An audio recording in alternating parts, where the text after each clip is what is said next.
Everybody.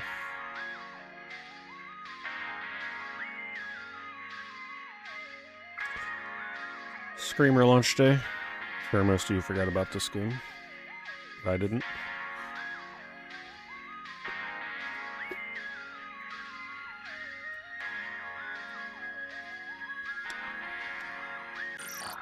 Screamer.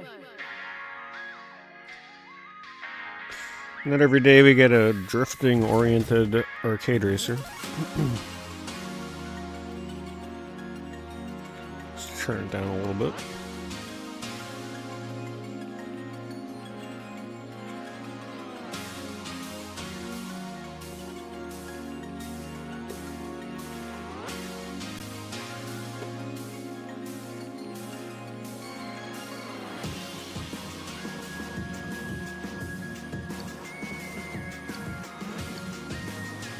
I guess I'll go in the arcade.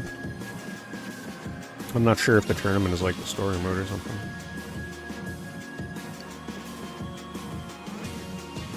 Arcade. Okay, it does look like it just throws you in. Maybe I should do tournament first. The tournament.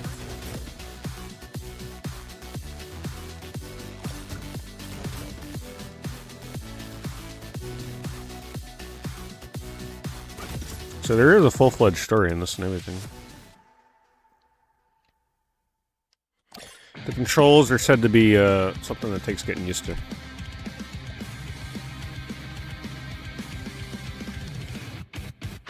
You use the right stick for drifting. There's only one other racing game that does that, which I never played.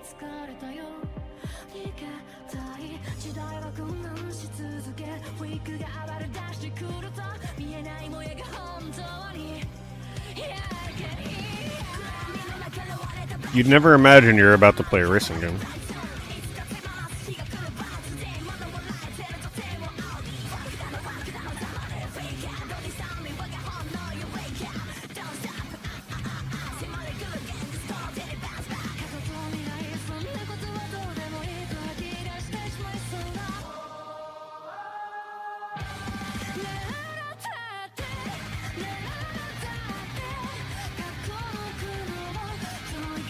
Yeah, it's like you're about to be playing a Persona game.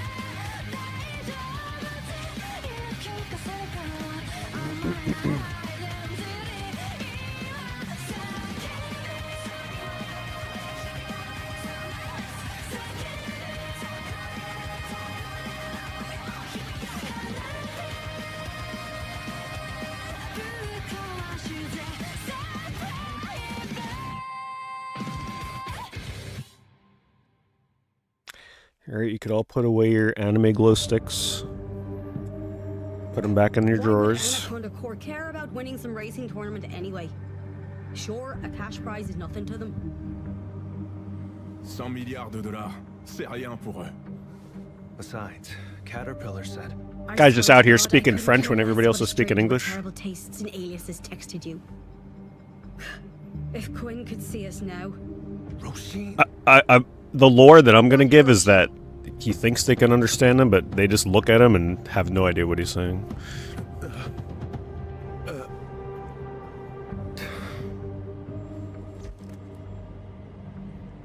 Pointless. Feckin'. He's here. It's him. It's an M-rated racing game, by the way. Probably for the language.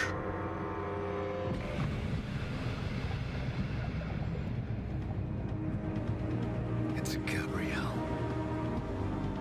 On fait quoi? Comment on approche, Hiroshi? You mean to tell me they understand him? Come on. I ain't about to believe that. I'm just gonna go with they just let him talk and do their thing.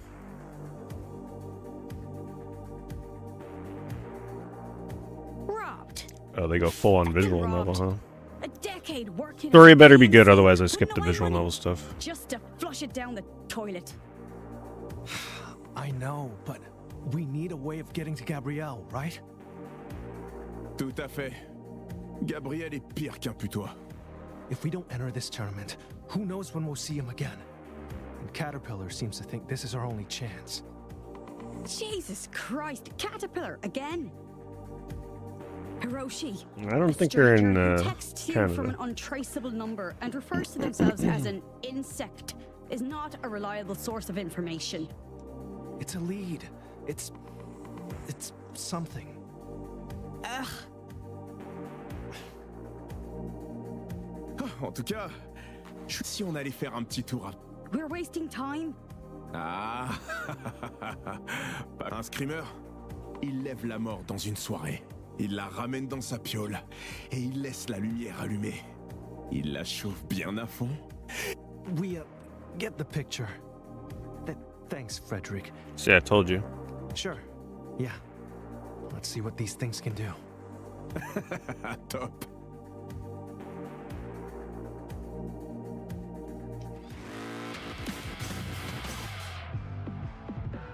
Alright. The controls are definitely make or break in this game.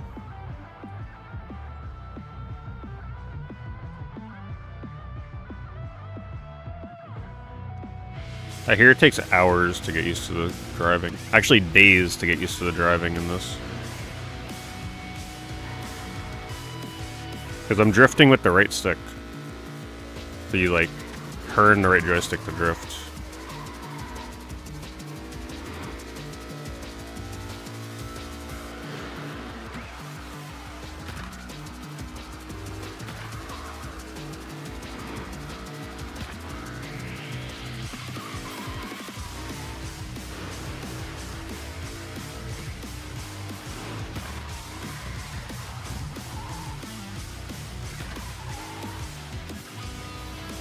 Gotta drift for 20 seconds. Background looks nice.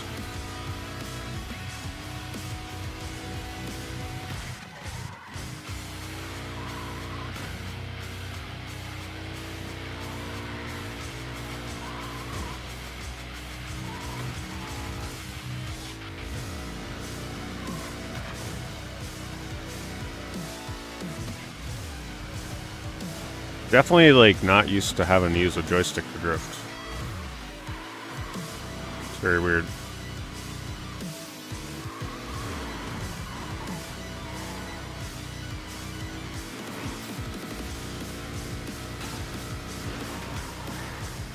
And also having to brake. Like, your muscle memory for racing games is just flipped on its head in this game. Ça faisait un paquet de temps que j'avais pas frôlé la mort. Sérieux, ça m'avait manqué. I got it physically, yep. You know, that was actually kind of fun. You cannot get rid of dual stick drifting. Uh-huh. Yeah, so sorry to interrupt, but while we're out here gripping our stick shifts, Gabriel's in that tournament, not getting any deader. Right, yeah, we should probably head in. Hey, on se calme un peu. Oh, yeah, our plan. Fucking hell. Et réfléchis. Laisse-lui le temps. Well, if we just go in guns blazing. Have any of you or played rest until this we're all dead, and can right? tell me if the story is actually worth it, or should I just be skipping these parts? Rien de moins que le supplice du rat, avec une éviscération en touche finale. You said screamer tournaments can be deadly. What if we kill him on the track? Make it look like an accident. That's actually not bad. Pas con? Il est né pour être chef. I just don't want to sit here wasting a bunch of time watching these scenes if the story is just like, whatever. I don't care what we do, long as it ends with Gabriel 6 feet under. So Quinn gets justice, so she can rest in peace. We owe her that. We wouldn't be the Banshees without her. En parlant de ça, Huh? Anaconda Corps nous connaît sous le nom des Banshees. Alright. I just want to race. I'm not playing a visual novel. This game's controls are too complex to sit here wasting time with a story. I want to learn how to race and get online so we can start wrecking people. That's the goal. Though this is one of those games that did the digital deluxe edition. Which means some people have already had access for, like, several days.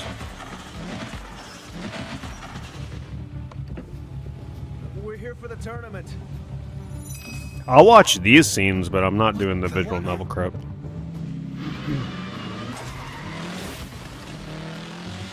Fermi has a myriad of talents.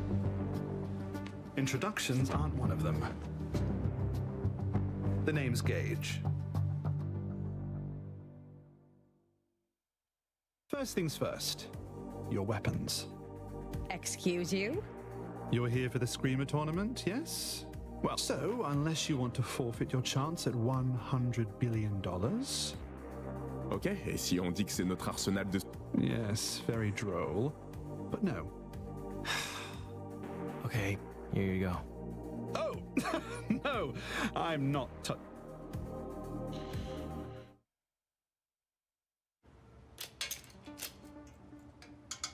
Are you sure this is necessary? What? I want to play as the dog. Yes, of course I'm sure. I'm doing this with all the teams, am I not? And they're just okay with this? Of course.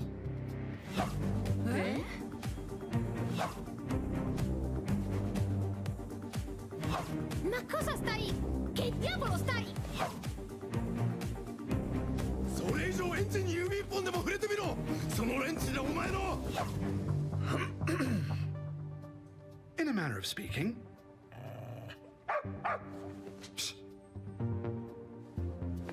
Besides, I've already finished. Behold, the Echo.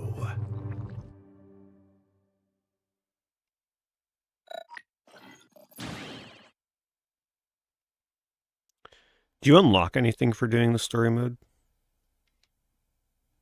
For like the other modes? Or do you just do this because you actually care about the What's story? an echo? Guess we'll find out.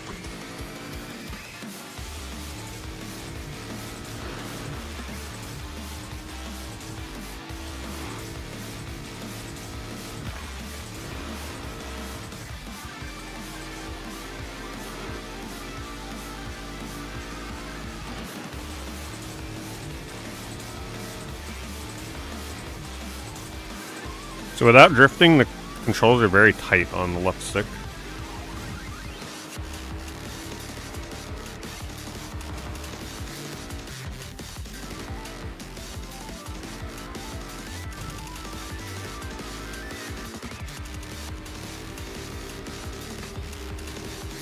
Why do I hate visual novels? They're terrible for streaming.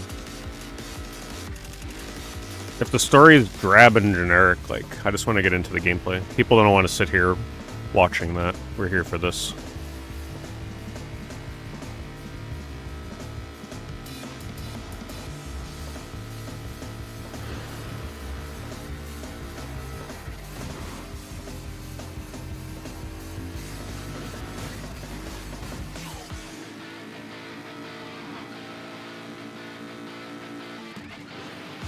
Because think about it, if you come into the stream an hour late, and I'm sitting there watching a scene like that with a story that you have no idea what's going on, you're probably going to get bored as hell.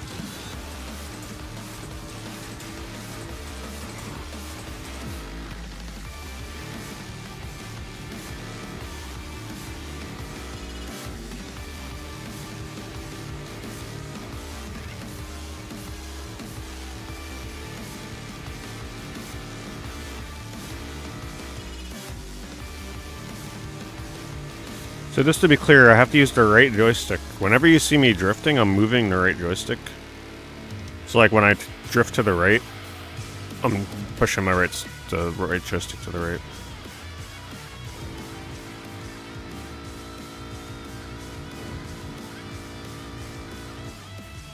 Ça y est on a réussi. All right, Fermi, it's showtime. Are you ready to self-destruct?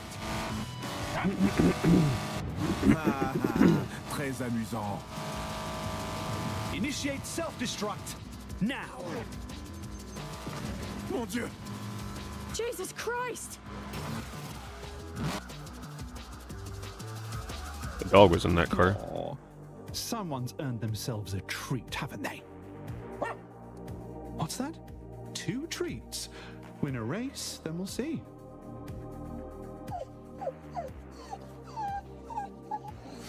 What the fuck was that? I told you, the Echo is the most advanced technology the world has ever seen. Advanced enough to bring both car and driver back from a fatal explosion. So they're giving lore to your car exploding and respawning. That's Incroyable. Now, let's see if Mr. A approves. So? Really? Fascinating.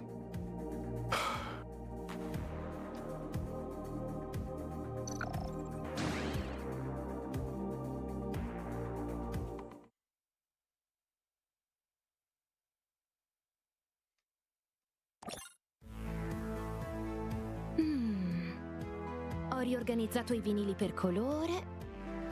Riordinato I mobili per massimizzare l'efficienza del percorso. Could they really just not have them voice act in English? This is just an auto skip. If there's another pet peeve I have with visual novel voice acting, is when it's in a different language, because then I still have to read it. And then you guys also still have to read it.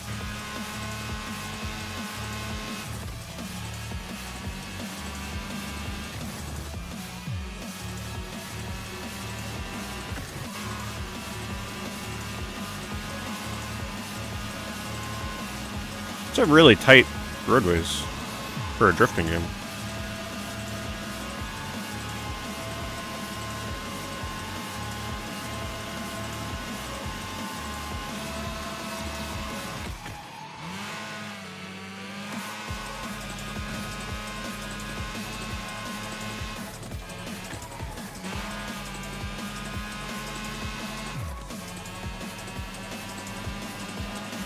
The background environments are pretty detailed in this though, it's nice. Music's good. Ce l'ho fatta, appena in tempo.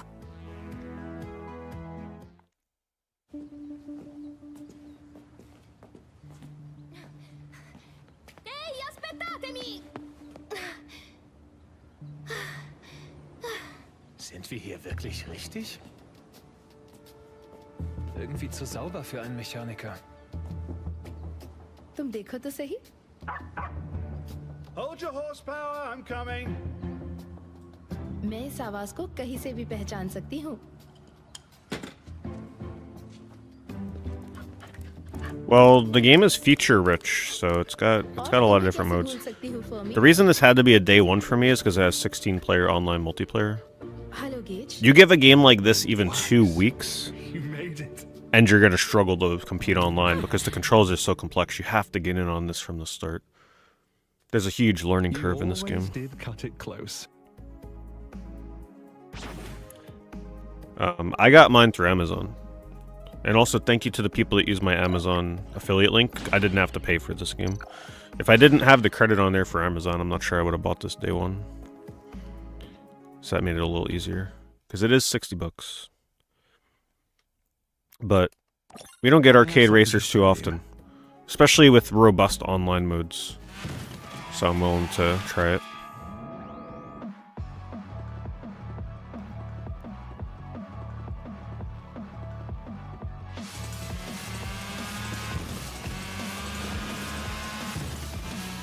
So there is shifting in this game. Oh wow.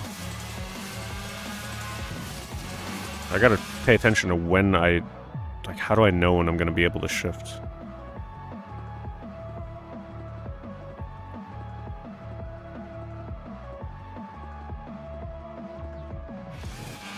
So it has something to do with the top bar and then something on the bottom left.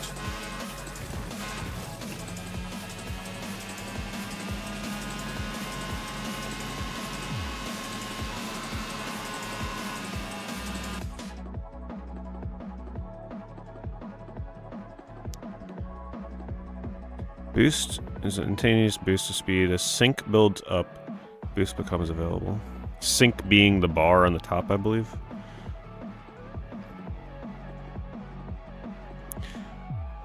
Holding Owen initiates a quick time event? Really? Wait, so we're doing an active reload in our racing game here? Oh wow, we are. Damn, that's gonna take some getting used to.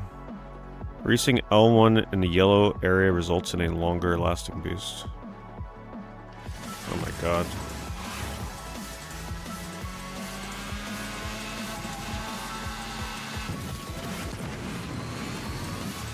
I couldn't tell if they were gonna have me turn left or right there.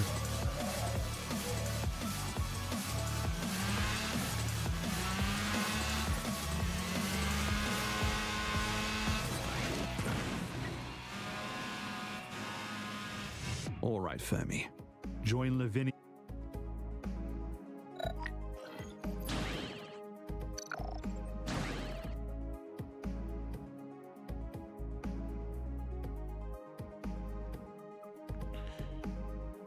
Is that it? There's gotta be more they still have to teach me.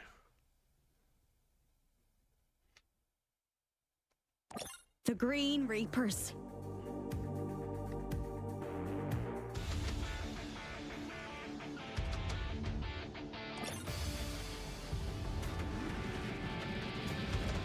Well, there's auto, but you're not shifting up and down, you're only shifting up.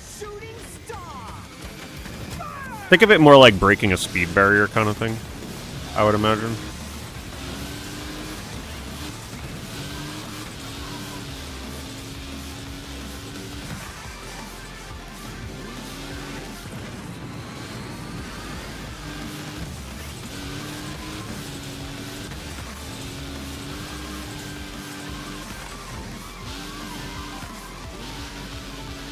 Definitely not easy. So how do I know what gear? Okay, I'm in 3rd gear. What the hell?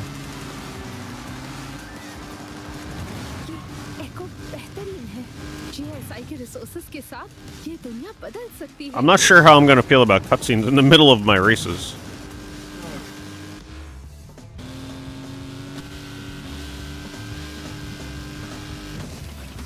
Okay, so now I think I'm in the highest shift. I'm not. If I hit, I think I go down a shift. Yeah. I hit the wall. Looks like I can go in the 6th gear.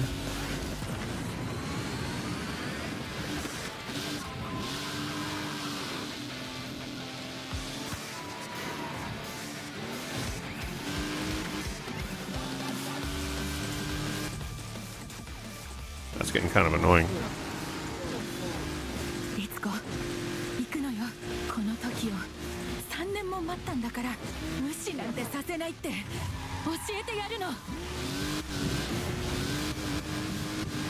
Oh, I'm looking at the top bar, yeah.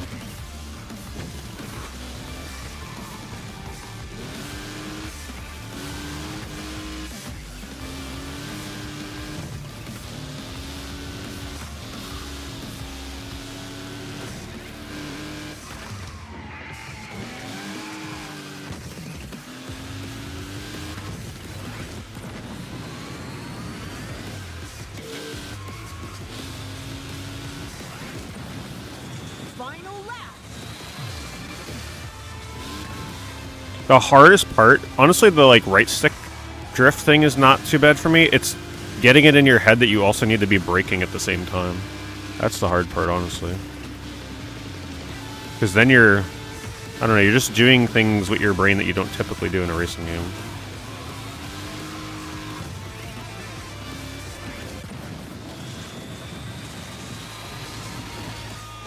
Because I'm using both joysticks and the brake.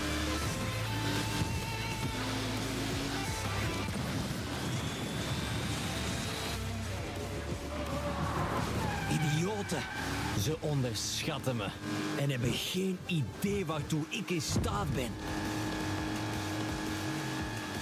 Gabrielle. He doesn't know it's me.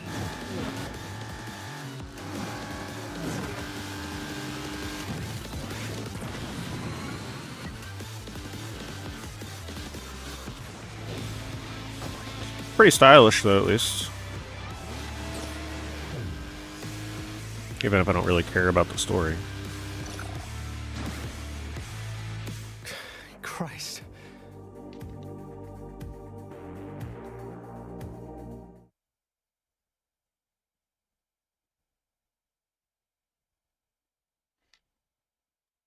I'm feeling like I'm going to jump into arcade mode here, though. I just want to make sure that they're not going to introduce... I know there's more to this, so that's why I'm still going through the story mode, so they introduce everything. Because I know that top bar, there's still more to it. I know you can, like, destroy other cars Burnout style. We haven't gotten to that yet. I'm also not sure on the fast start.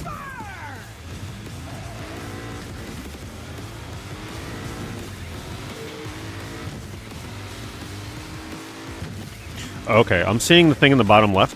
When that bar in the bottom left glows, like when my speed glows orange, that's the time that I need to shift up. So I gotta keep that in my peripheral vision, so I don't have to look at the top bar.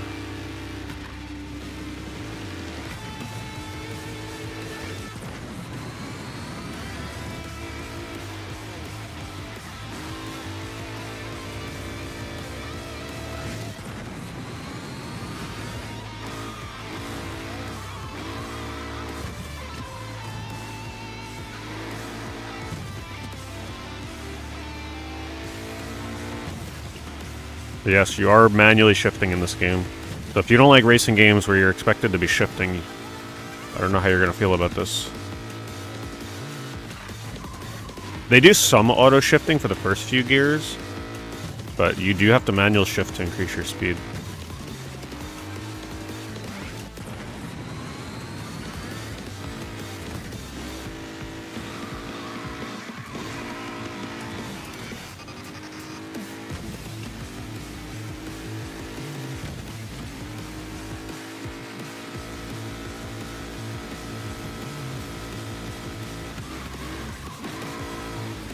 That was a good drift.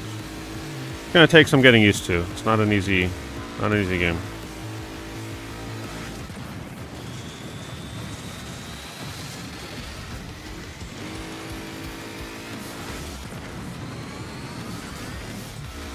Trying to figure out where my limit is for boosting.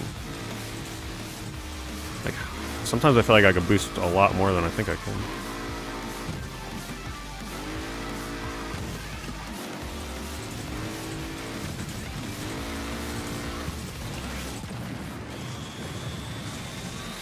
I know it's tied to the bar on the top.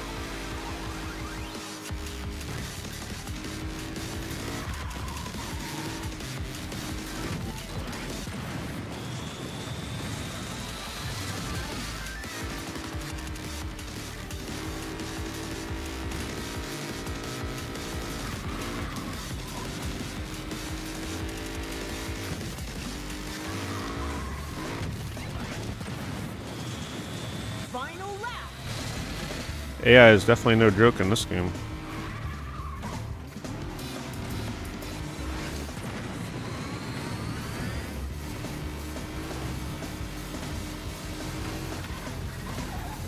Ooh, wow. What the heck was that? I think I heard there's no rubber banding in this game either, so if you fall really far behind, it's pretty much over.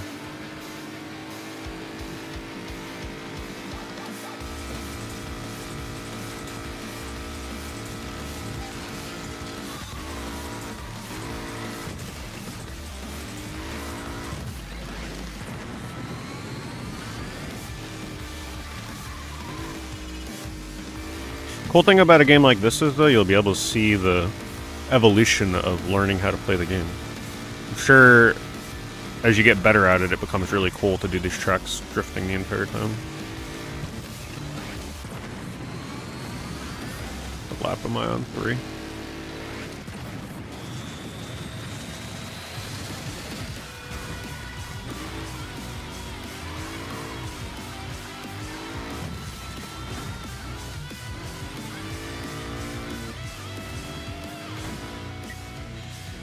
Gotta finish 3 or better.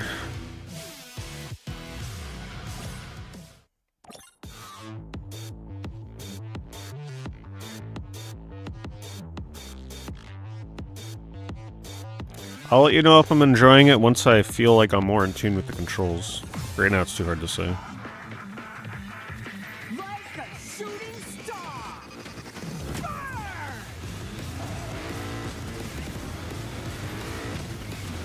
Alright, so let me like really pay attention to how that bar on the top fills for boosting. Looks like just driving fills it, and then if I'm drifting, it might fill it faster. I don't know.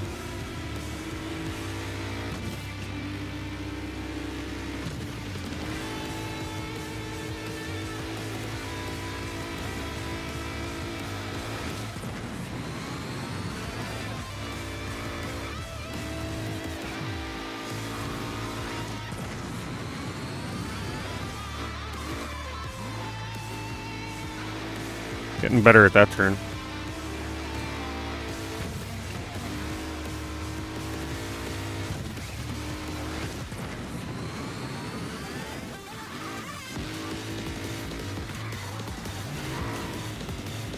Man, hitting the wall and losing all of your...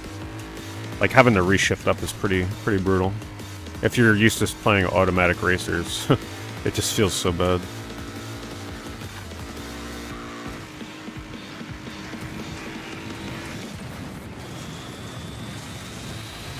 I do wonder if this is one of those kind of racing games, though, where everything you do in the first 2 laps doesn't matter. It just all comes down to the 3rd lap. Really hope it's not like that.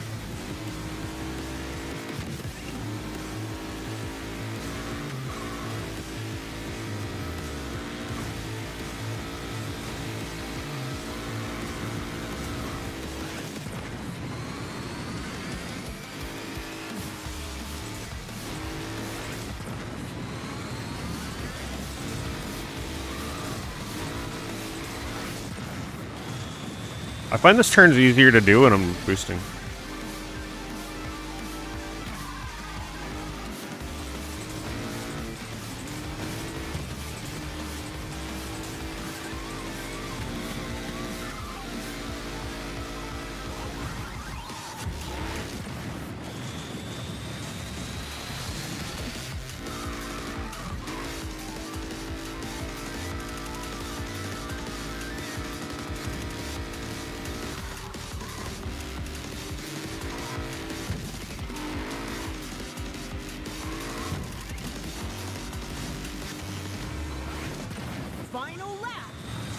See if I can hold on to the lead.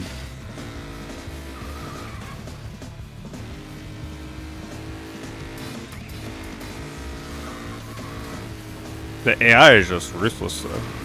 One little mistake and you're just gonna fall right back.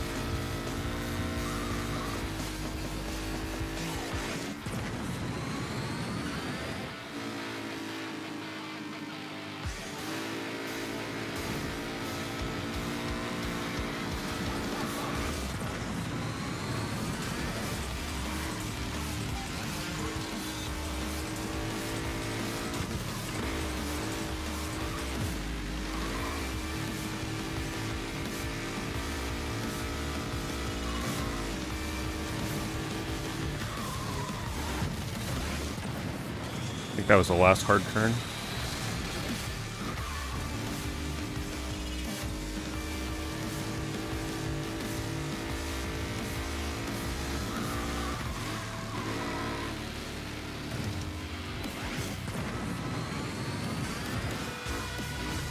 As long as I get second.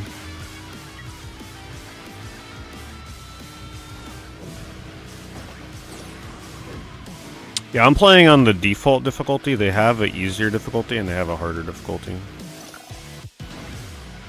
But that level definitely feels like it's there to make sure you understand what you're doing before you continue.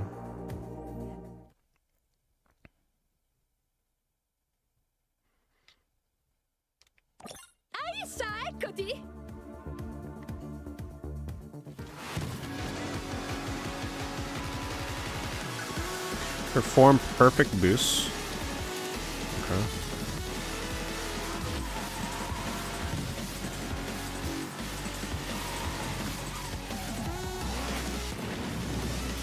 Does that not count as a perfect... Oh my god. Okay, I wasn't expecting that.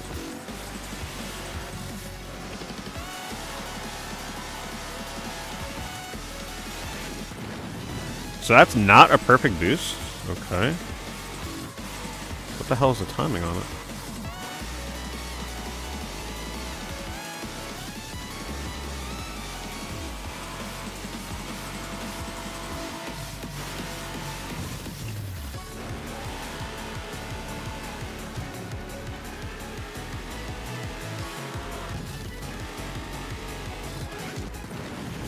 Wow, is it really that one frame where it turns yellow? That's crazy.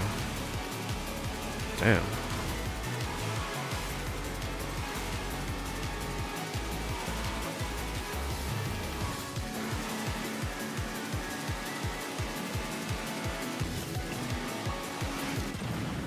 Yeah, wow, that is some no joke timing, let me tell you.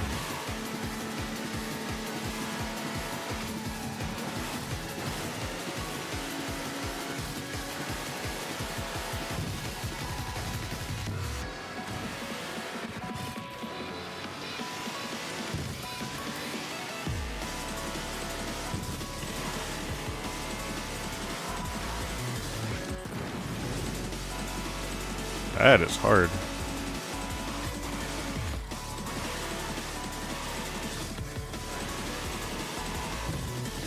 It's definitely easier to shift while you're drifting. Almost sometimes I feel like I have to be drifting to get it.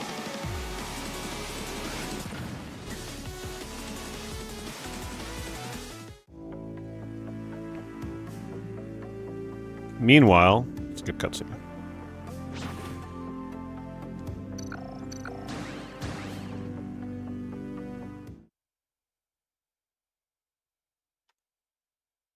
You could just make the left stick drift.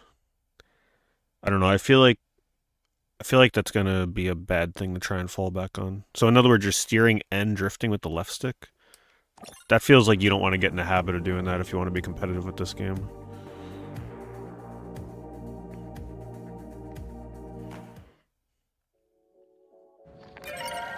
Yahoo, みんな。ストライクフォースロマンダのヒューガー茜だよ。今日はスペシャルなご報告があります。でもその前に、ひな。People have said once you get used to it, it's really good. It takes hours. リツコも言いたいことある？リツコ？ストライクフォーサーのみんな、ヤッホー！これもみんなのおかげだよ。というわけで、今日発表したかったのは、私たちもうすぐめっ Thanks, Sonic. Thank you for the 70 months. まだ詳しくは言えないんだけど、スクリーム間違いなしだよ。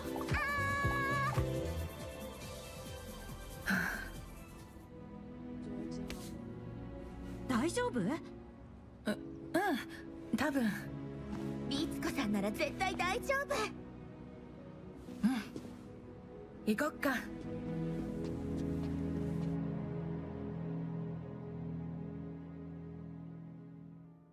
Yeah, thanks, Rosewater. Appreciate that very much. Thanks for the membership. Now that Mr. A's approved your... There's a lot of talking scenes in this game. I'm glad I'm skipping them. I just want to get in and race.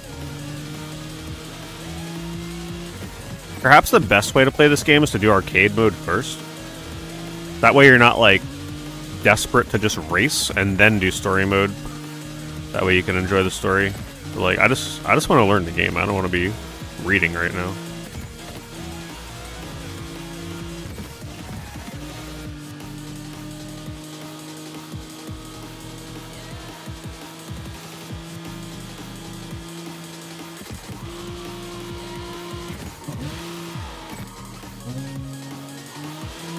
That's like the final boss drift turn there.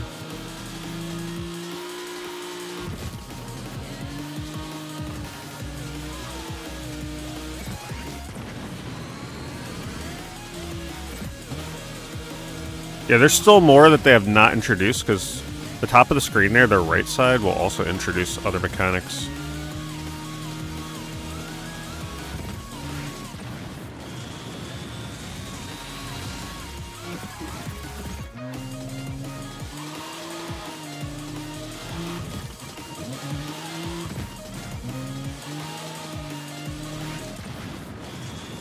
Is that a perfect boost? I guess when I get it, I get the green lightning.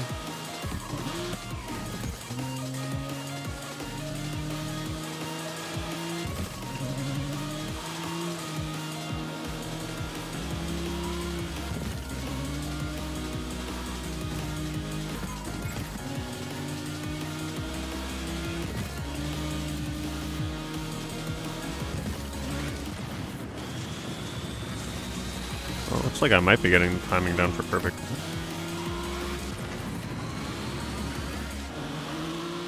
Gosh, that is such a brutal turn.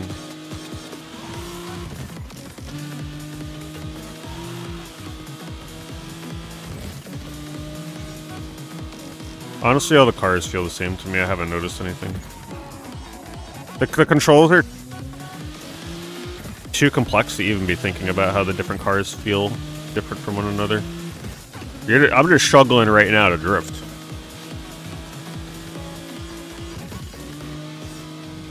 And not hit the wall.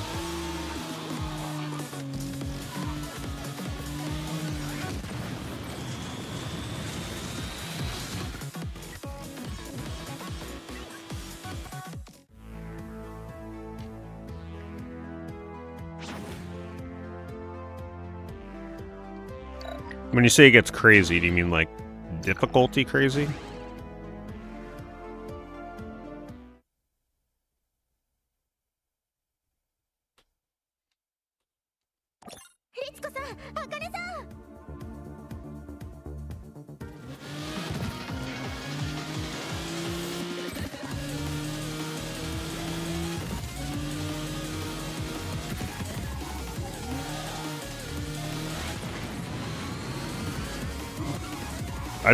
I'm just not good at initiating a drift and then like braking at the same time yet. And also shifting and boosting, like there's a lot to manage.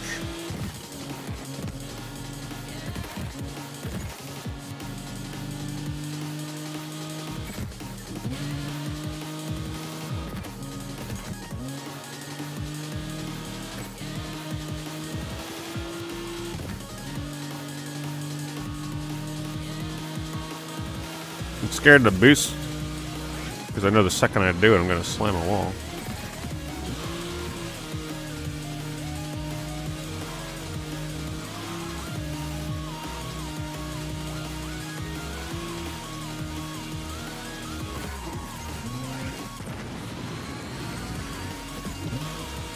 I have to win this race. Oh boy. So we can't be hitting walls anymore.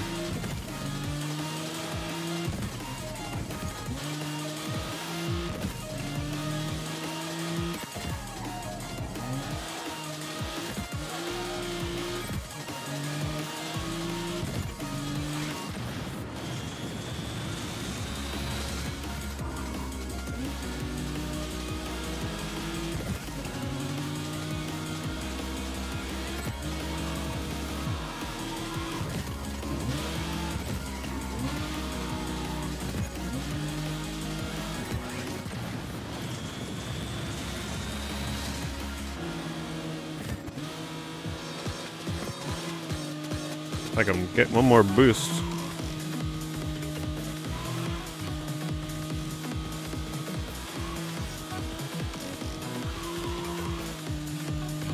Darn. This one might take a bit.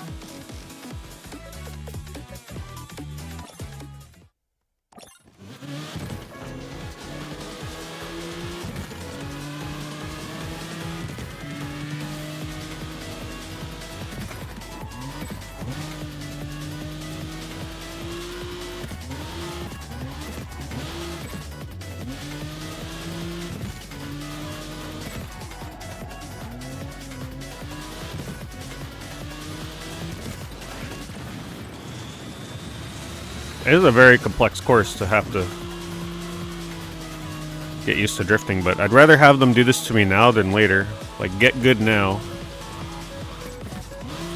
Otherwise, suffer the consequences later if you get too comfortable hitting walls.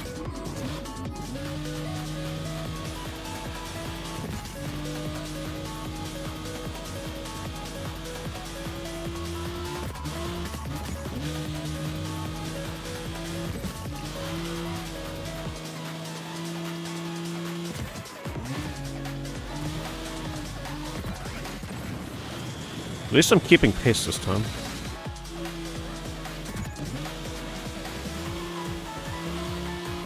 Hey, look, they hit the wall too. Yeah, I don't want to boost into that.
Hey, what's up, Jason?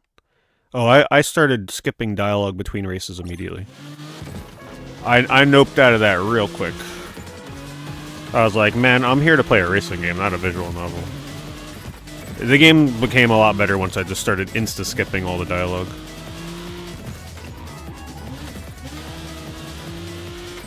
How are you finding the controls, though? Definitely takes some getting used to. Tell you, it's not an easy racing game to stream. I'm already multitasking so much with this control scheme.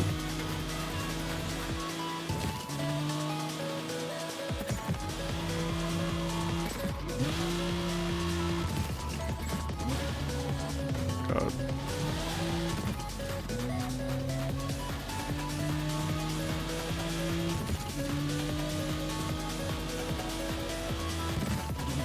Yeah, Split Second was awesome.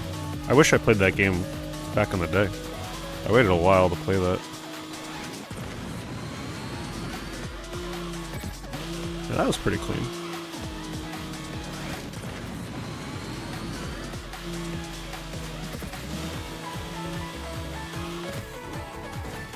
I just get so greedy. I always go into these turns too quick.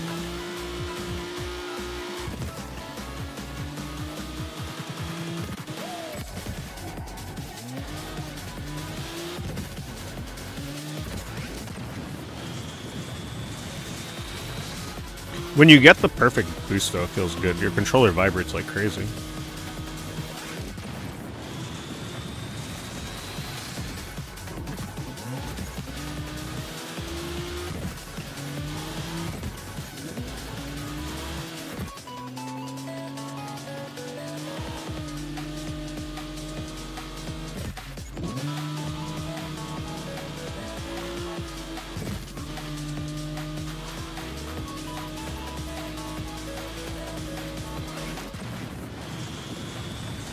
I should save the boost for this straightaway. Damn, that is difficult.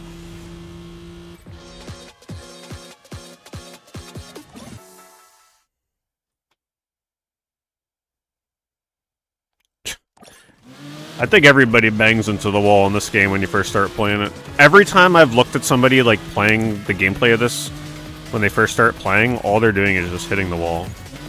I think it's it's hard to understate how difficult this is if you haven't played this shit. Like, you must be people must look at this and they must be like, damn, he's really bad at this game. Which is true, yes. But you don't fathom how hard these controls are until you play them. You'll see when you play it, that's for sure. Even I looked at gameplay of this and I'm like, how hard can it be? It's pretty freaking hard.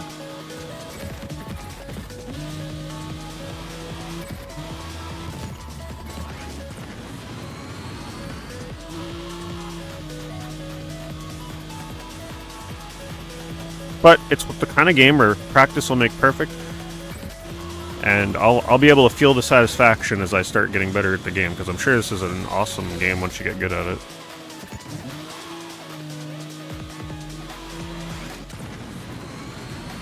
First time I finish first lap in first. It's a good sign. I always go into that turn way too quick. I'm just so greedy with these fast racing games. I treat them like Ridge Racer, where you like never brake. I just gotta train myself to start braking.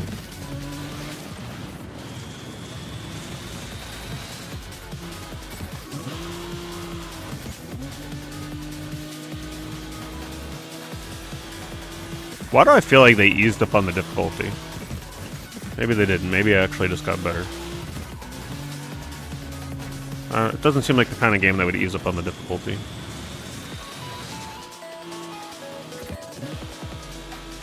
Okay, remember, don't boost here. This is definitely not a drifting turn for me, at least. Okay, don't drift yet. Alright, now we can boost if we got it. There we go. See, I told you guys it wasn't that hard. What the hell you guys are talking about? È stato bellissimo! Mi hai fatto distrarre un po', il che non è affatto facile. 私も楽しかったわ。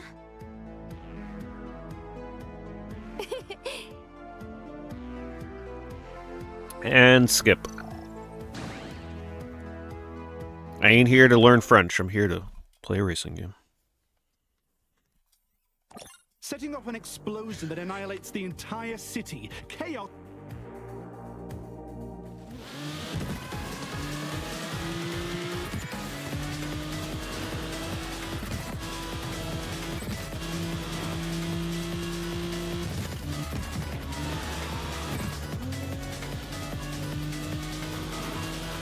Your Automodelista. I always hated the controls in that game. Looked amazing. You know there's two versions of Automodelista in Japan?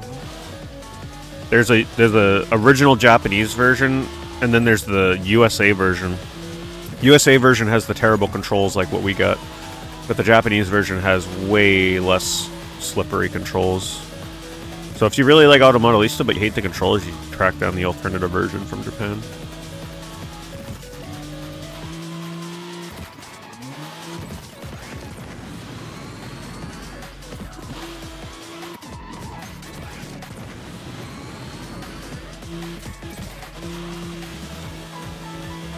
It's a beautiful looking track though. I really like the environments in this.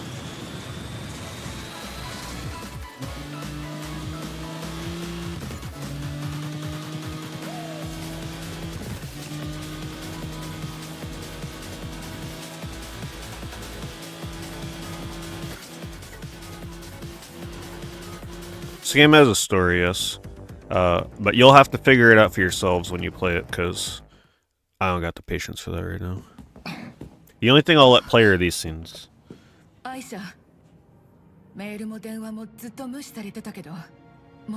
that I have any idea what's happening, but I let them play for now.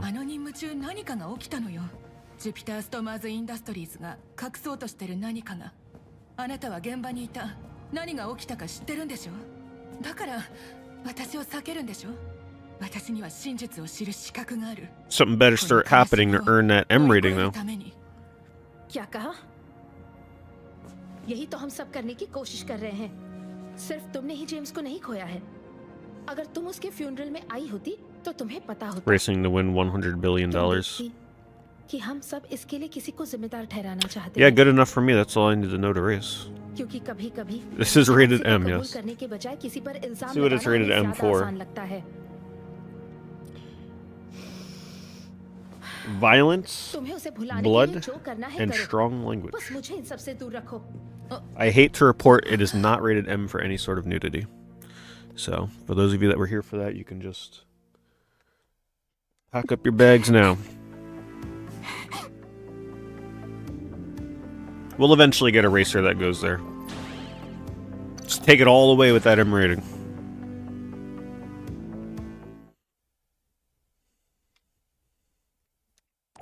I hate the desert. I hate cutscenes.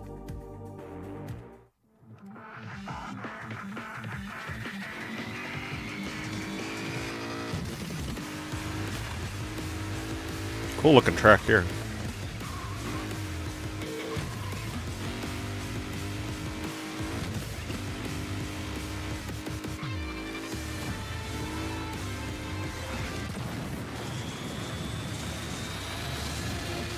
This might be a little bit easier to learn how to drift on. This road is wider for once.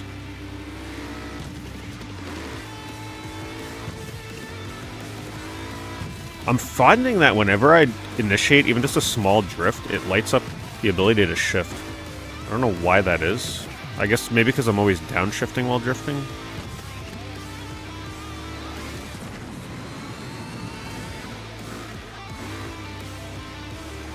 Oh boy.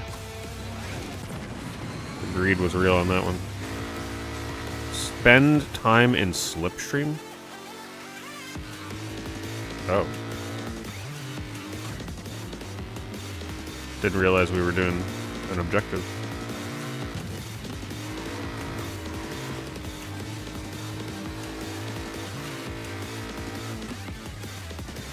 Let me slip your stream a little bit here.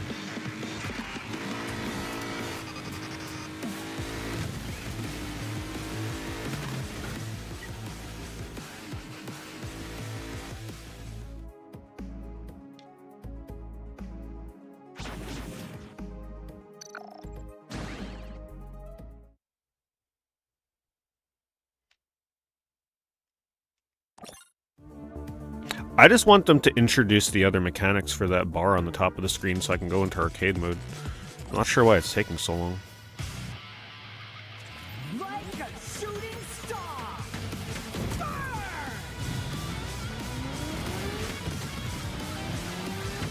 Alright, I have to win this race. That means we gotta get serious here.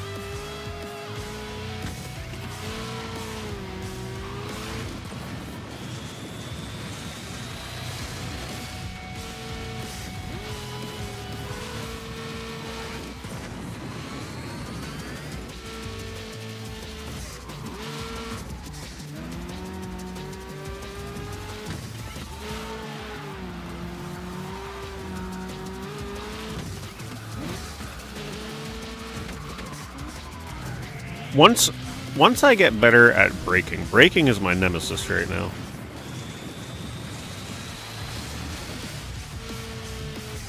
I'm just not used to hitting 3 things at once in my racing games. Steering, drifting with a different joystick, and braking. That's my kryptonite at the moment.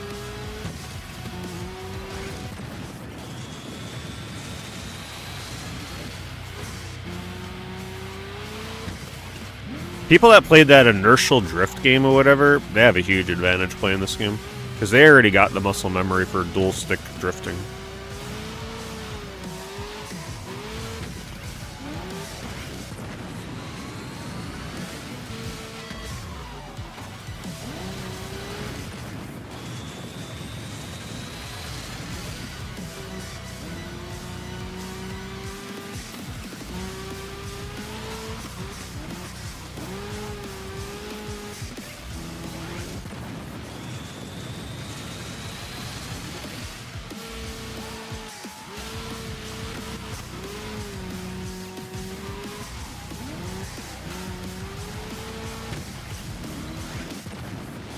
Final lap. Stick in the front of the pack here.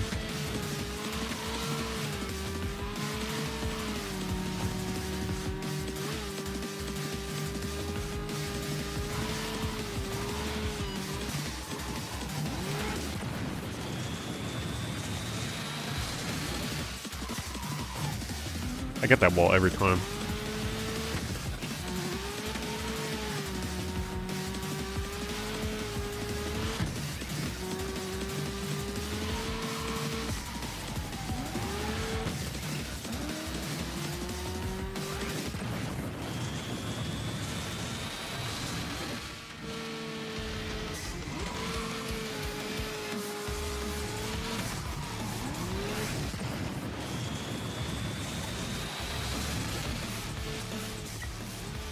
Oh my god. We might be here a bit again.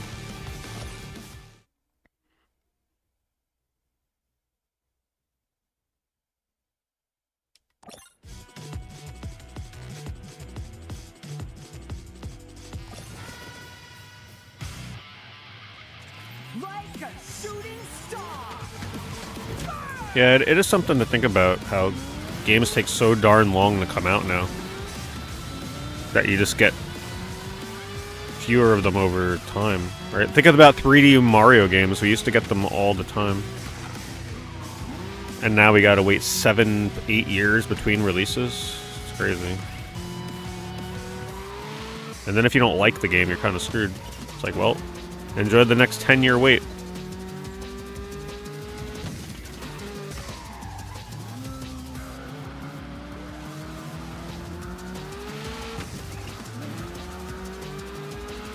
I'm not sure how I feel about being forced to shift in my arcade racer.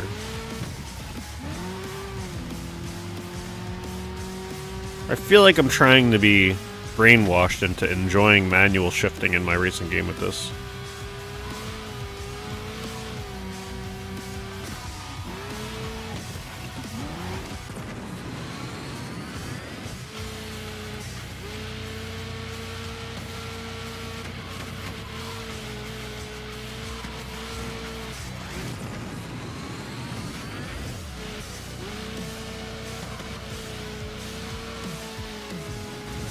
Let me tell you though, when you play this online, the skill ceiling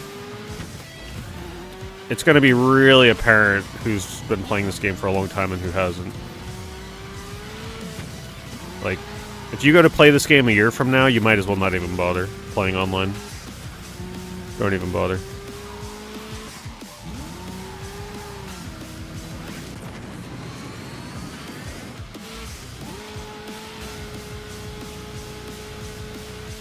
I think the trick is to try and help guarantee that I have 3 bars of boost for the final lap.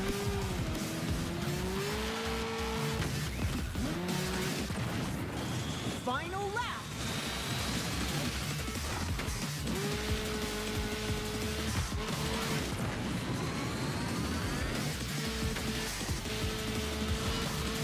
Here's the comeback.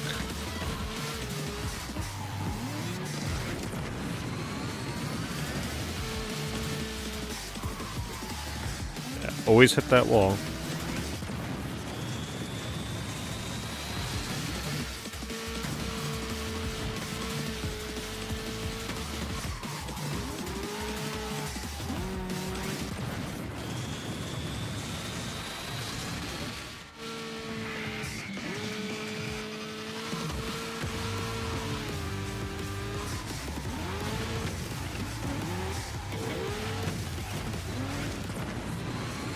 Man. They are not joking with some of these races.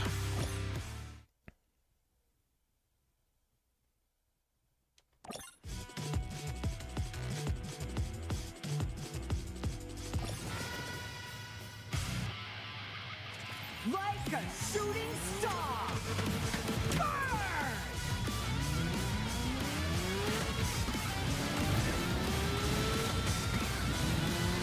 Well, yeah, streaming inherently makes something like this a lot harder to play because, you know, I can't ignore the chat, so I try and read it while I'm racing. And then I have to commentate while I'm racing, in addition to multitasking, all the other stuff you gotta do in this game. But it is what it is. Just gotta take the handicap.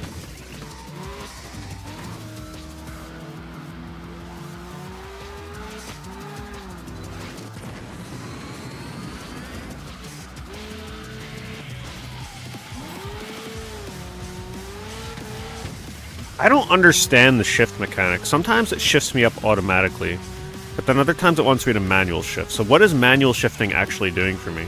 I don't think I understood that part of the tutorial. Because sometimes I go into 6th gear and I definitely didn't manual shift my way up there.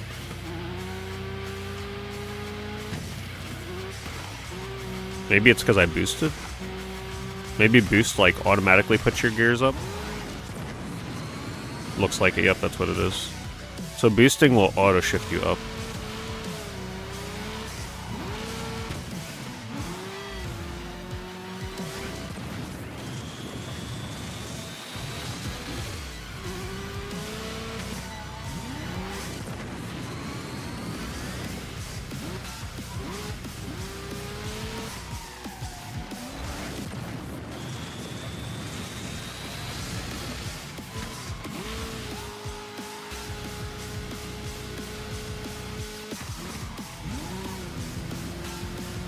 Once I get over my greed of speed, and I actually start braking like I'm supposed to,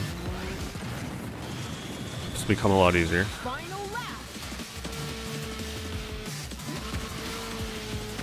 I'm still in that Ridge Racer mindset, where you like, a brake button pretty much doesn't even exist.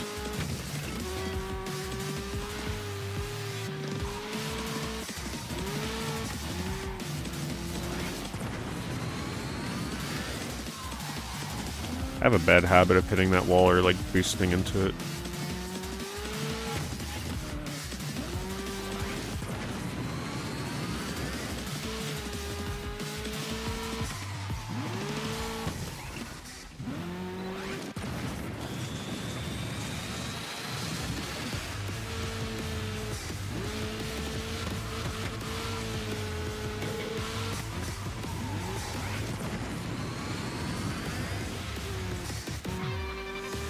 Man, this is definitely a, like, if you're playing on the normal difficulty, I'm sure if you put it on story difficulty, you just blow through it.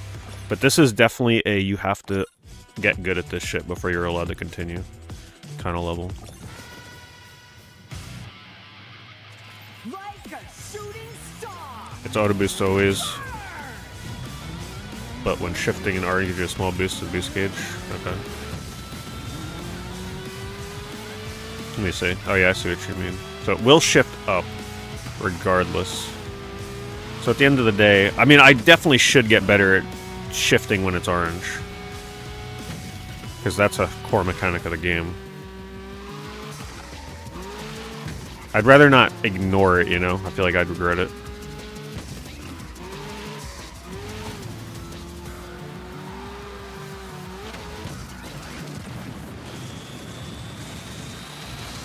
Gotta go do the full package. The full get good package. And we haven't even been introduced to all the mechanics yet, which is crazy.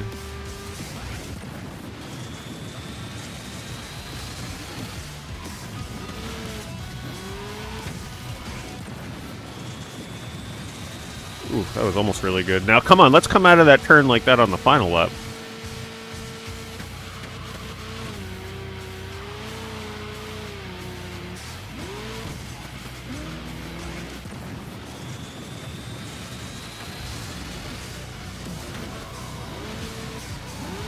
That was pretty good. Getting better, getting better. Alright, don't boost. Slow down here. Tap it. There we go. Finally did that turn without hitting the wall.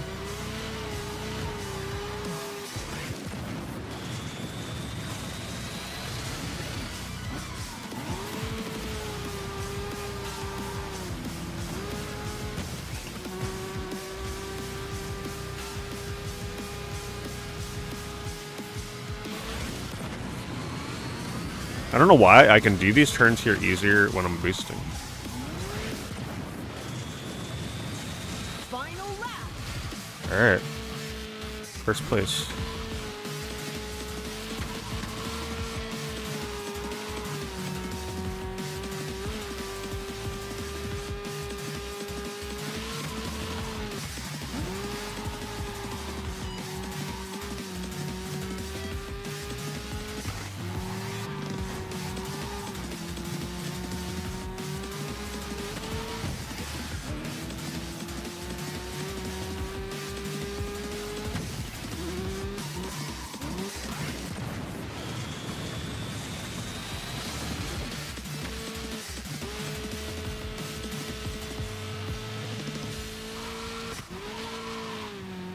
Final turns.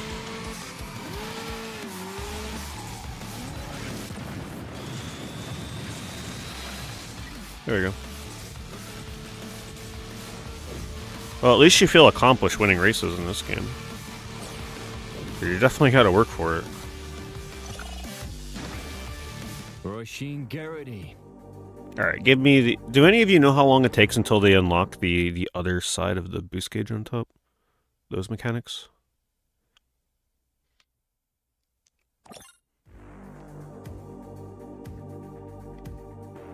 Yeah, it's pretty intense.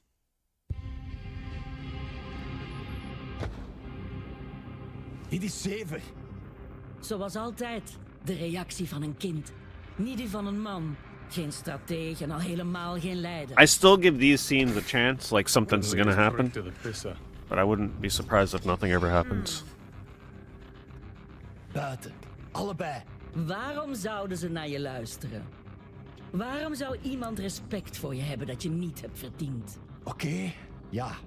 Ik heb er een zootje van gemaakt, maar dat betekent niet dat... Het betekent dat je nog 1 kans hebt, Gabriel. Bewijs dat je kan leiden. Win het Screamer-toernooi. Toon me dat je meer bent dan je vaders zoon. Of anders? Of ik ga op zoek naar een nieuwe erfgenaam voor Anaconda Core. Moeder. Dirk en Hoop gaan met je mee.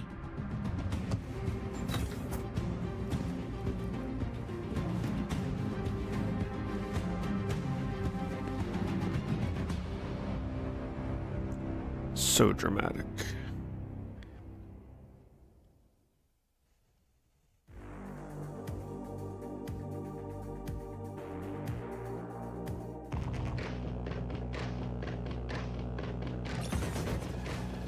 I feel like the final race, like the boss battle in this, must be so intense. Finish the race position 3 or better.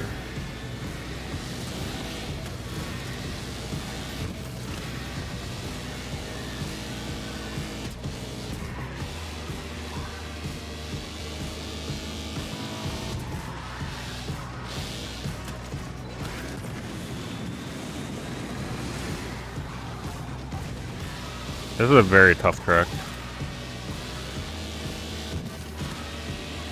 So you're not forced to manual skip. Someone clarified. It will auto shift for you, but you are rewarded for manual shifting. So if you want to like use the game's mechanics, you're gonna have to use it.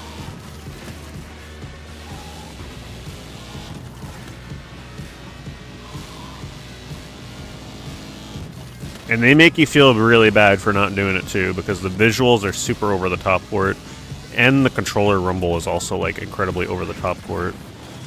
So you know you're doing something wrong when you're not using it.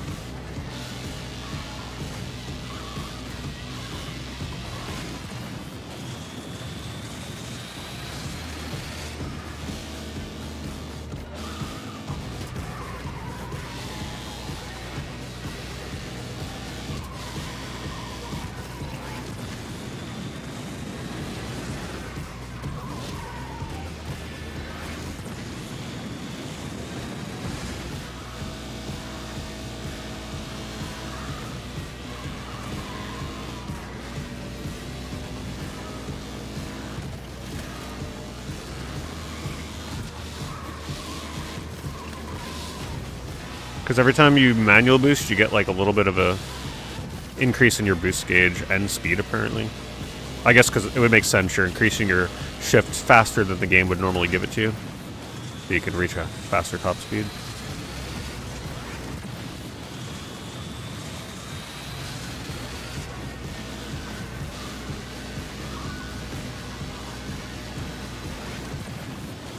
Final lap.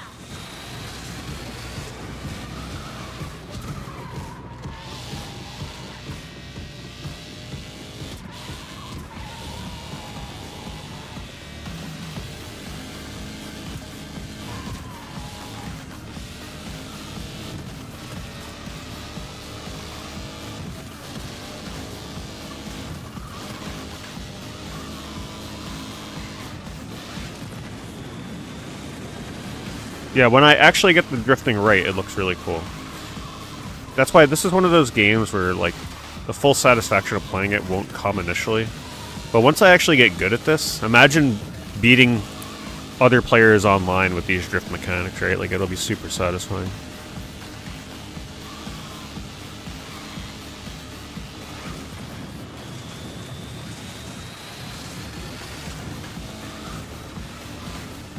But until then, we play bumper cars.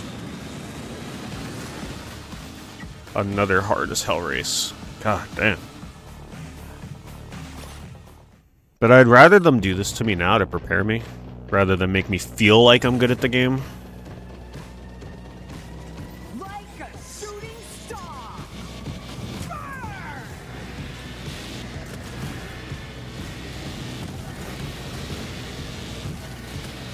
Burn! This ain't your little Mario Kart game. Like, this is a practice makes perfect kind of racing game, that is for sure.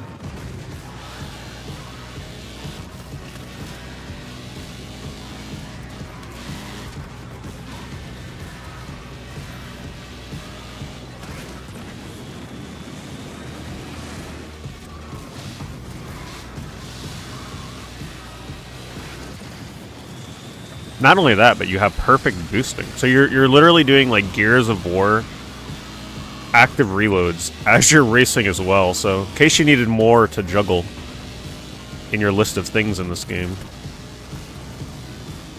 you're going for the perfect boost.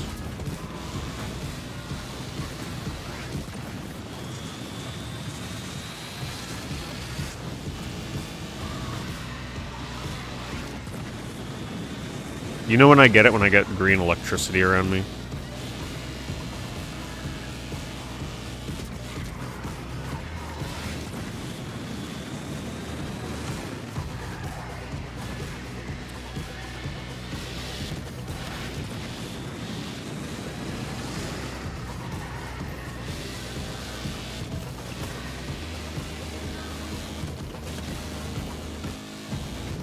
think what I need is I need to find my favorite course, and then you just practice that course over and over and over until you just master everything.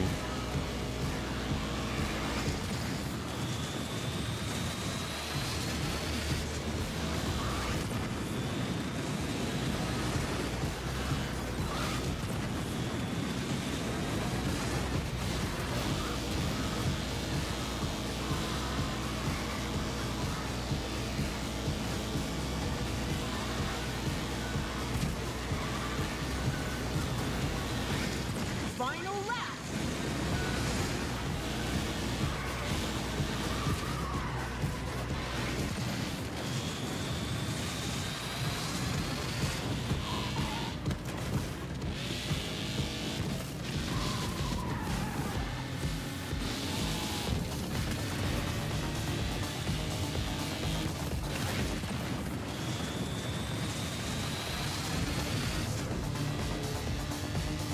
Try and save my boost for the final turn.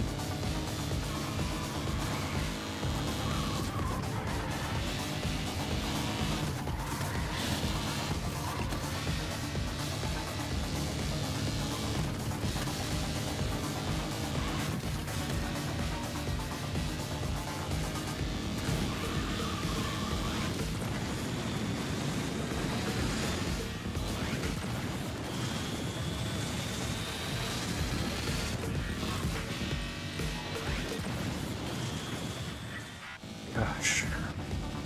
They really expect you to be almost perfect in this. Your car... There is a car destroying mechanic in this. They haven't introduced it yet, though. I don't know what's taking them so long. But yeah, you do burn out other players. I can't really tell if there's a catch-up mechanic yet, because I'm always behind. So I couldn't tell you.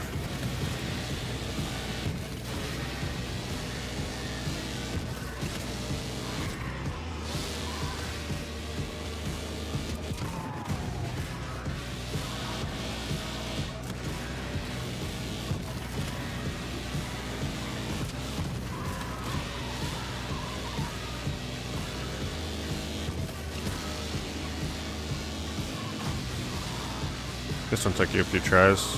Yeah, no, this track is pretty brutal. This one is definitely like, okay, you thought you knew how to play the game? Well, think again.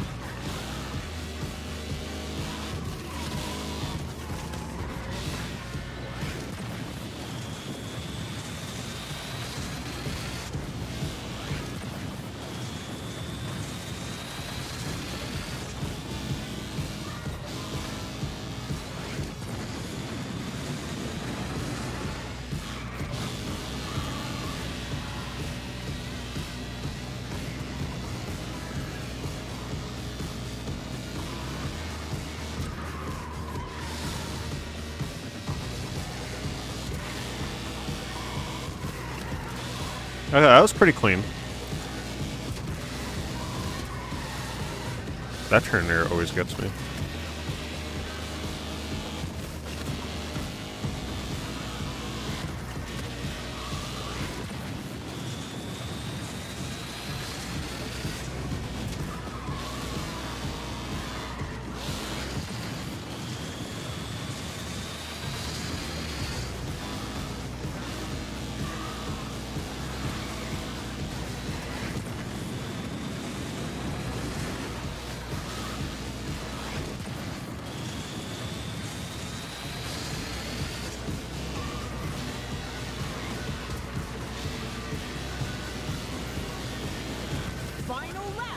Alright, just I gotta peep this pace.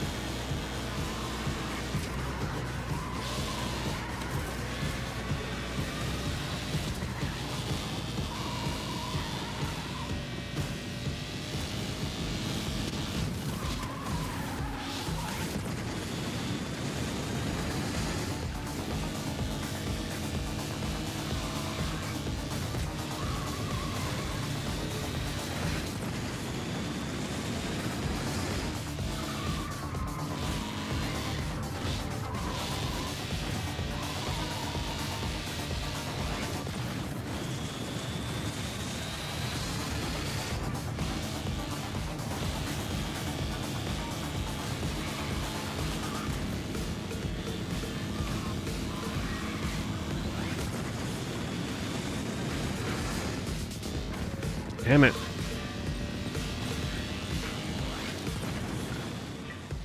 Oh, at least I got closer.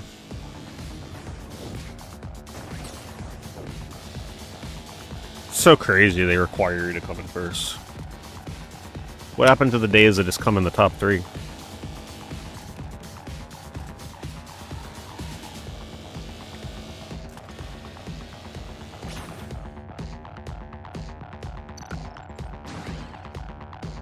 Oh, did I only have to come in top 3? Oh. Alright, I thought that was a must come in first place one.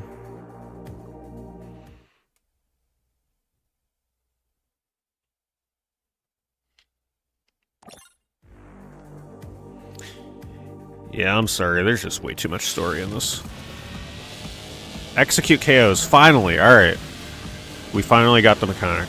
Now we're playing Burnout.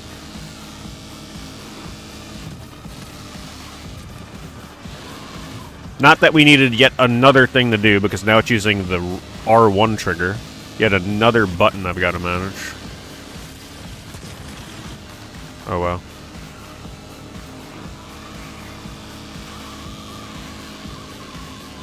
Ooh, that was a pretty clean drift.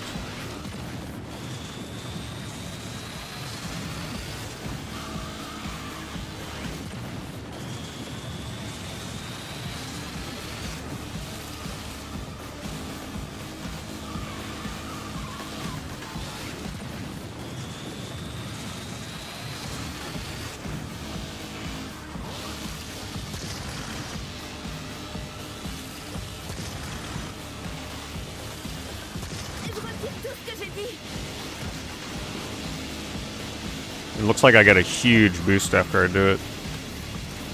Like, huge boost. I'm still boosting. Oh my god. When does it stop? Oh, you just keep going? Okay, that's a kind of cool mechanic. You should have joined me.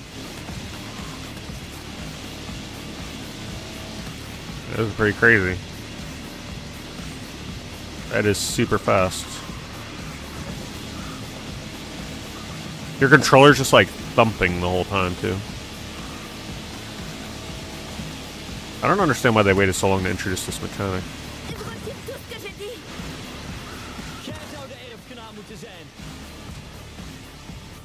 I have motion blur on low, by the way. You can turn it off. I want to keep it on a little bit because it does help with the sense of speed. I'm sure the sense of speed would look ridiculous if I had it on high.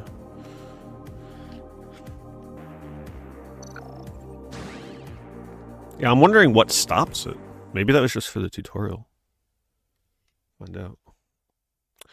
There probably is some kind of burnout mode. We're going to find out. I'm not going to do story the whole night. I just wanted to do story until they introduced all the mechanics. And then I'm going to try jumping into the other modes. I'll probably jump online too just to see how populated it is. The good news is this game is crossplay. So no matter what platform you buy it on, we can play together, which is nice. Team races. Goal of this game mode is to cooperate to reach the top position in the leaderboard by achieving the highest possible team score. The team score is determined by the race position of each team member. Like a shooting star. Yeah, there's 16-player online multiplayer with teams. So that just sounds super fun. You got to get in on it early, I'm sure, while people just get the game populated.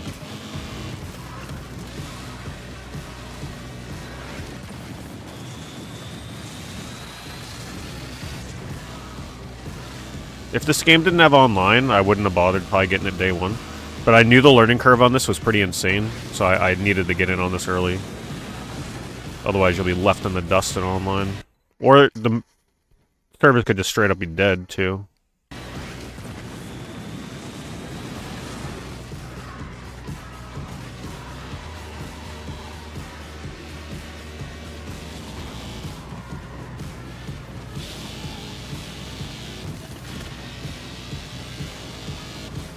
You know it's just going to be a bunch of people ramming into the walls the whole time they're online.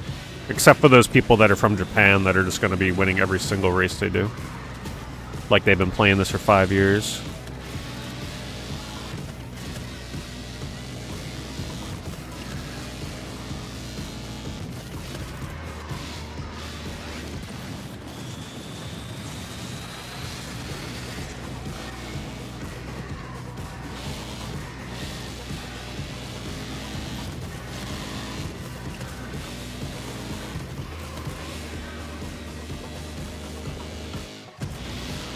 trying to look at how much boost gauge they give me when I get a shift up.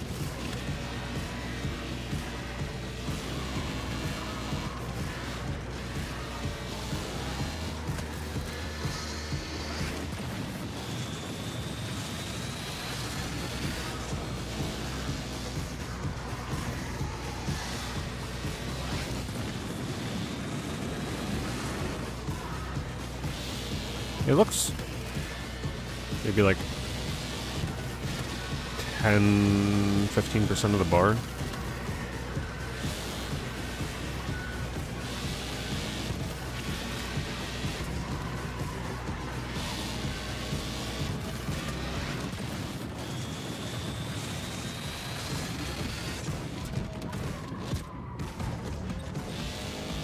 Final lap.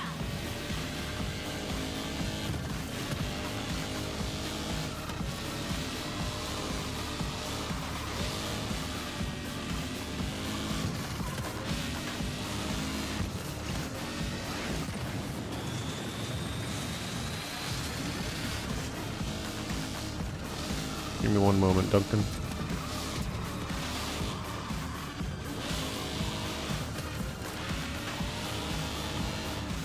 I can read shorter chat messages, but the long ones I gotta wait until I'm done with the race.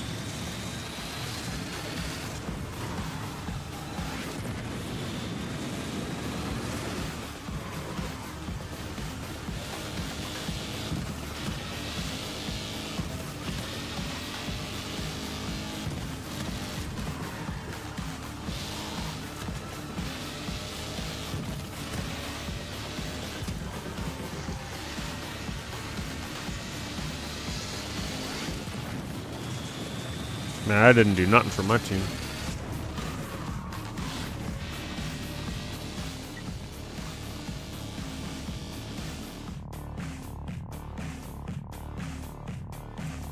Yeah, I mean, hopefully, like it. The advice that I'll give to you is, if you play story mode, if you are really not feeling the story, just please immediately just start skipping all of the dialogue because there's a lot of it, and it'll really slow down the pacing of the game.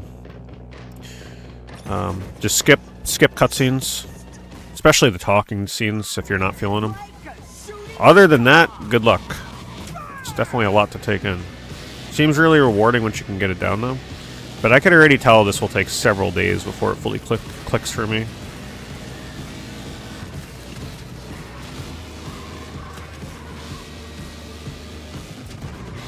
Nah, I don't really use racing wheels. I've never owned one. I'm just more of a controller person. It's just a lot more comfortable and relaxed to play a racing game like that. I feel like the only racing games I want to play with a wheel would be like Gran Turismo or Dirt. Dirt might be a fun one.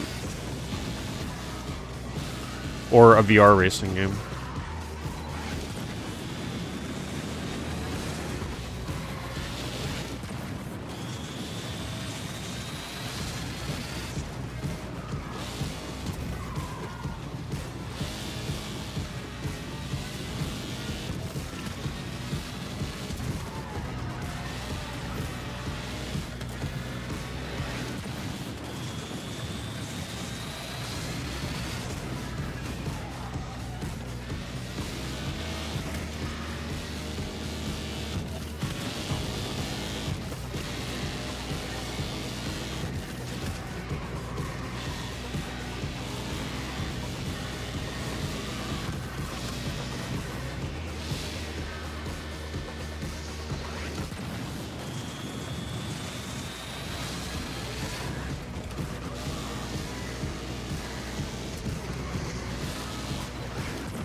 It's like the other thing I gotta keep track. I gotta like look at the top of the screen to see how many boost gauges I have. It's just a lot to manage in this game.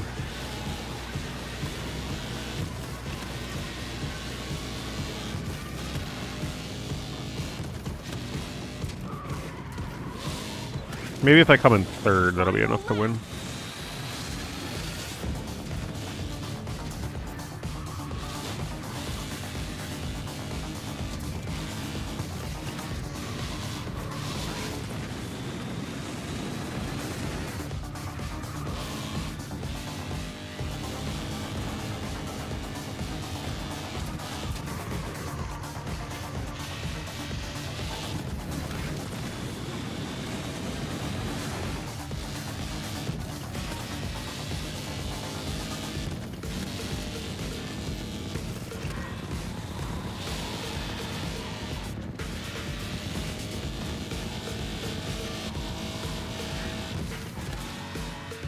Because this is a team race, don't forget.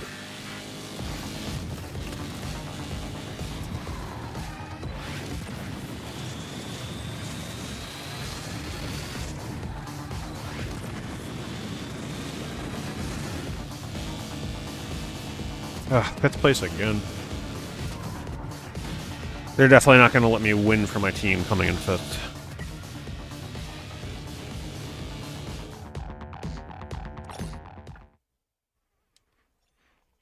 It's pretty easy to not realize this game was coming unless you specifically remembered the trailer that we saw, I forget where, months ago. Like a shooting star! Burn!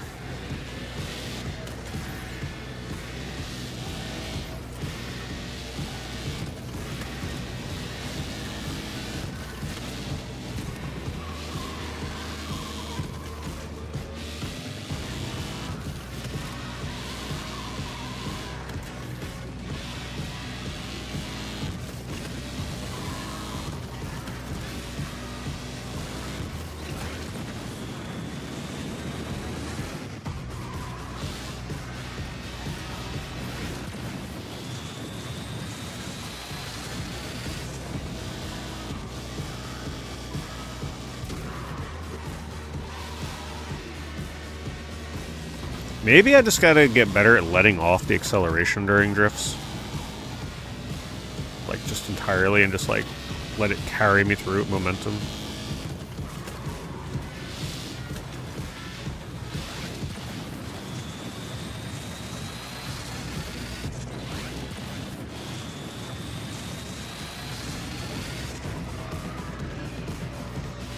Game Awards? Okay. Yeah, I couldn't remember where it was revealed.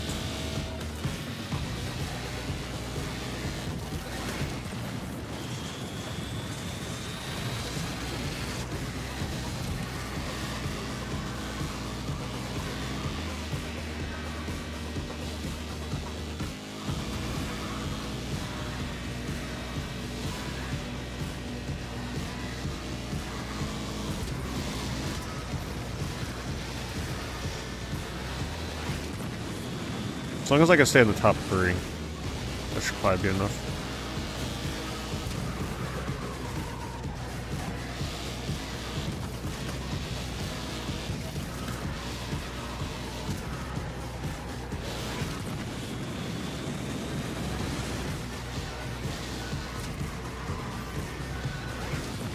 I always hit that wall. I just, the turn before it, I get so greedy with the speed.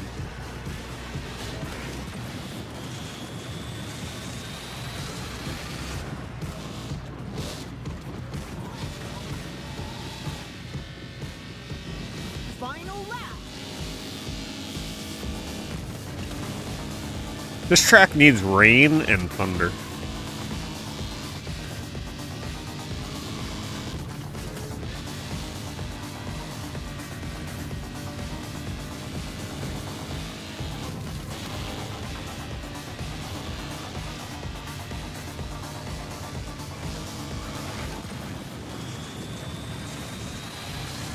Second place.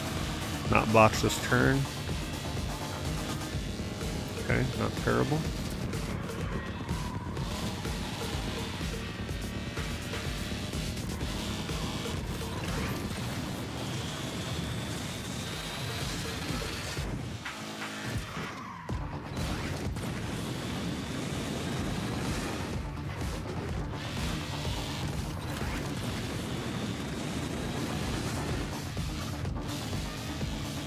There we go.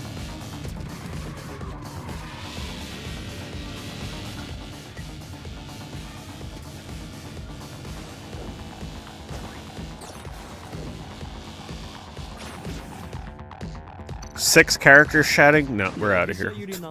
No thanks.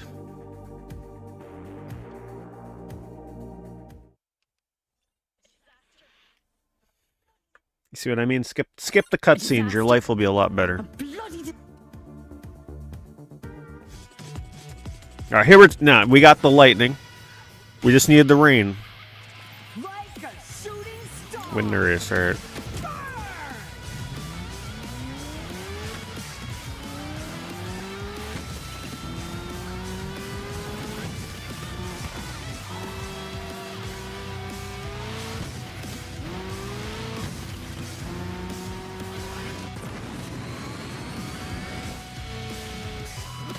That was pretty clean.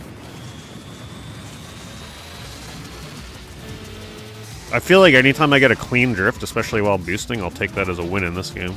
It just means I'm getting a little bit better.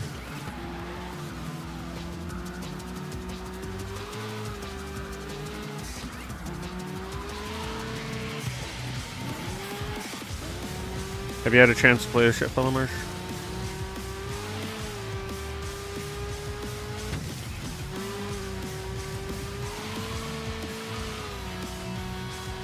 It looks like Disney World in the background, or like Wizard of Oz.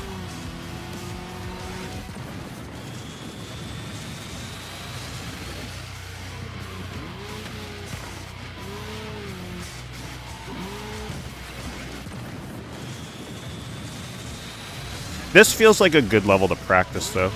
If you're going to practice in a level and try and get better at like the overall mechanics, this level here seems to be the most forgiving. Some of those other levels are brutal.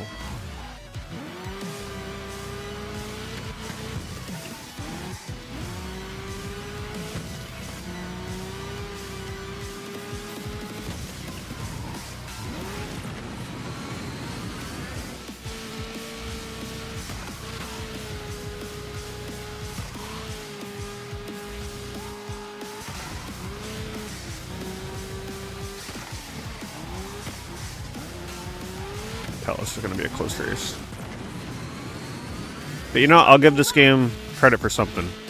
None of these races are pushovers. Like, you feel like you got to earn every victory in this game. We need more racing games like that.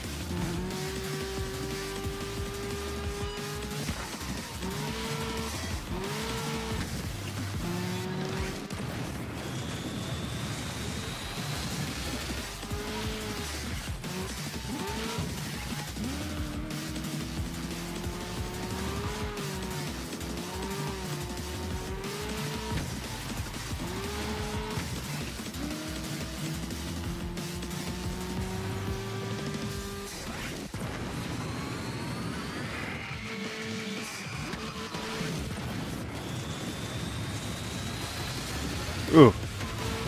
Just got that. How am I liking it? I like it. It's a very high learning curve. Like, you're gonna feel very conflicted with this game when you first start playing it, trust me.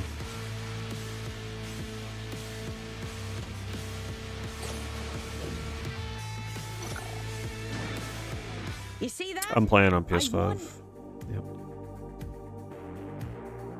Speed Sand Camel Racing? I don't even remember about asking being reminded about that. What, did it come out or something? Or you want? I was supposed to look at it. They want to wait and scheme and accomplish. Remind me as I'm about to end the stream if you're here. Fuck 'em. I'll kill Gabrielle myself. The cursing feels so dramatic in this. Perform boost during drift and finish the race. All right. See what the other modes are. So I'm apparently... Does that mean I'm about halfway through the story mode? Oh, I'm not sure, actually. I don't know how many story levels there are.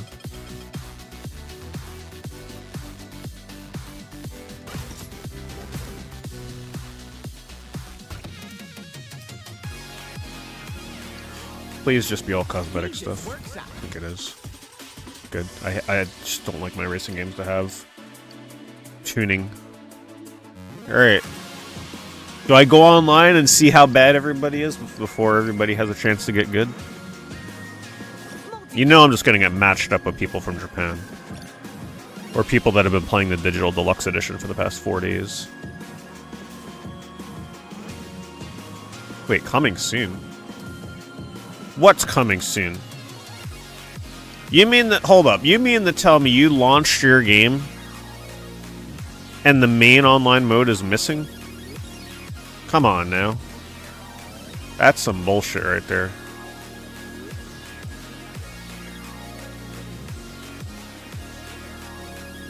Screamer mixtape. So you can only do up to 10 people? Oh, come on.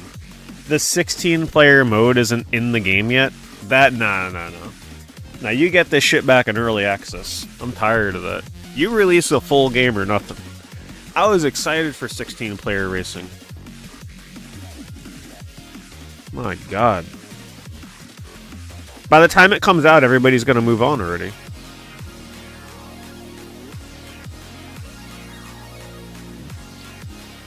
Well, that's disappointing. Alright, 5v5 team race, apparently the only thing we can do.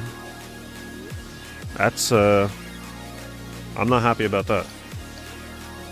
Of course it's team race, so now I gotta depend on my teammates. Now I'm pretty pissed.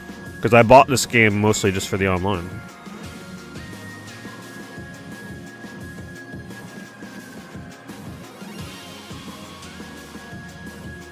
Nah, I don't think you gotta unlock it. Coming soon to me means it's not in the game yet.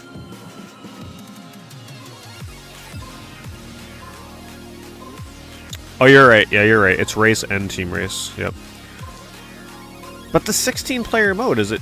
I thought 16-player mode was team race. What the heck is... What's the 16-player mode?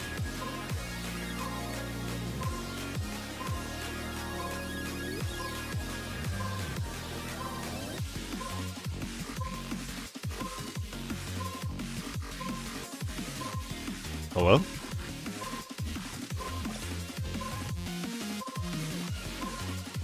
This is crossplay, I heard, so we should get into a match quickly, hopefully.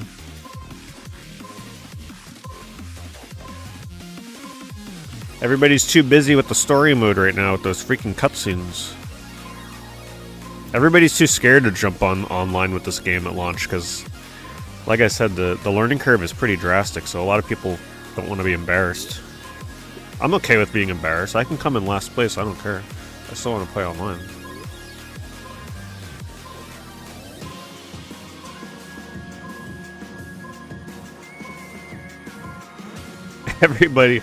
Everybody's still reading the 3rd tutorial novel. Yep.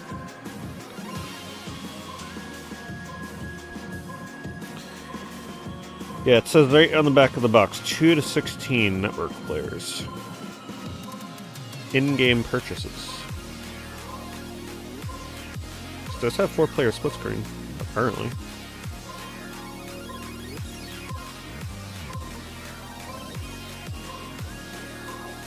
This ain't looking good. The game's dead on day one. Come on now. Where are all my Japanese online racers at? No, you're out there.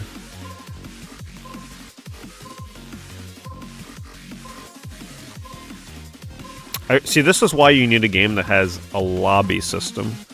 So you can join a lobby that doesn't have a full, like, 10 people. No, there's supposed to be crossplay. I read there is.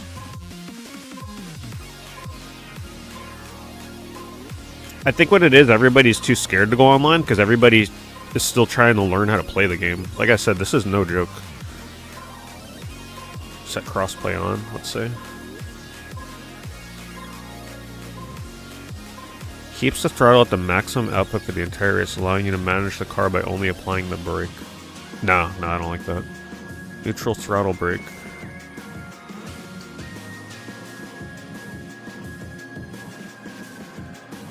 I'm not even sure what that means.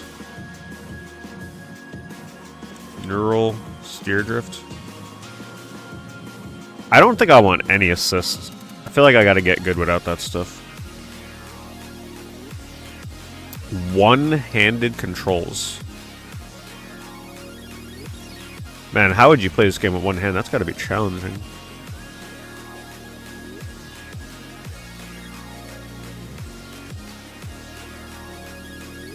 Wait, I had motion blur on low. Whatever, I'll just leave it. Voice chat? Oh god.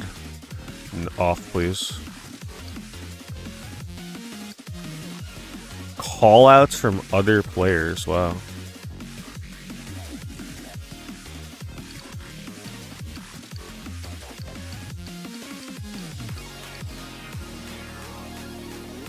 Nothing about crossplay on or off. It's still in queue, by the way.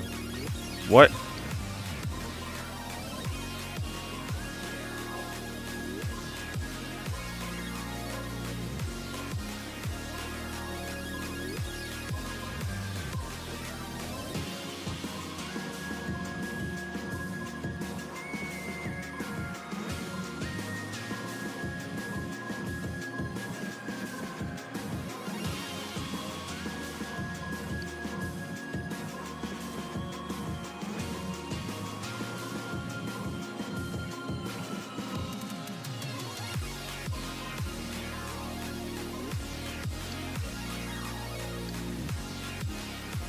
There should just be an option to turn off all cutscenes.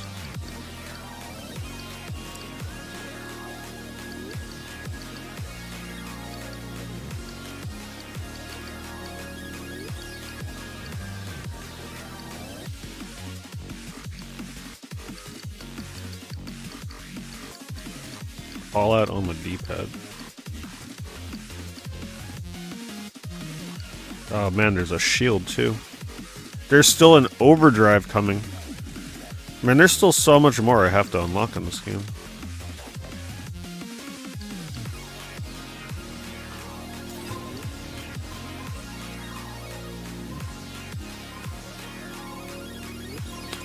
Well, I mean, I tried to connect online.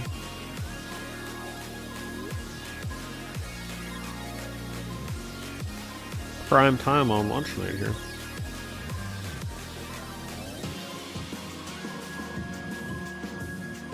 It's even filtering us in the one mode, too.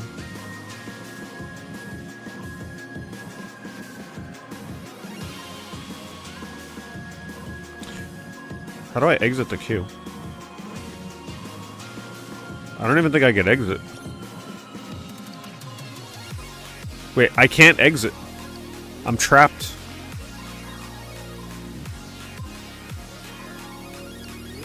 I actually can't get out of here. That's crazy. You can't go back to the main menu.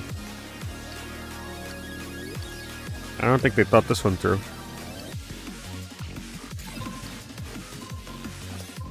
I can't go back. I press X, nothing. Circle, nothing. Square, triangle, nothing. You have to hard quit the game.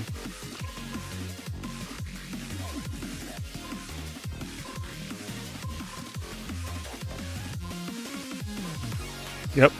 You have to hard quit the game.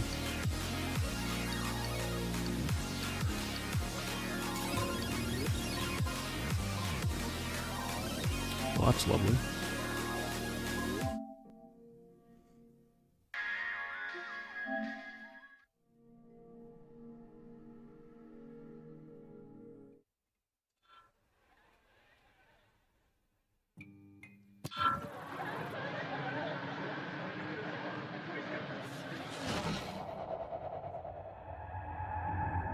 Yeah, maybe nobody's queuing because they don't like to have to do this every time they want to exit.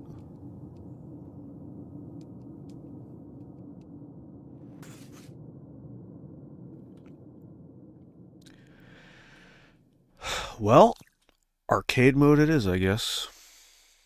Maybe arcade mode gives me all the abilities. But it still feels weird jumping in without the tutorials on how to use them.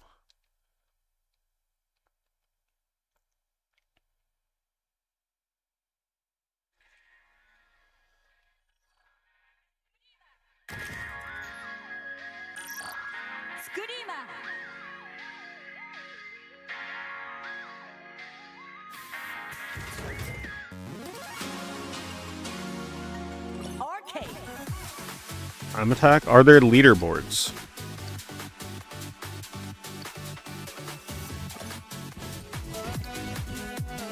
Oh, there are. I'm sure that's not going to be easy.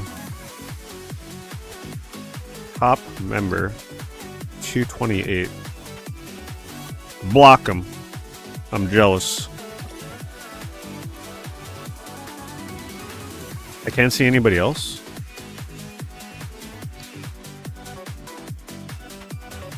Downtown run grade C.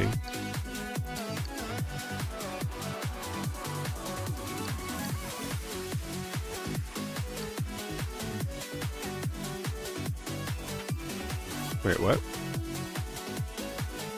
Okay, this is global. No friends play, not surprising. I thought they told me the other time was something else. So it looks like if I want to get up here, you need like a 230 or under would be respectable. Yeah, see, it is cross-platform because look, here's PlayStation, here's PC. So it is cross-platform.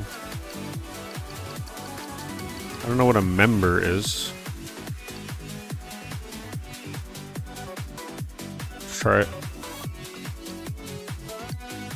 See, using a ghost, that's one way to get better at this game. Whenever I play against my ghost, it just infinitely makes me improve.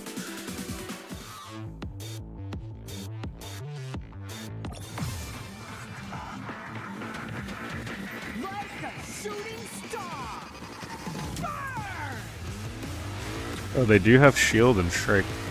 There's no other cars, so...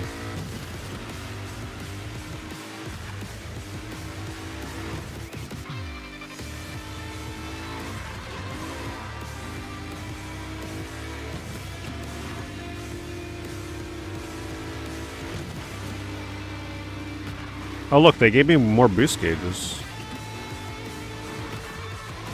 There's still mechanics I haven't found in story mode.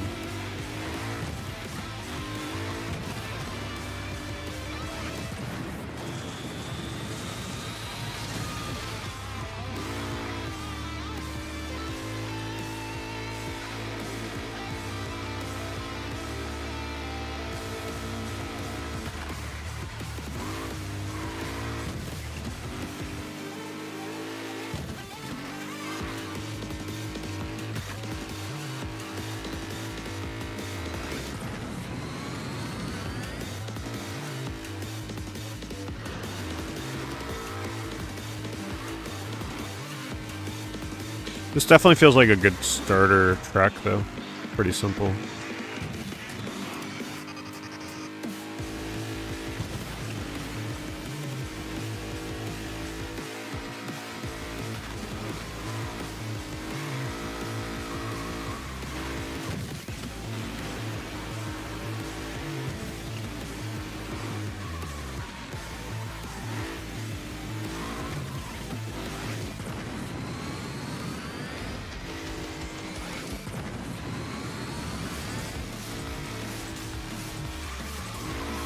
Yeah, this one has just the right amount of turns and stuff to get used to the mechanics. Probably not a bad one to practice.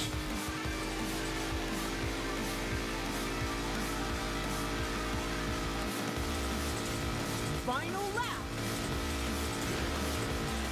Keep in mind, if you haven't been here since the start of the stream, the main gimmick of this that makes it really hard is not only are you manually shifting, but you're drifting with the right stick.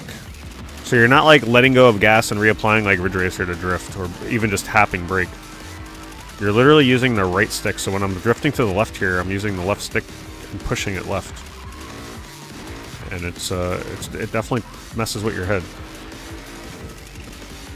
If you haven't played the one other game that uses that mechanic.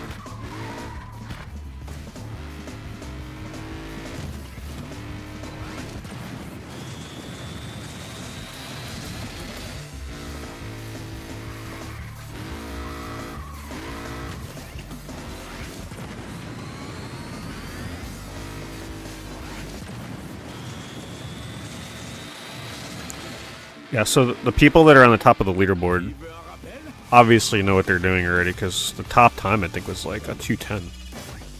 So they do this perfectly. I don't know why it says top member 228. Maybe that really is the top time. I'm not sure what the other times were.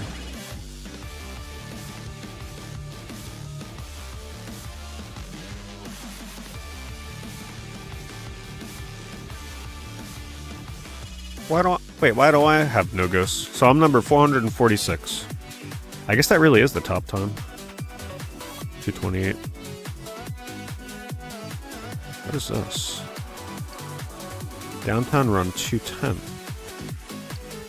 I don't get it. What is a member and what is a leader? I don't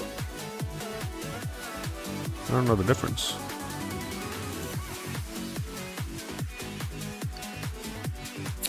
Appreciate that. Thanks and bombs. Thanks for the super chat, as always. I rented Fatal Inertia from Gamefly. And initially, I don't remember liking that game. Because I never ended up buying it afterwards. But that's about all I remember about Fatal Inertia.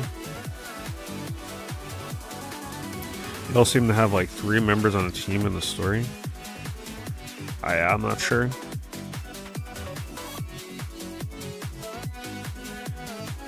I'll try connecting online one more time. Overdrive challenge checkpoints. I don't remember if I don't think I bought Fatal Inertia either after the 360 Apocalypse. I know it's gone back down in price though. Thankfully. Yeah, I don't know the difference.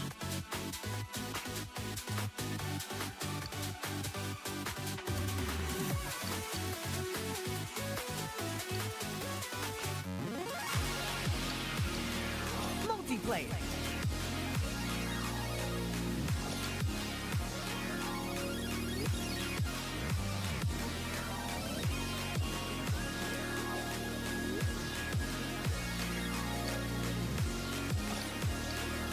Maybe it glitched out before. Maybe it was supposed to find the game but didn't. See, it turns green, it gets you all excited like, ooh, we got a match. And then nothing happens. Oh. Maybe it did glitch out before. Alright, we found the 5 people playing the game online. Free for all 3 laps. Oh my god, that track looks crazy. Wait, what? Oh, I have to choose between these characters? I think it's just cosmetic, right? Don't mess with me. Fatal Inertia is that 360 racing game. Oh, they give you bots? No way. Oh no. I hate bots.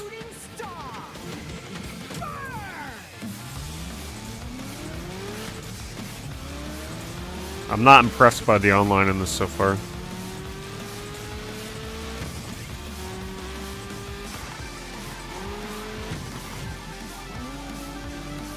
I don't get as much satisfaction. What the?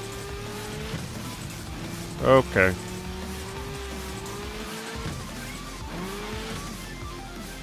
Definitely gonna be a bit of a bumpy ride online.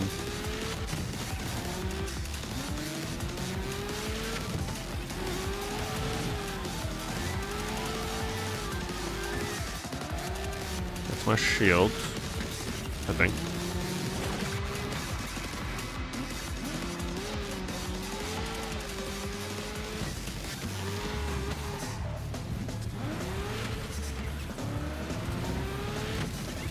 Oh, I can't move! Oh man, what the hell was that? I got stuck on something.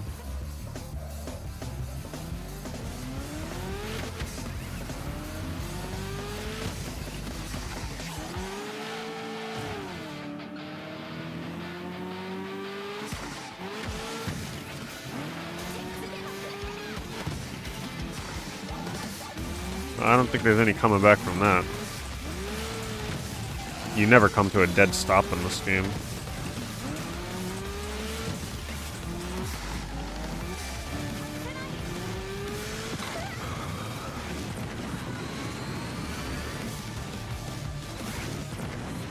They also happen to pick the hardest course in the game, practically. Turns are crazy.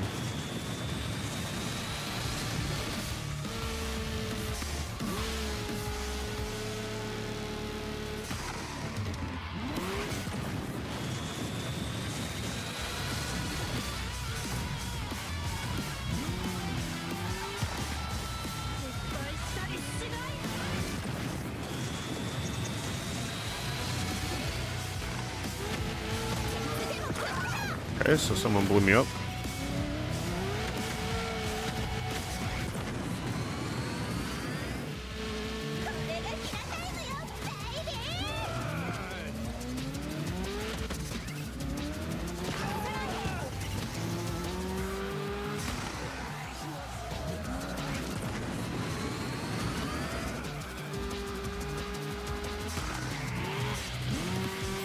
Yeah, this is a very advanced track.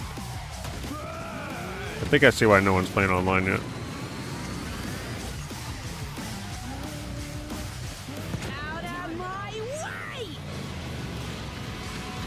Like, you gotta be fully in tune with the mechanics of this game. So I can blow myself up with that? Or does it just blow up? Hello? They just pinned me to the wall. There's some weird, wonky mechanics online, let me tell you.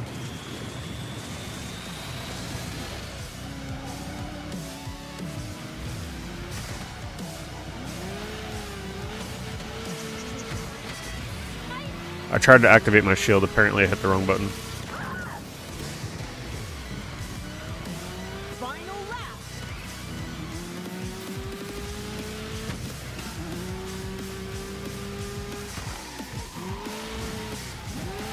I'm trying to hit them, that shit ain't easy. That's gotta be another player.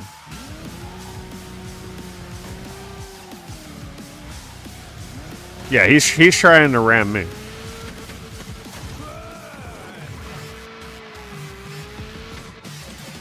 We're both just in the back of the race trying to blow each other up.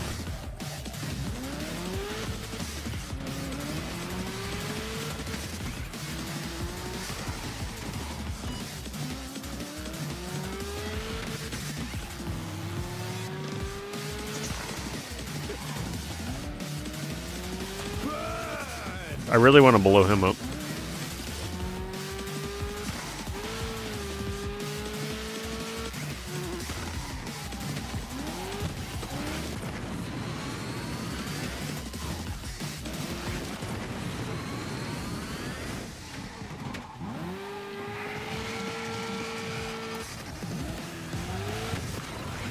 This track is crazy.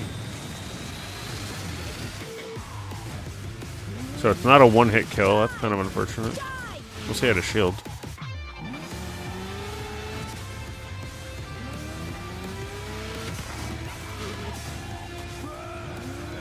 Not last place hype. I'm pretty sure the other players were also in last.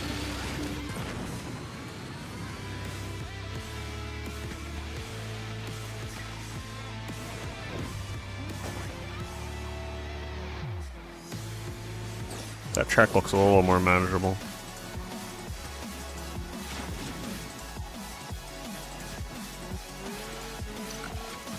Yeah, those are two players because the bots are all just a basic name. I'm glad I wasn't the only one struggling in that. My God. Of course, the #1 player is someone from Japan. No surprise there. Yeah, everybody's leaving. That's crazy. No, those tracks are way too hard to jump in online. Plus, I'm still not used to all those other mechanics. The shield and the ramming stuff yet. There was a lot of weird rubber banding too. That was not a good first impression of the online, unfortunately.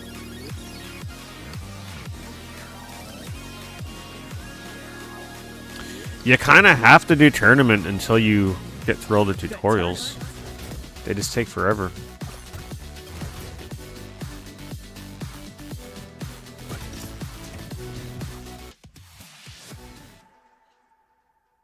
There's way too much cursing in this. It's just too cringe.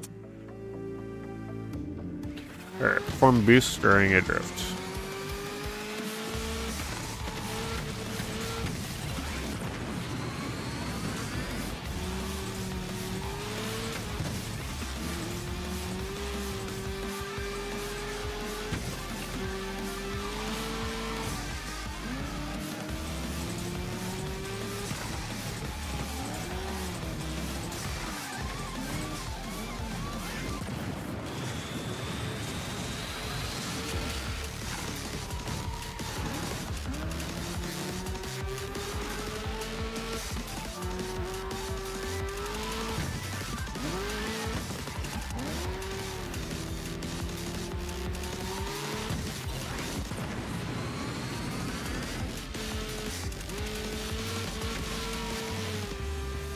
Need one more boost.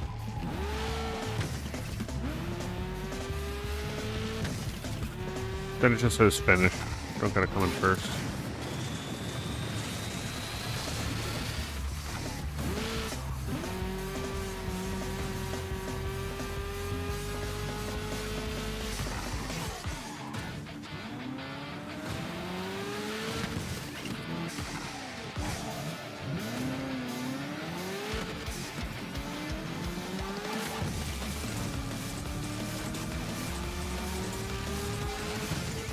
It really makes me start to wonder, though, like, what is the purpose of having drift on the right stick? Does it really make that much of a difference? Like, what is that adding to the game other than a higher learning curve? Like, do people really hate drifting normally that much? I'm trying to figure out, like, what the purpose of it is.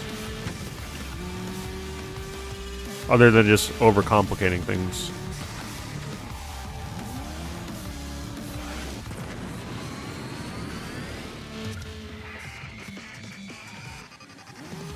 Beh, ora ho capito che intanto.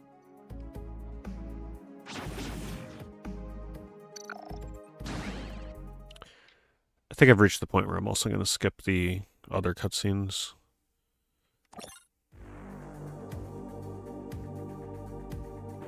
Like these. Just, we don't even know what the hell's going on at this point in the story.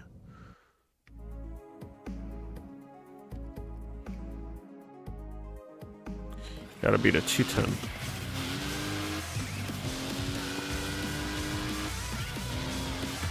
There's also not enough happening in those cutscenes to even care. I could see if they were a bit more exciting or over the top, but they're pretty like basic. The kind of cutscenes you'd see in a free-to-play mobile PC MMO game.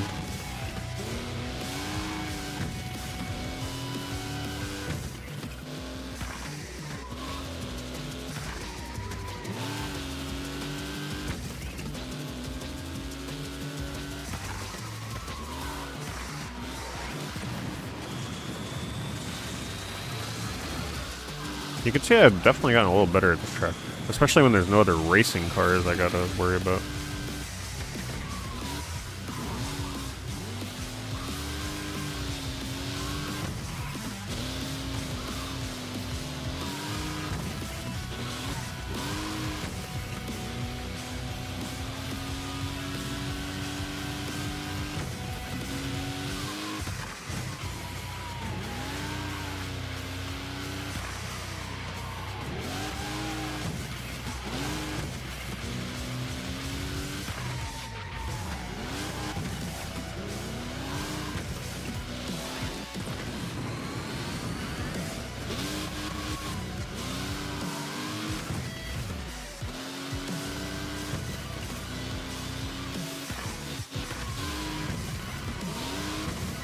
Still a hard drift to get down right.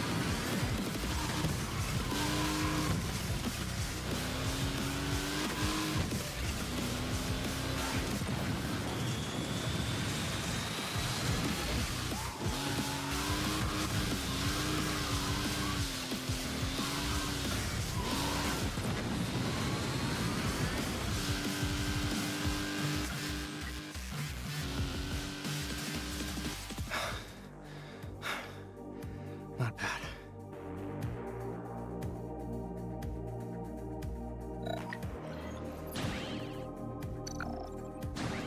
Hot Wheels Unleashed 2, $60. That always felt like that should have been a bit of a cheaper game, $40 or something. Hot Wheels Unleashed games.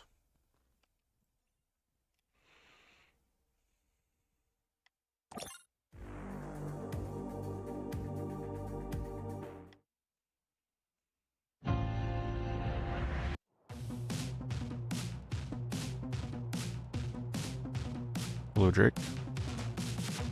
The graphics are pretty nice. Yeah, the graphics are good in this. Also, the music. I enjoy the music. This is good racing game music.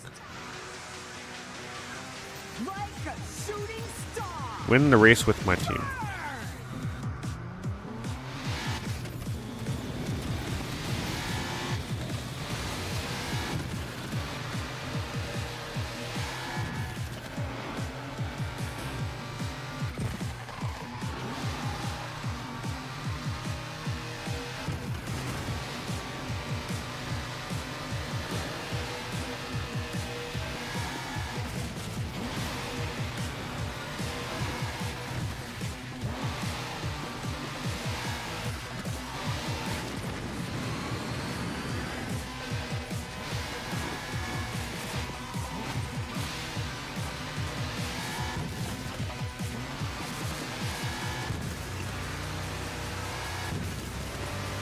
Like, I know there's a setting where you can make the drift left stick, but man, it just feels wrong to do that when the whole gimmick of this game is right stick drifting. I just feel like it would fundamentally change the way the game plays.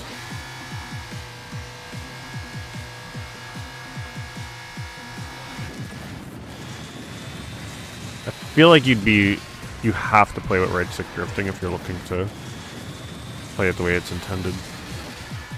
Especially if you're going to go for leaderboard stuff.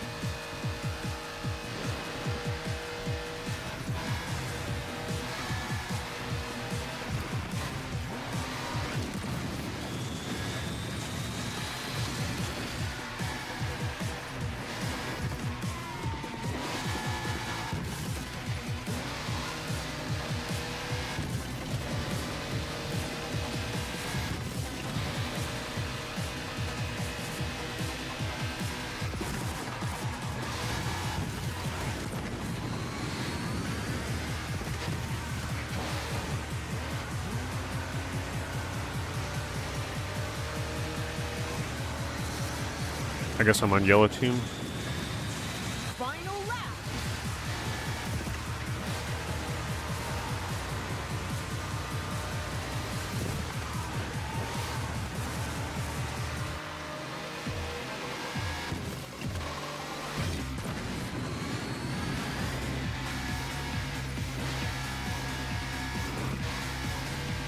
That was a pretty good drift.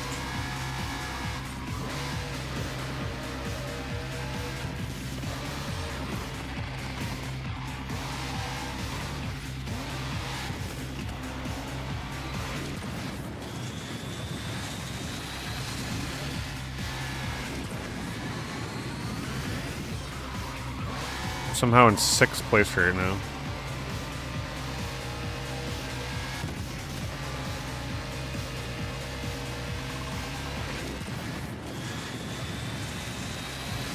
Yeah, there's definitely no rubber banding in this game.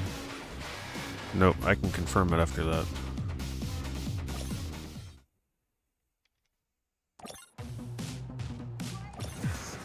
Nice Wargly. What levels were your final team? Like, what did you end up using? And what level did you get to before you started?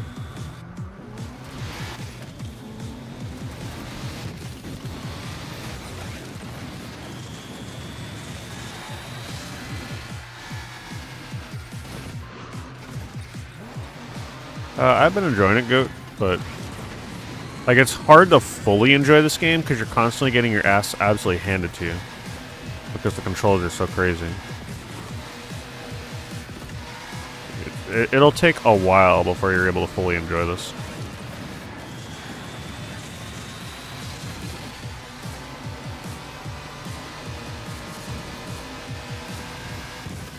And I'm also very disappointed that the online mode is essentially almost non-existent.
I'm still in 6th place. I haven't even made that many mistakes. This is crazy. Yeah, I hit the wall here and there, but I mean, come on.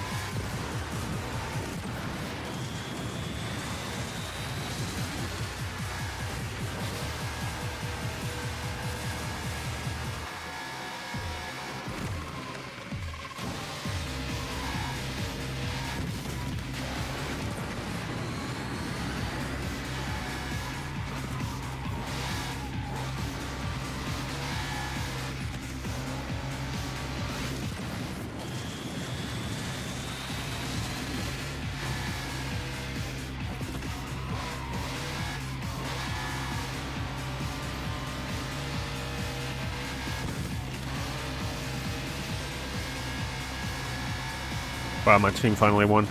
They finally carried me. Goodness gracious.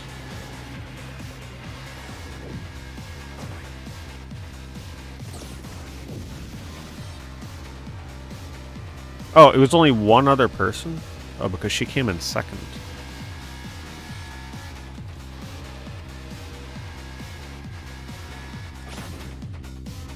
$50 to $54, nice.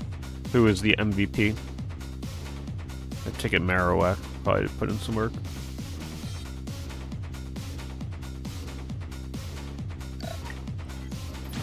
I was outside today a little bit. Yeah, it was a nice day.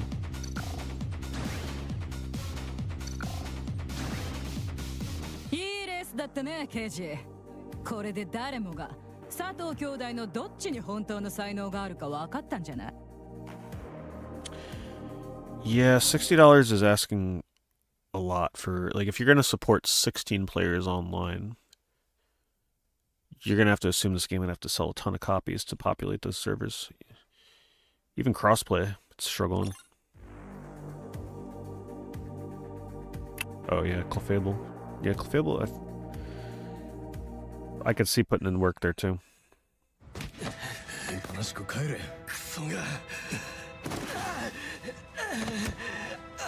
You mean the paper RPG Maker game? I saw that. It's like an indie game or something, right? I probably wouldn't get too involved in that. But it'll look nice. Like a Paper Mario kind of thing.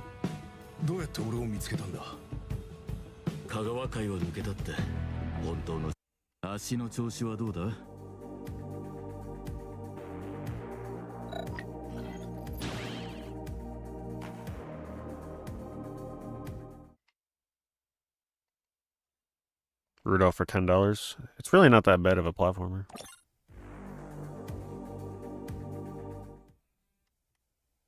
You know how many cutscenes I've skipped? It's like my 6th one.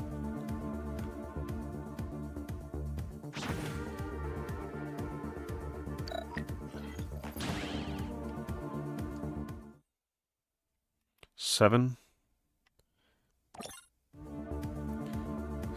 cutscenes.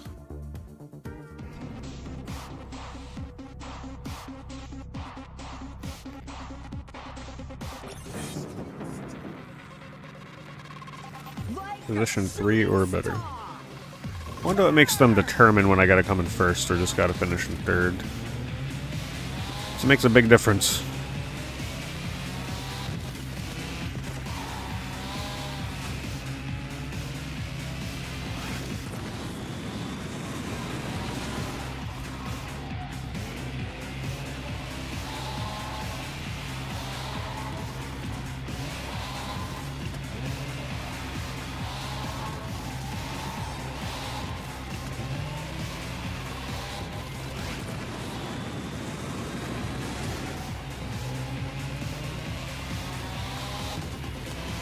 You know, the more I think about it, the more I feel like the learning curve in this is going to be detrimental for them.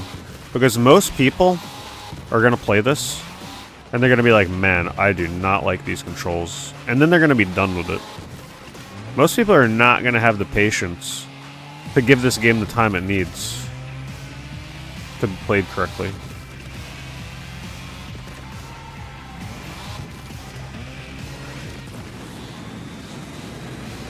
Because nobody likes to play a racing game where you just keep slamming into the wall, but this game, it's definitely going to happen for a very long time. But I feel like a lot of people are going to be very turned off by that.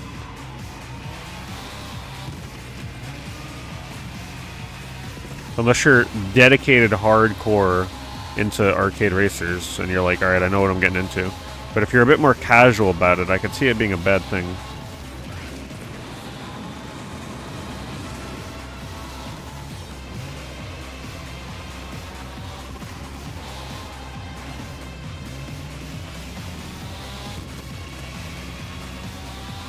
Pretty much the way for me to get good at this is to do time trials, for sure. Time trials, over and over and over. Get the feel for it.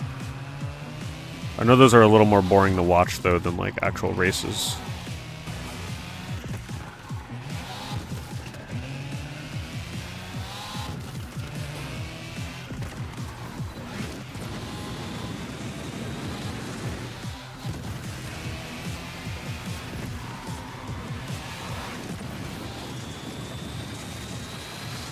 Final lap.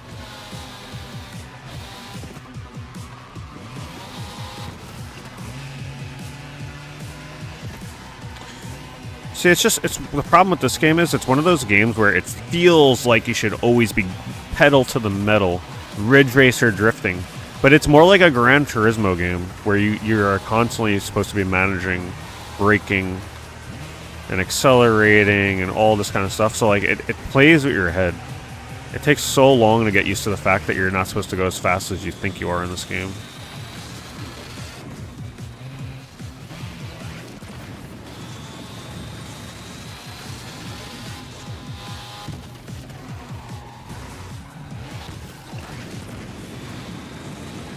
On top of the 1 million other things you're micromanaging while you're racing with the controls.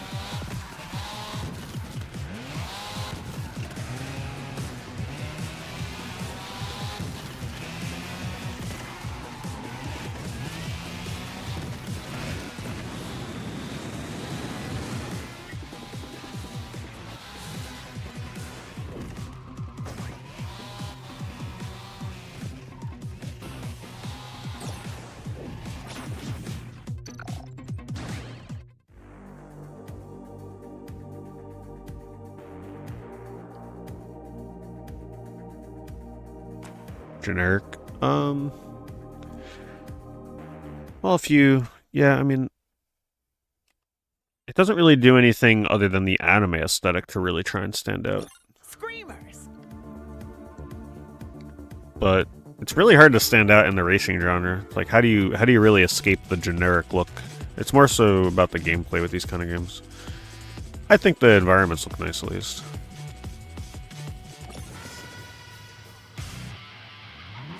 Like a shooting star. Burn!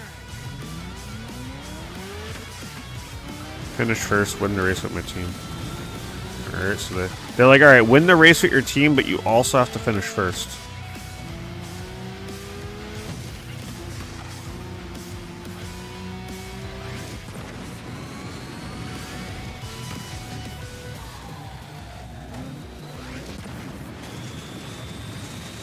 Well, the one thing that you don't notice with this one, and the reason it made it look like generic, is because the complexity of this game is not in the looks, it's the controls. The controls make this feel unlike any other racing game you've played before, unless you've played that inertial drift game or whatever it's called.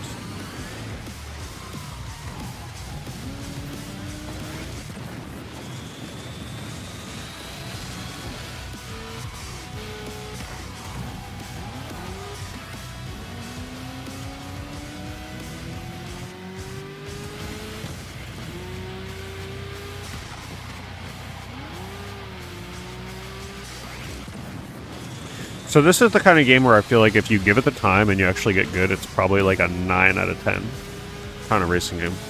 But if you're just really not feeling the controls and you're playing it, it's probably going to feel more like a 6 out of 10. Maybe even lower depending on how much it aggravates you. Because this is a game you can't just like BS your way through. You have to get good at these mechanics.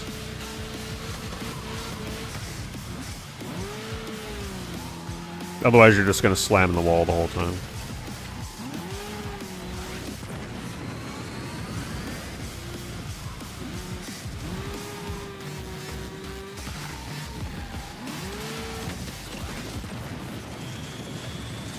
Final lap. Okay, so here's what I'm beginning to feel with this. There's so many times where you get the boost, right? And you go super fast. But almost immediately afterwards, you have to slam on the brakes. So it's like you never get to just boost and just go damn fast in the course. You're always having to slam on your brakes not long after. And I think that's my problem with it right now, with the track designs.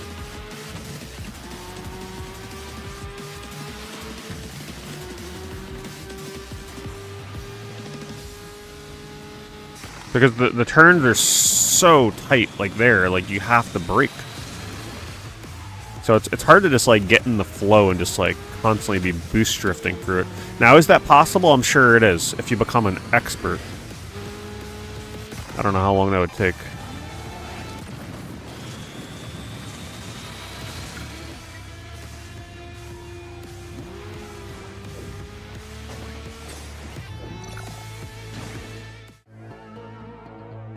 No, the drifting in this is nothing like Ridge Racer, at least with the default controls.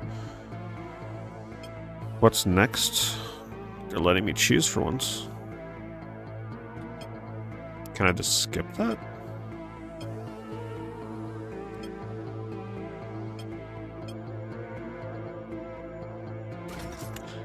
It's definitely not floaty. Definitely not floaty. It's a heavy movement. The left stick is extremely heavy. Roshin.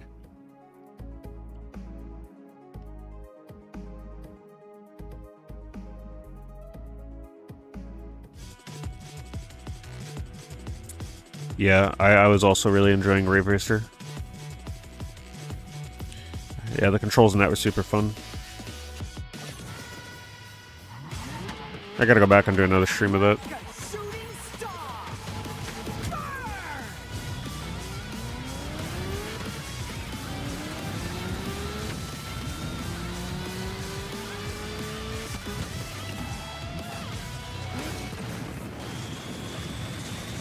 I do feel like I'd enjoy this more if the manual upshifting wasn't a thing. Like, I've already got enough shit to worry about in this game. I don't want to have to worry about upshifting constantly. There's a reason I don't like choosing manual shift in racing games. It's just annoying.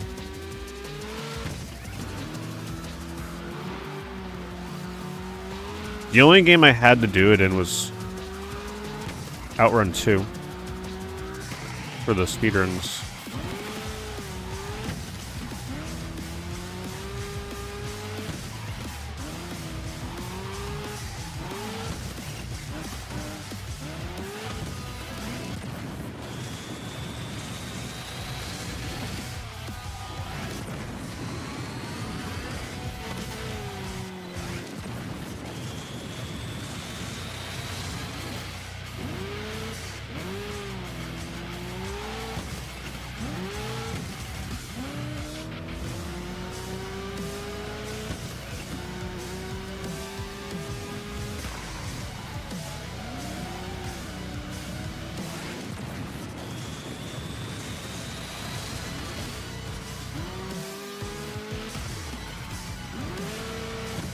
Because I'm having to upshift in the middle of my drifts. It's like, man, I've already got enough shit to worry about while I'm drifting.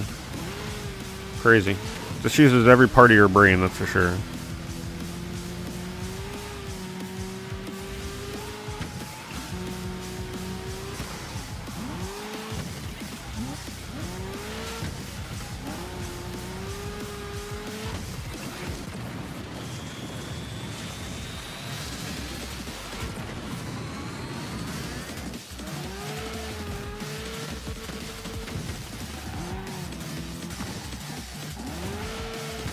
No, I haven't done Crimson Desert. I don't have plans to.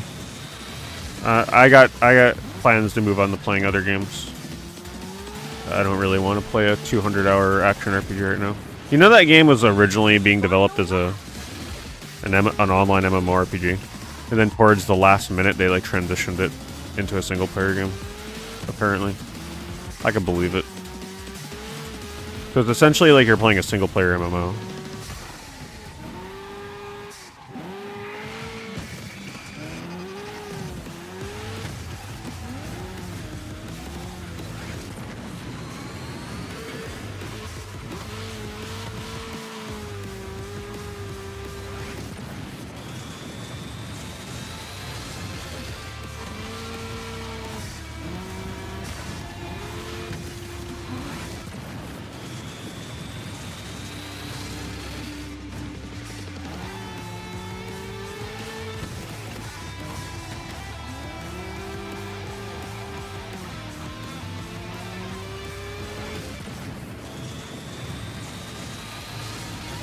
I gotta win this race. Oh boy. How's the sense of speed? Well, I have the motion blur on low now. Sense of speed feels fine. The problem with the sense of speed is it's just a racing game where you're constantly slamming your brakes, so you never really get to take in the speed because the tracks are so technical. It's not like a Ridge Racer game where you can just max accelerate, max boost, drift the entire track. You can't do that here.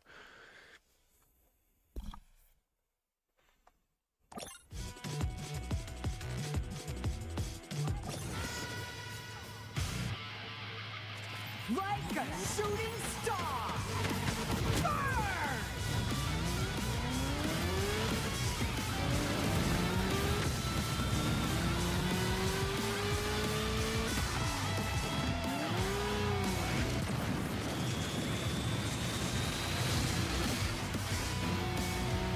The best way I can put this game is it's an arcade racer for the hardcore arcade racer fans. So this is not a casual arcade racer. So if you're looking to just like sit back and just have fun with an arcade racing game, you're not going to be able to probably get that with this game because this requires constant focus. It requires 100% of your attention.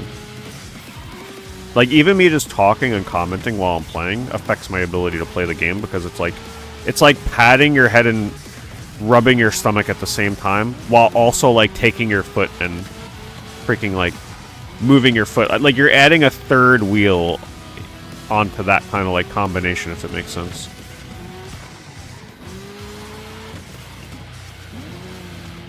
There's just so much you gotta do.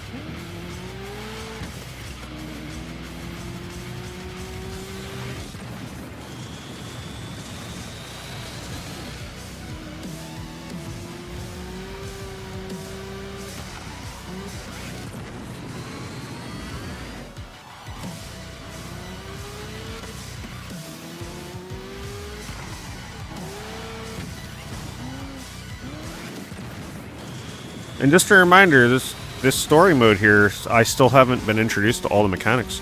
They still haven't given me the shield. They still haven't permanently given me the takedown mechanic. Like, we're still dealing with an incomplete list of mechanics. And if you're unaware too, this game has a perfect boost, like active reload, Gears of War style boost system. So you don't just hit the boost button, you're literally like doing a timing minigame for every boost you do. So it's like, this is not a game you play to relax, to say the least. 100% focus to play this. Final lap!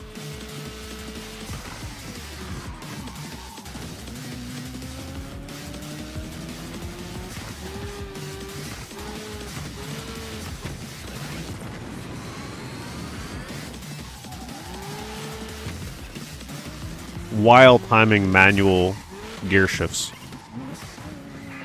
So, I'm just like letting you guys know what you're getting into if you planned on buying this game. Keep in mind, not saying it's bad or anything. I'm just letting you know this is not what you're expecting it to be.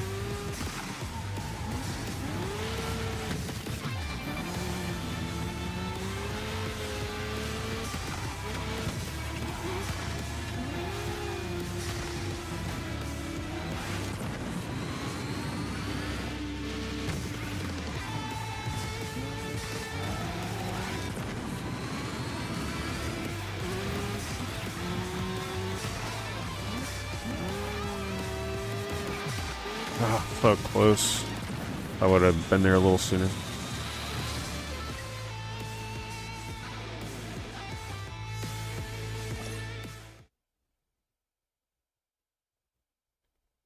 Yeah, it controls like inertial drift. If you've played inertial drift. That's the only other racing game that uses dual stick. But even so, I don't think that inertial drift game has all the mechanics that this game has. This game has way more to it than just dual stick drifting. There's way more you're managing. Like a shooting star. Burn!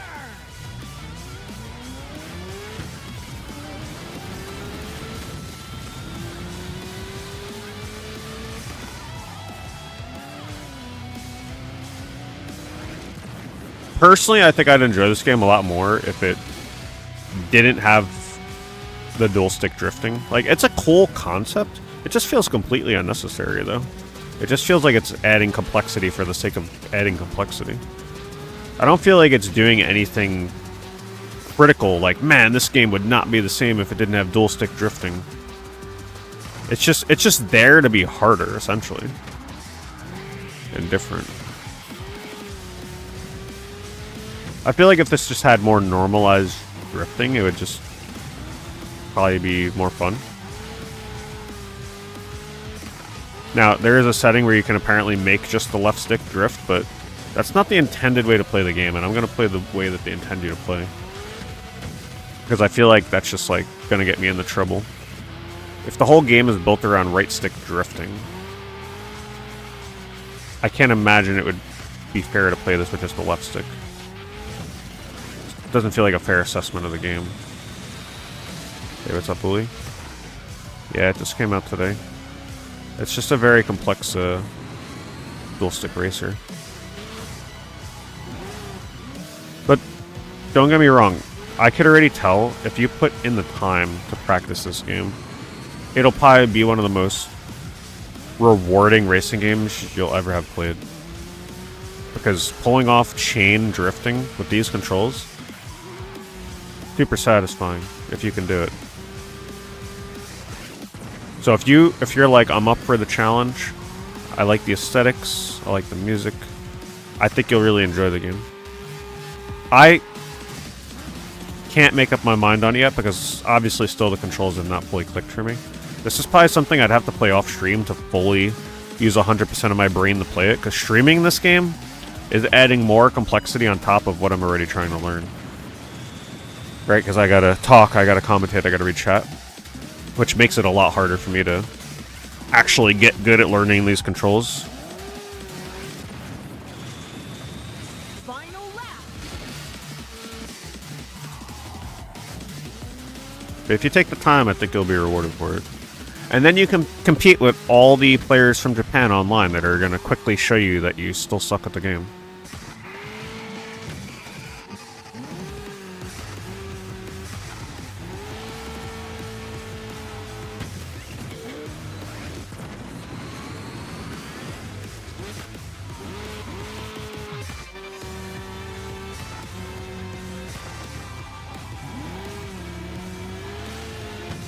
I have to win this race, by the way. I'm in 9th place.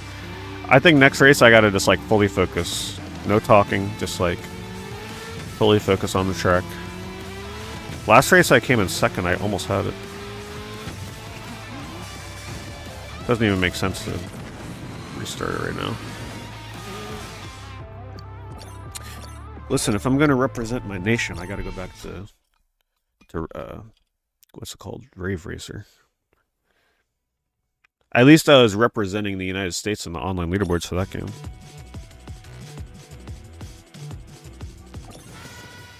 Alright, here we go. Focus mode.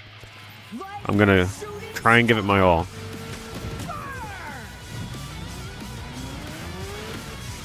That means not too much talking.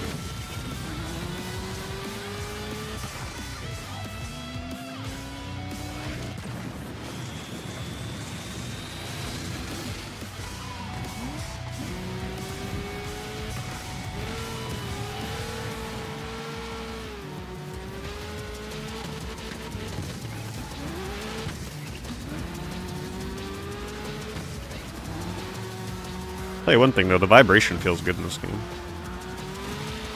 It's got good DualSense vibration. I'll give him that.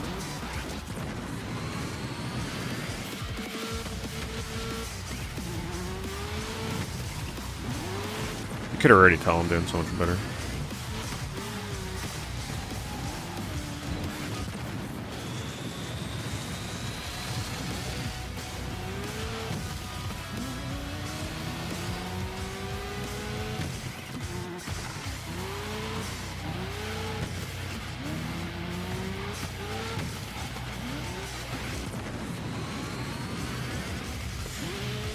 Too greedy with my speed there.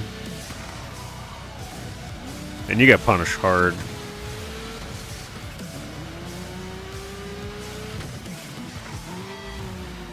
Come on, go.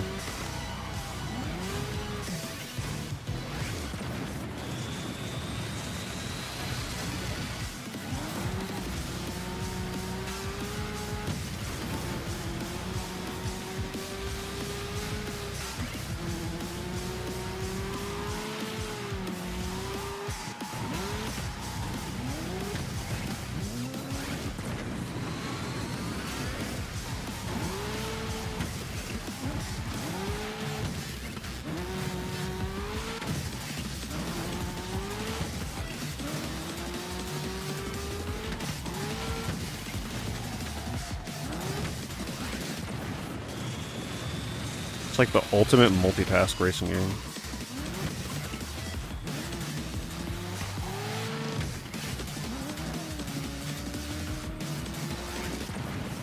Final lap.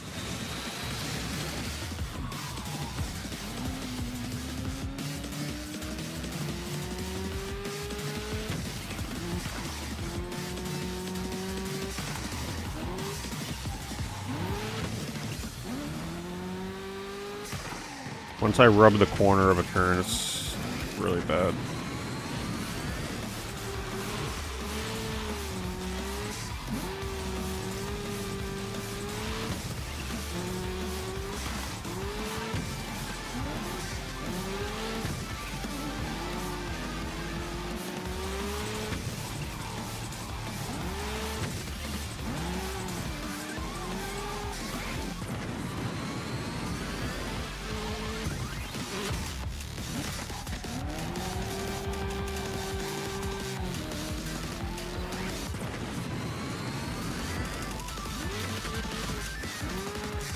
Oh my god.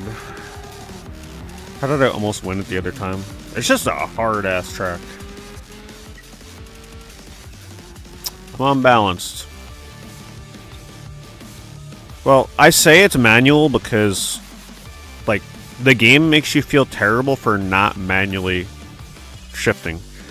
Right? Like, if you just race, you can ignore the manual upshift, but you know you're doing things, like, completely wrong. Completely wrong. Because the feedback that they give you from the visuals on the UI to the force feedback on the controller to the sound effects, like, they make you feel god awful for not shifting manually. So, like, you can ignore it, but it's a huge mechanic of the game. You kind of have to do it.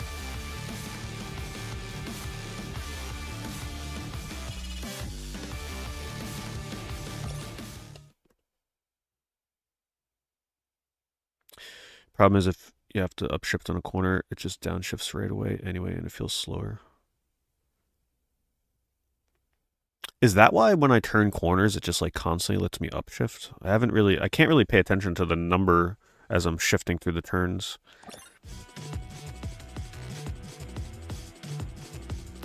No. No, I gotta go all in. I can't ignore. If I ignore the manual stuff, I'll never be able to get into it later. Like, I don't want to become dependent on ignoring it. You got to go all in here. It's part of the game.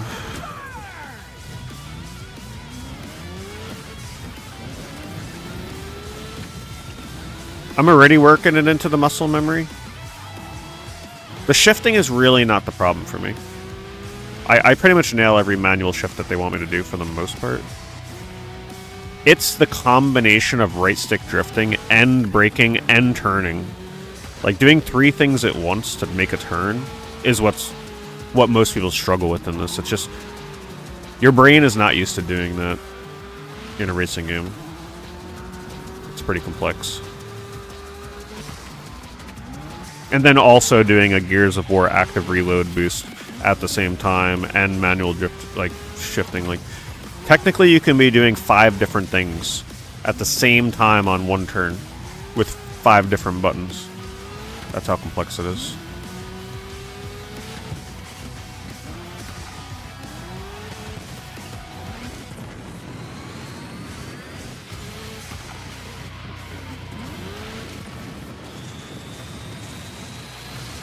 That was pretty smooth. Let's just do that again on the final lap.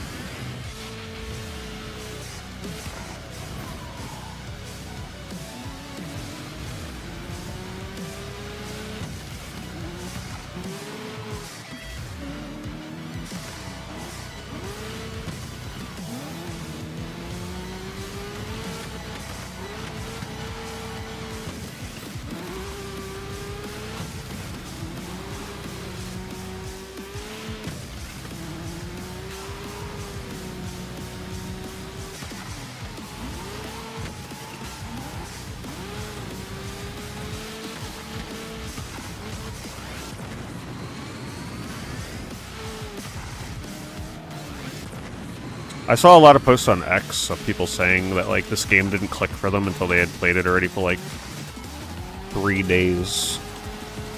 Some people pick it up faster than others because they had the early access digital deluxe edition.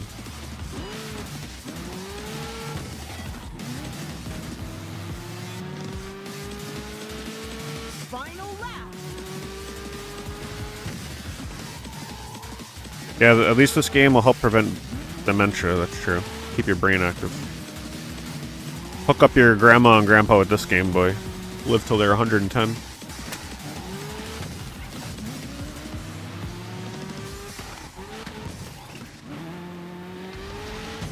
Oh wow, I was in first place.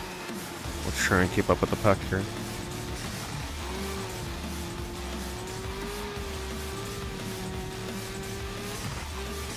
Hello? Oh my god, what was that? I hit a corner and it spun me around? That's never happened. Of course.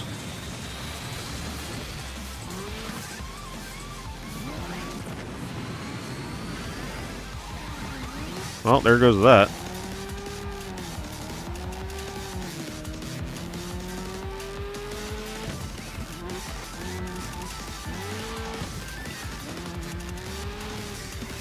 Damn, I had a chance there too.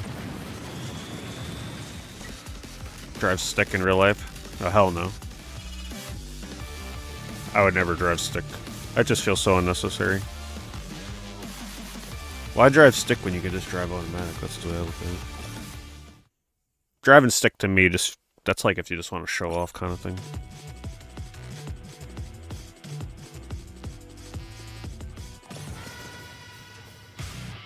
Or if you were forced into driving stick because when you were younger, you just, you know, that's the only car you had.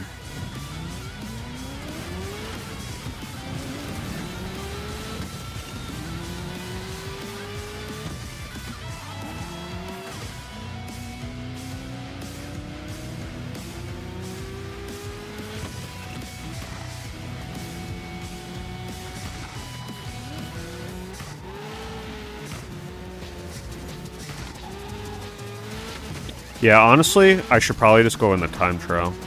Time trial is where I'm gonna learn this best. Because, especially if I could see my ghost, that'll help huge. Like, that'll be big for me.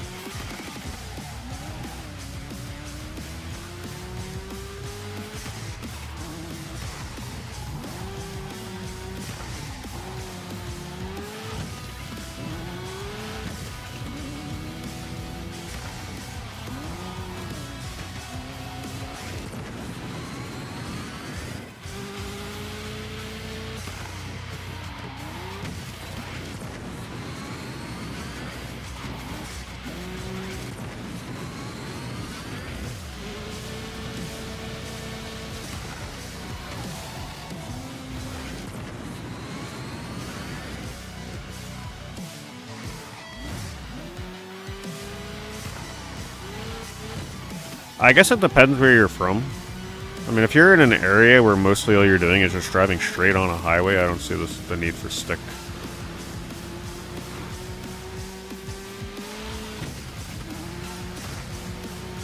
Personally, I think it's a bit of a hazard as well if you have to drive at one hand. You just have so much more control of having to think off the top of your head real quick if there were an emergency if you had two hands on the wheel. Stick shifters, they always got to have one hand on the stick and one hand on the wheel. To me, that's a little more risky. Plus, it just feels terrible to drive in a car with someone that's using stick shift. It's just so, like,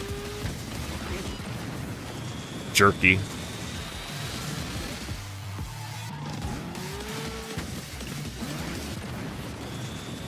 Final lap.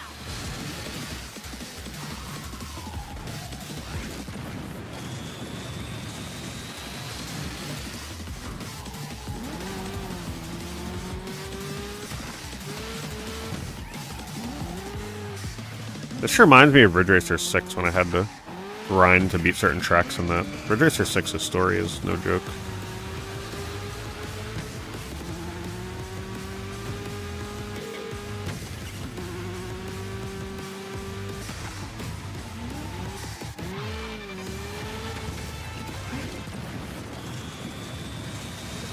Another thing too, you just gotta like get better at knowing where you gotta boost. There's so many places where if you boost, there's no way you can slow down in time for the next turn.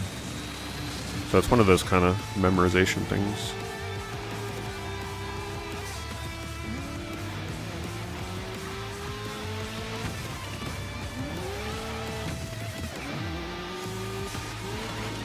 Alright, we're done with this track for now.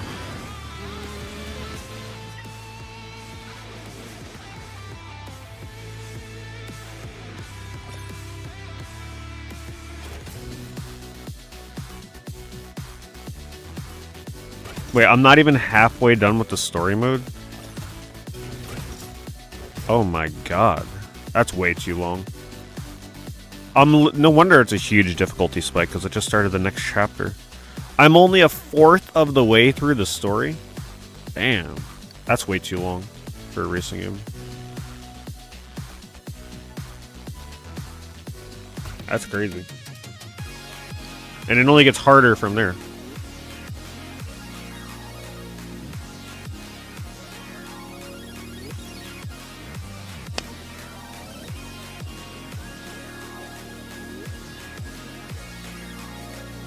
Oh, I love a good lifeless automatic car. Nice and smooth. Does all the work for you. No need to be worrying about shifting. But see, this is going to come down to a bias thing, right? Like if you grew up driving stick shift, of course you're going to prefer stick shift. If you grew up driving automatic, you're like, man, how could you drive stick? So it doesn't, there's no argument here. It just depends what you grew up driving.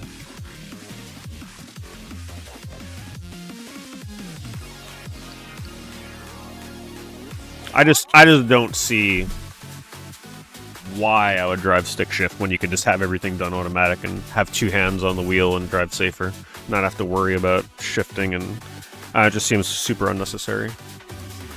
Just the whole like having two hands on the wheel thing, that's a big deal for me.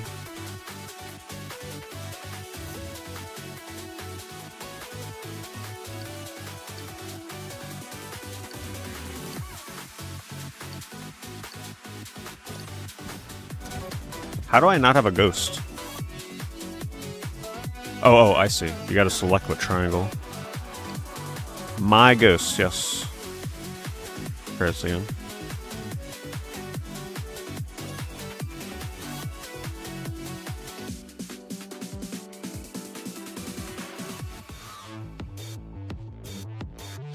Yeah, like I was mentioned, it's definitely depends on the country you're in. I think Japan also does a lot of stick shift.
Well, it's a good thing I bought a physical of this game, because if I decide I don't like it, guess what? I can sell the game. Isn't that wonderful? I still haven't decided. Because I can't tell if I like the game or not. Because you can't judge this game until you get better at it.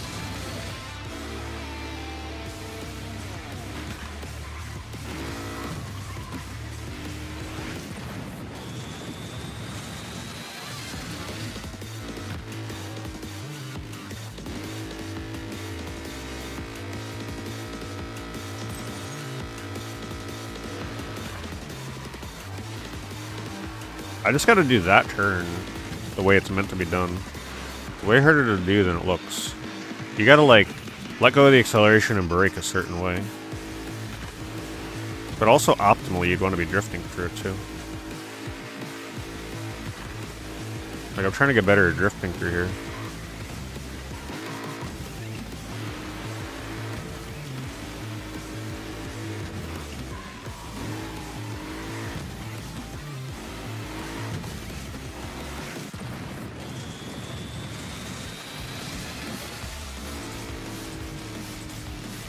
Yeah, I think this is definitely a racing game for the hardcore that like feel like they want a new challenge. If you're casually into arcade racers, I can't safely recommend this. It's a little complex to be like, yeah, you'll love it. It's definitely gonna be you kind of have to try it and see yourself.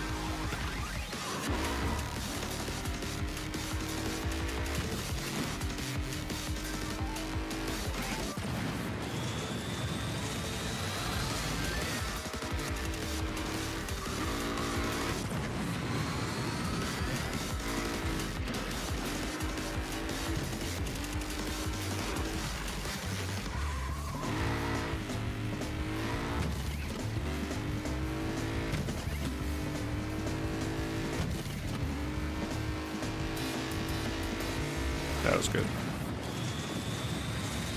Take that, me.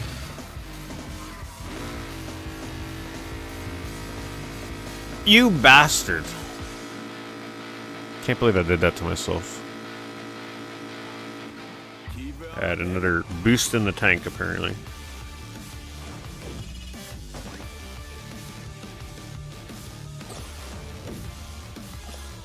Honestly, I can't tell with the frame rate. It doesn't look 60 to me.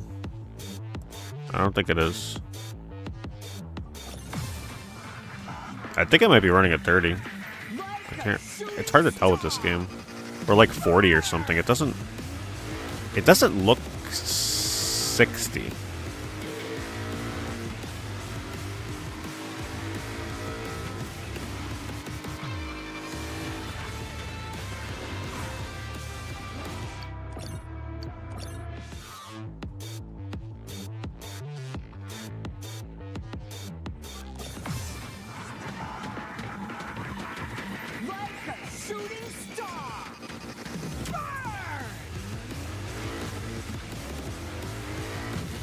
So you can see like the speed difference there when I nail the shifts. I don't think I did the shifts in that Ghost.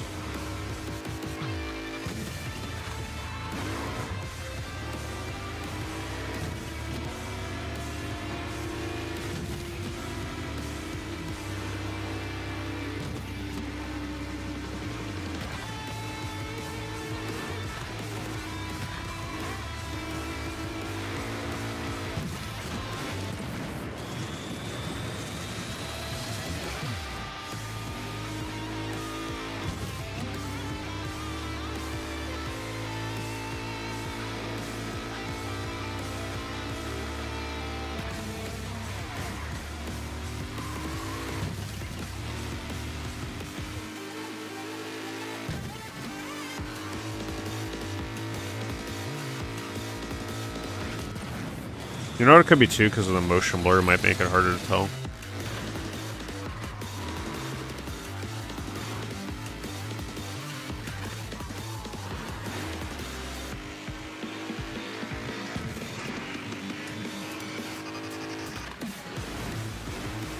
Variable unlocks.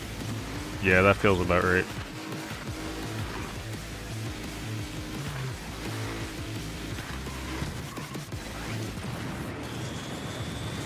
I always feel the need to boost there, but then when I boost, I can't break in time for the wall, so I gotta stop boosting there. It just looks like such a tempting boost.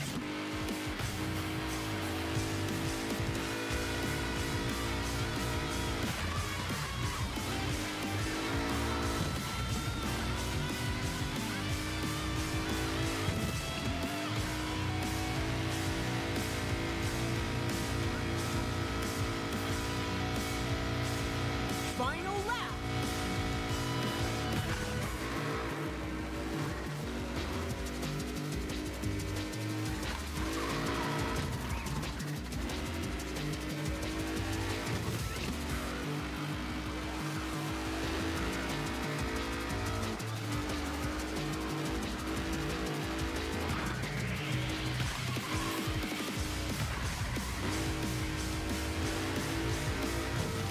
Okay, that time I remembered not to do it. This here should be safe. Wait.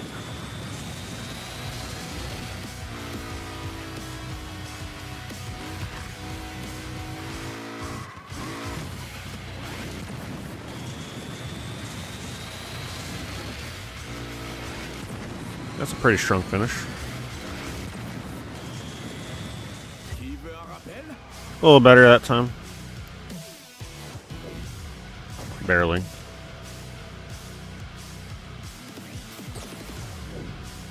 Alright, let's try a different track.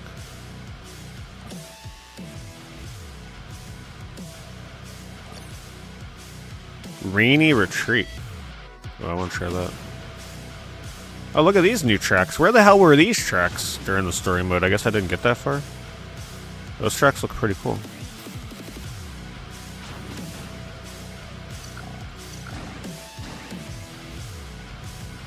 I didn't even notice the shortcut, I'm gonna be honest. I guess it's the kind of game where you gotta hit a shortcut, huh?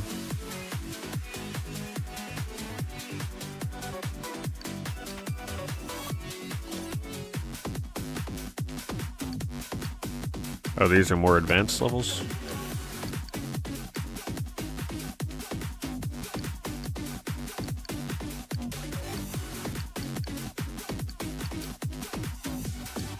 Hello, Robert.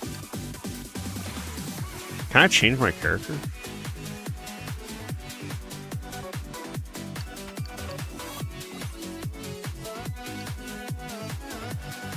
Yes, I choose Japan.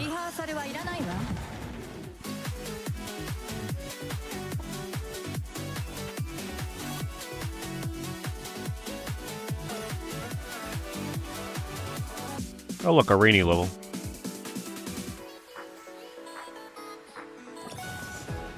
Is there a fast start in this game?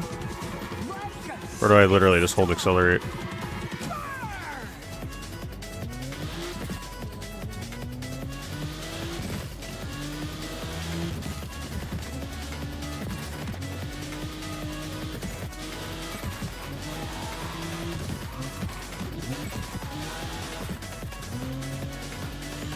Tap L1 when the bottom left gauge fills up. Okay.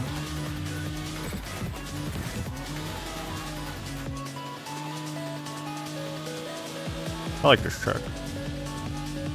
At least it's got track variety. I like that everything isn't like Neo Tokyo. Ooh, look at that drift. Progress. I like just not having the added stress of other cars to worry about.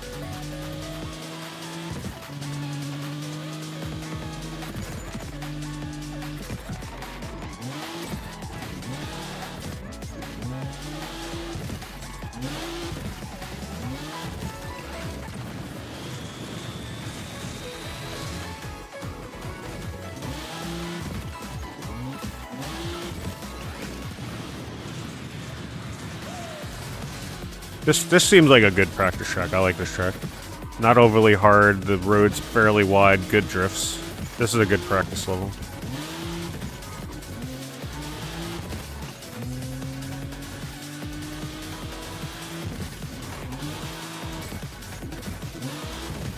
I'm noticing this car has 3 boosts. The other car had like 5 or 6 boosts. I don't know what. Maybe it's track dependent?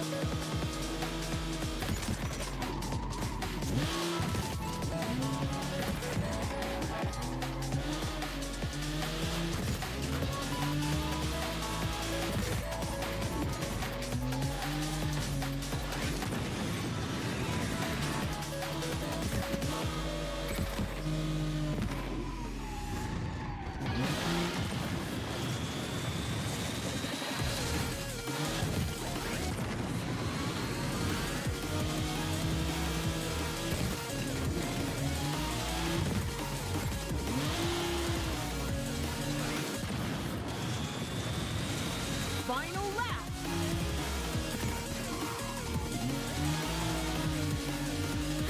You know what this makes me want to play instead, though? See how I like it?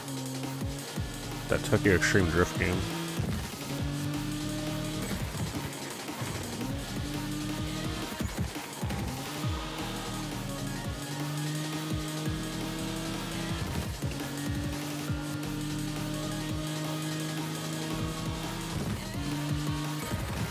Ooh, that was good.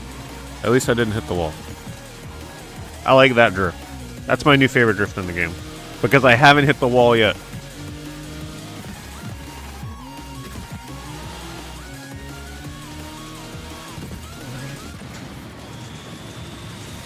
How did I get overdrive?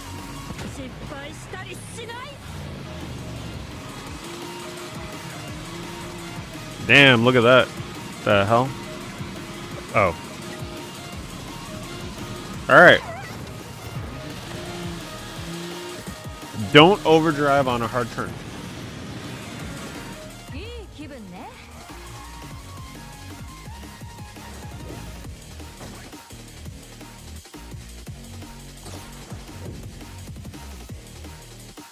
I want my ghost. Yeah, I mean, it's got a physical, but you gotta import it. I just hate having to import from, like, PlayAsia. Pain in the ass.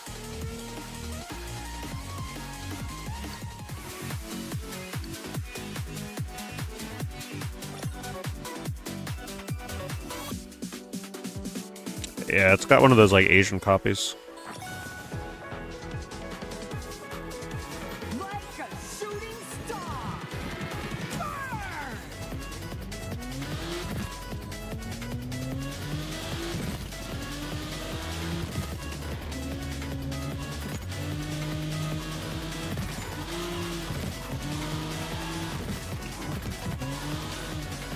Maybe this will be the track that warms me up to the game.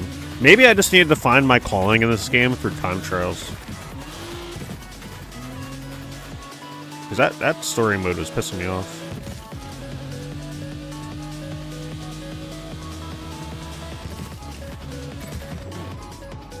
Ooh, that was clean. I love that drift. That's the best drift in a racing game. I know that drift may not look like much, but trust me, the controls in this game, I'm gonna take that drift as a win.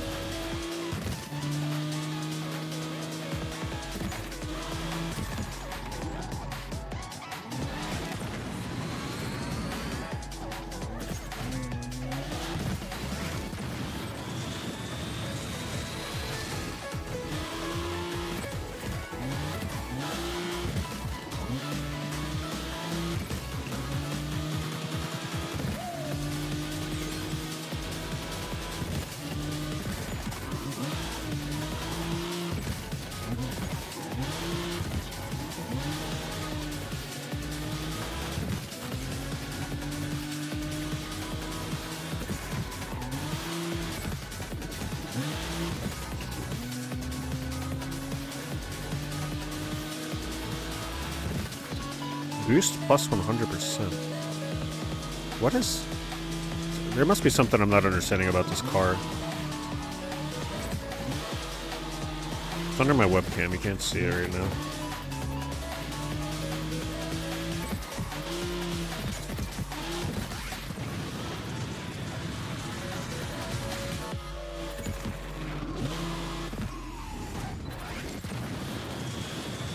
Hype 4%? I'm not sure what that is either.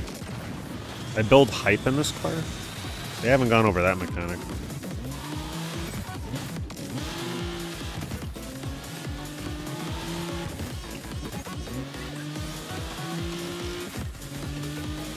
Final lap.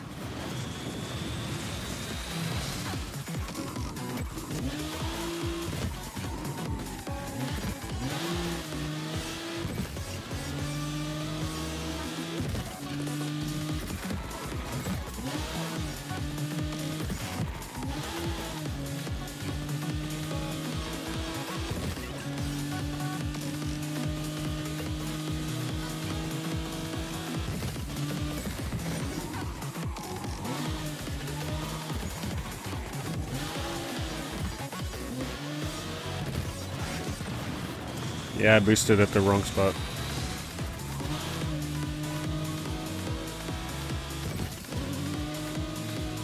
Boost free? Boost free? I haven't seen that either. Why does this car have a bunch of new mechanics? This is throwing me off.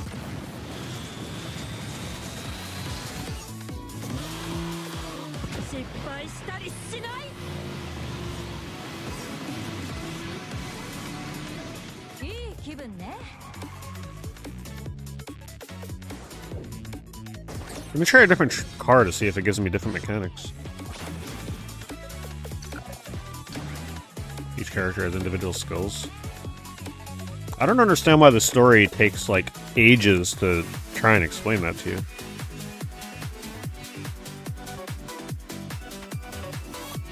So now I gotta figure out what character is best for that track. That's gonna be a challenge. Oops, I didn't mean to redo this. That's what you learn in the midpoint. That's such... I don't want to have to play the campaign. Can you unlock characters and stuff normally without playing campaign, like what I'm doing?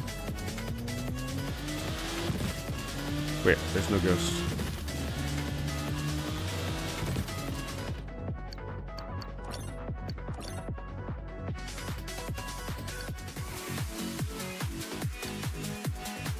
Yeah, the character that's being used for the top time in this track. I can't select her yet.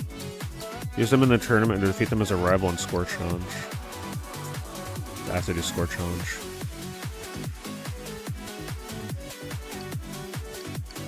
So, where can I see what their abilities are? So I can't see their abilities before I select them? Are they serious? Oh wait, I see it there. Strike is empowered and grants additional sync on KO. While striking, Frederick explodes on collision. Okay, so I don't want to be picking a character that's meant for PvP. Overdrive performance increases in line with the amount of sync available. I'm still not even sure which sync is.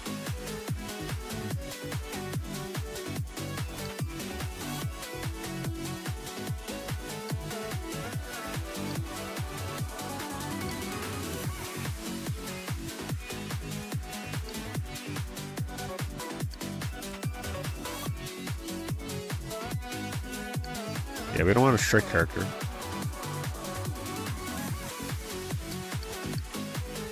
Hype is gained passively by active shift in an SGU. At 100% gain a free enhanced boost.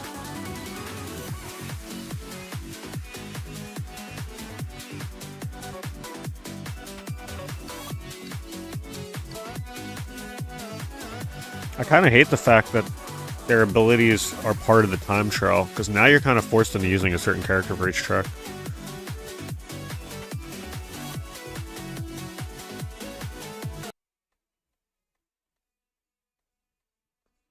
Because now I feel guilty that I'm not using the character that this person is.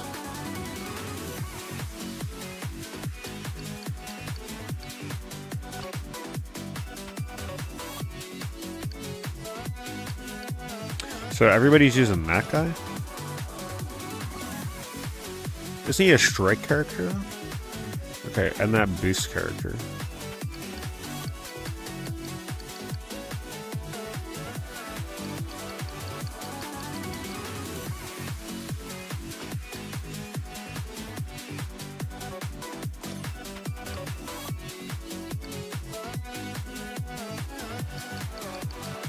Guess we'll figure out what entropy is.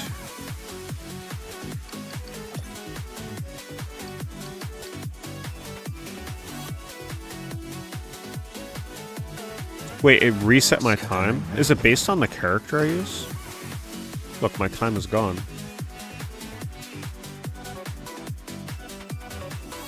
Weird.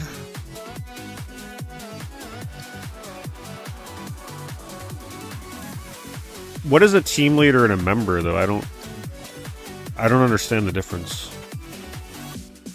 I don't think they've explained it.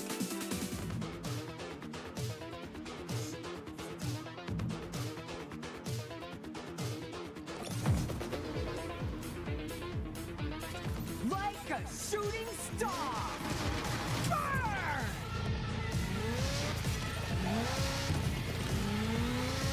Oh, it is a lot harder to upshift with this guy. What the hell?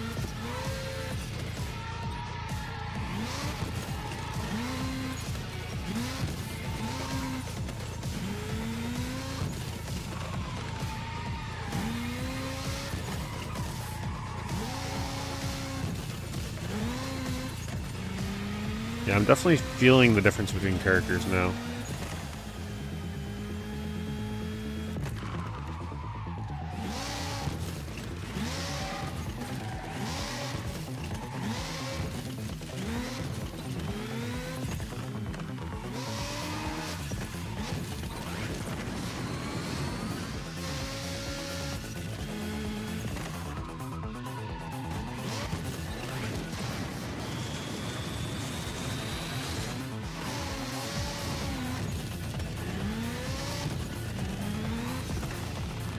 Here in the middle section.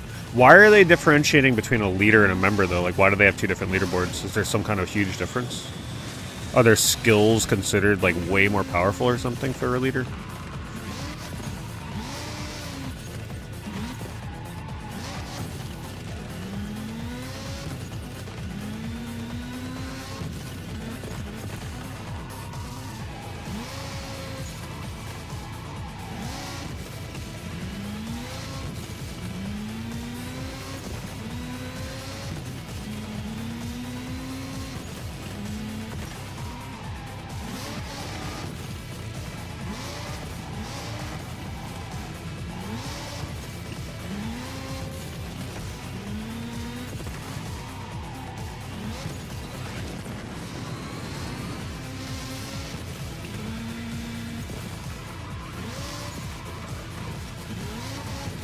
This character way harder to use on the Shrek.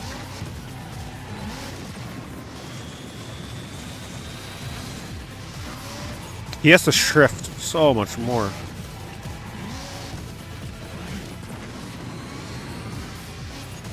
Final lap.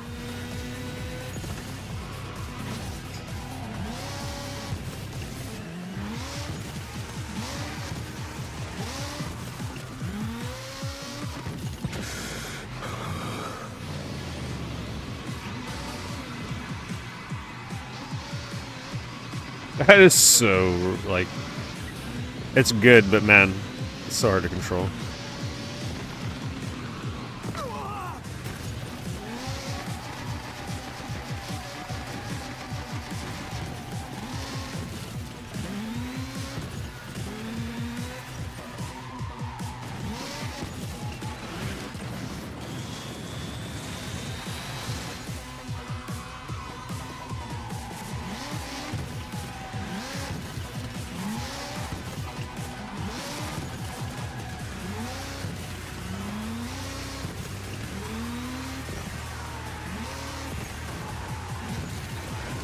These are the high tier class, but the fastest cars on members have slower cars. Okay.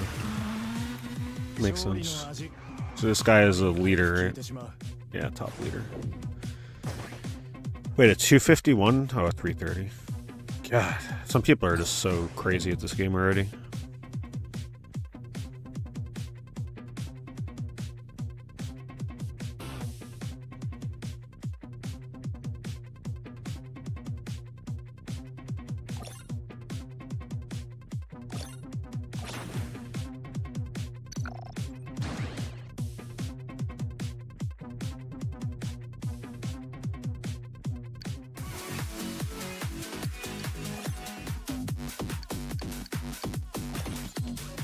I don't have that character yet. Oh look, somebody used a character I like.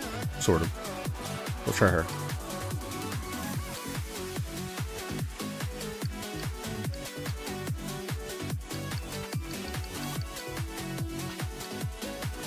They never explain what hype is, though, I don't believe. I guess they would if I continued the story, but man, I'm just so over that story right now.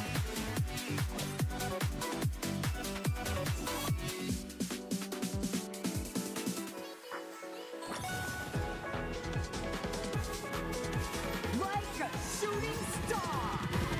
Burn!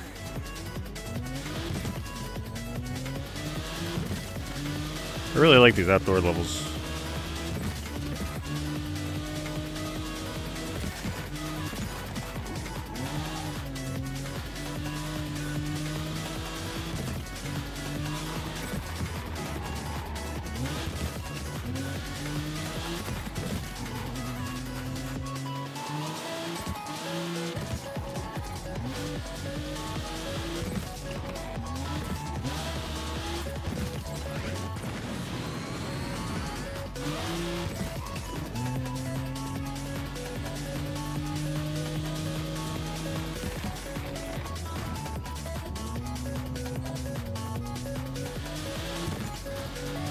Gonna be hard to find a place to boost in this stage, though. Jeez.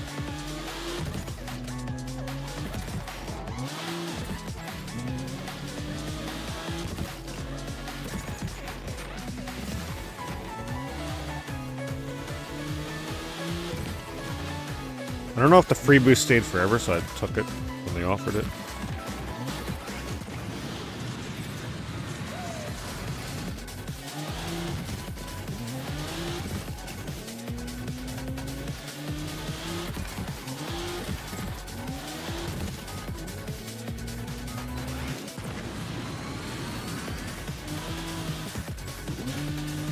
Hey, my first aircon.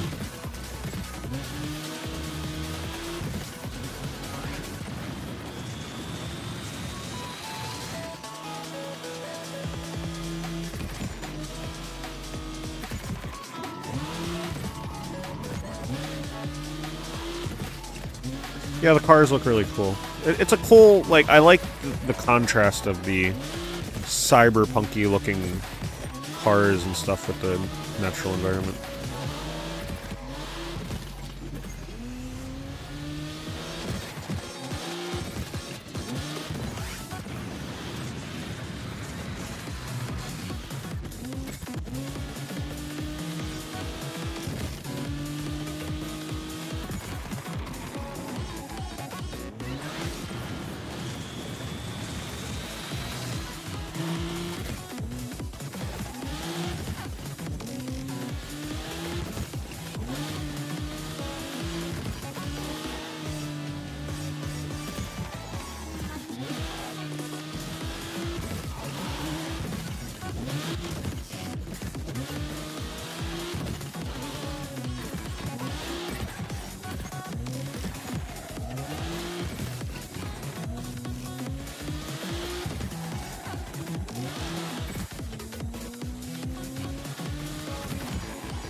How do I cancel this? I guess I gotta not crash until it runs out. That ain't happening. Oh god.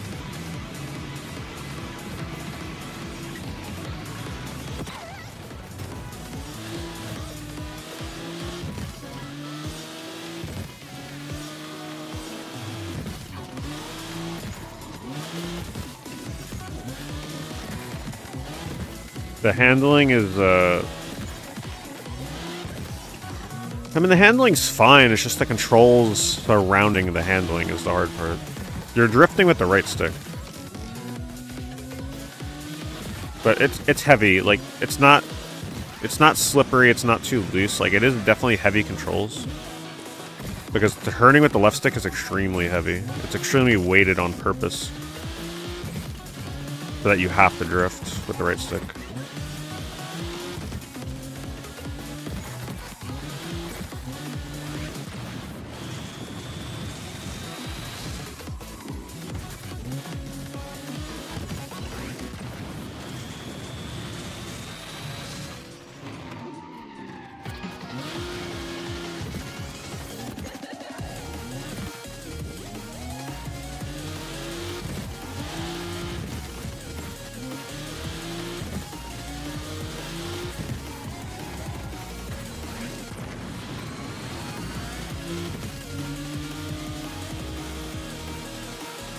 A long track.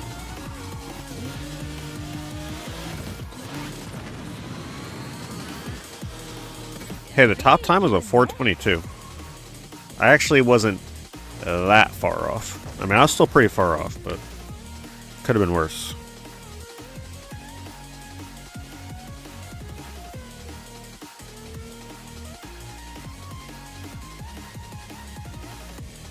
That's a hard track.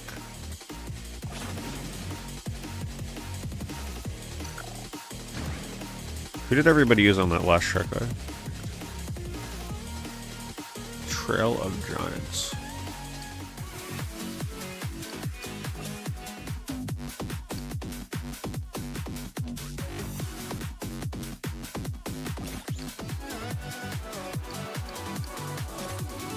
I gotta see if I can unlock this racer. I need to see why everybody's using her.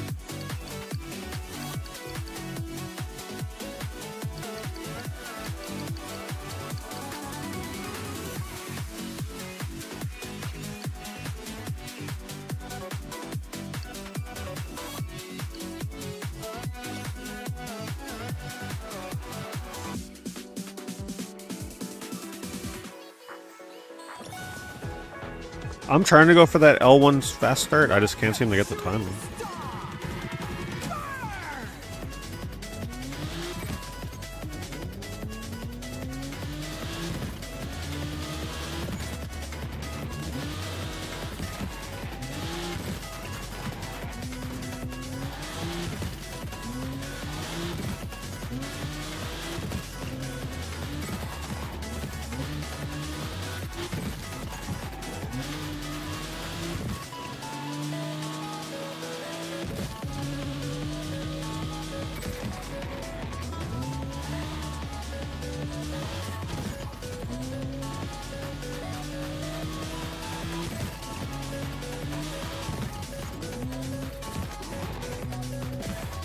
I really like the way the wet levels look though with the rain.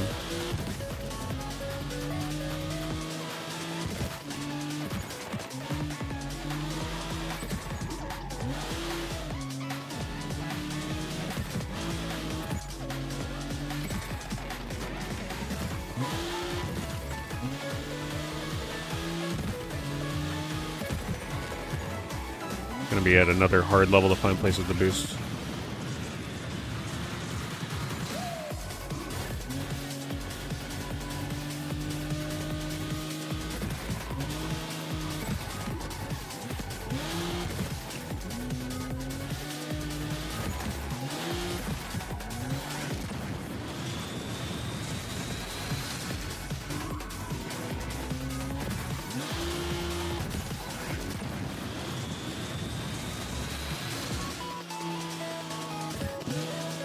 I mean, you can kind of tell I'm starting to get a little better at some of the drifting, at least on these levels. Honestly, these ones where it's constant drift turns, I feel like I'm getting better at. It's the ones where it's like a straightaway that leads into a turn that I'm just so bad at gauging when I need to start slowing down for that. These ones where you gotta kind of go slow most of the time are not as bad, believe it or not. Because it's just easier to let up on the acceleration.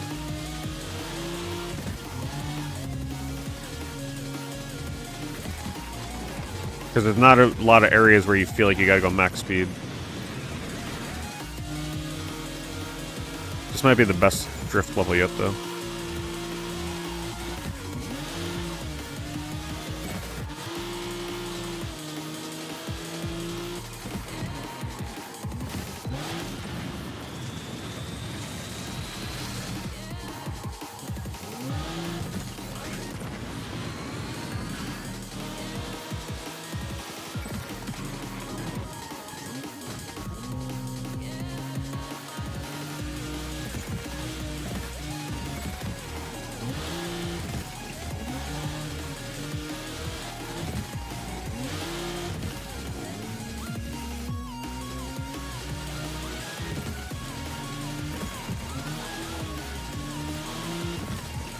I'm so scared of the overdrive.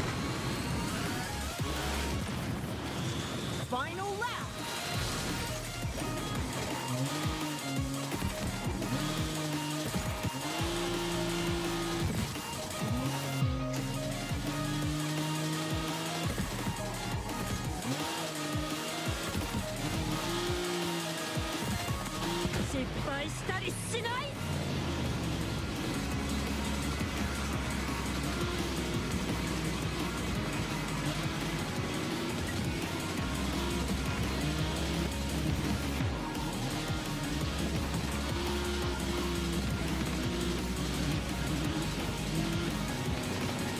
Ooh, I did an overdrive without dying. We're making progress. This is my new favorite level right here.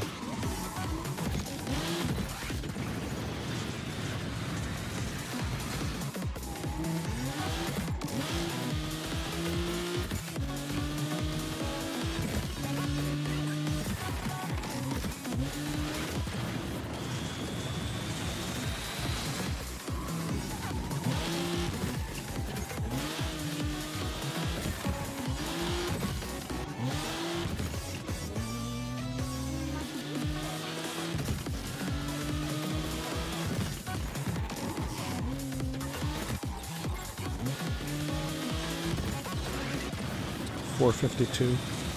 いい気分ね。 Hey, I'm only 34 seconds, 32 seconds off the top time. I'd take that as a win, honestly. So far, based on my other tracks. There's no timing, just hit it as soon as you see L1 pop up. I'll try. Thoughts so far? It's a hard game. I think the best way to play this game, don't jump in the story mode right away. Honestly. I mean, you kind of have to for the tutorials, though, which sucks. But I feel like once you get enough of the basics from the story, just jump into the time trials or like the other modes. They're way less overwhelming. It'll get you better at the game faster, I think. I never played the crew, no.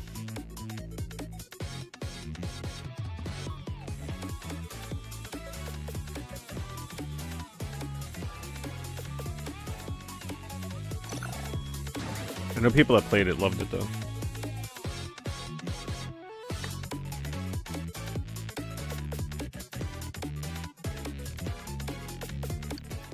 I know they were very upset when it shut down.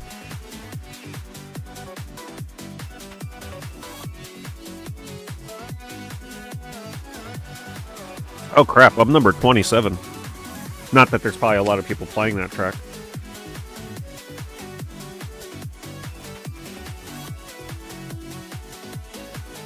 Look. 27. I'll take it. The other times are actually not too far off of me. I could definitely grind for that. Top 10.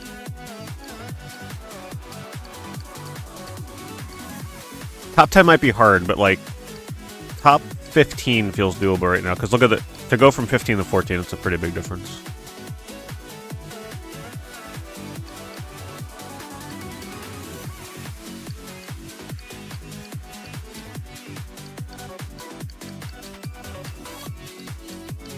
Maybe time trial is where I find my calling in this game. It'll also just get me better. I was just finding the normal races in the story mode to be kind of overwhelming. There's just so much shit to keep track of in that.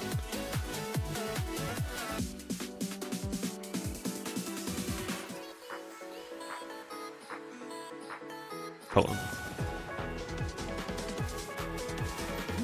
Try and get this fast start. So you just hold accelerate down all the way.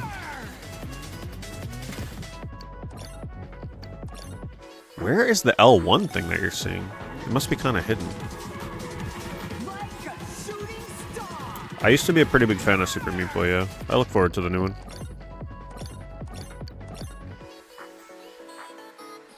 Oh, I see. Did I get the fast start? Was that it? Will it be very clear when I get fast start? I feel like I hit it.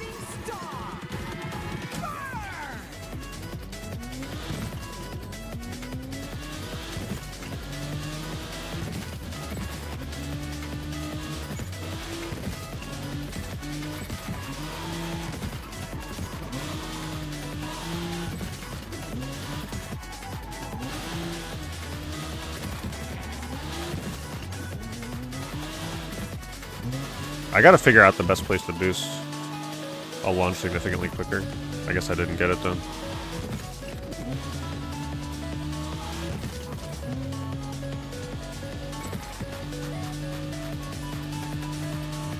Once I figure out where to boost in this level safely, it'll be a lot easier.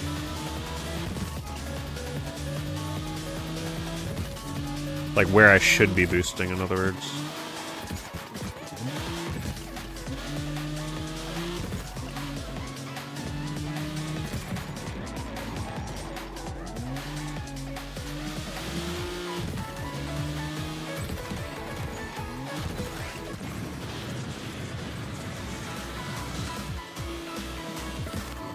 See, there's not a good place to boost because the turn is just too sharp out of the boost.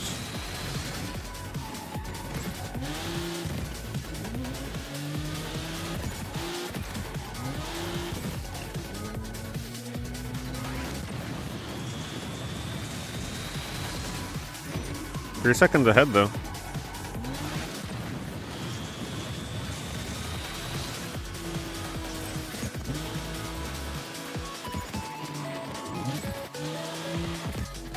I should have really paid attention to where I used that overdrive, because that was a pretty good spot.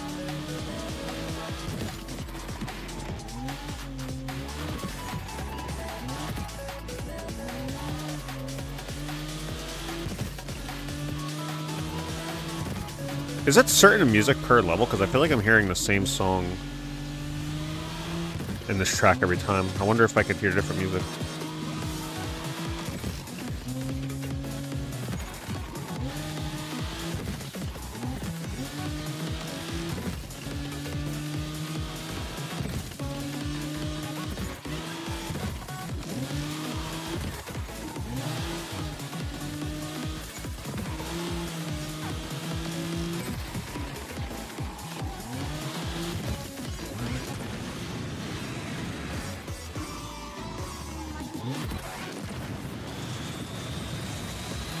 That was almost good.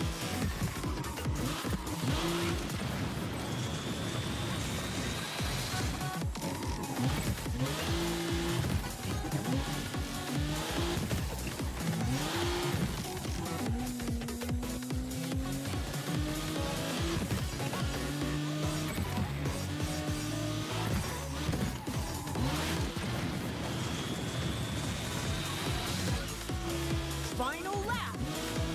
I think this is where I did it. Whoa, no.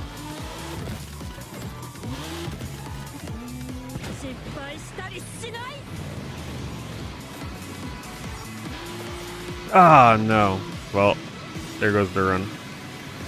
I was really ahead, too. Now I'm going to catch up to myself because I still had overdrive. I don't remember where I activated it. Might have been there.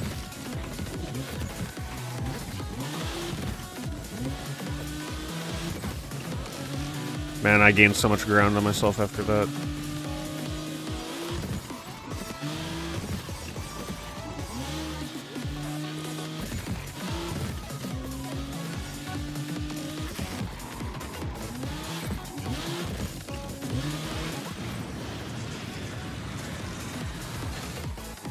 Okay, I see how to boost on this turn.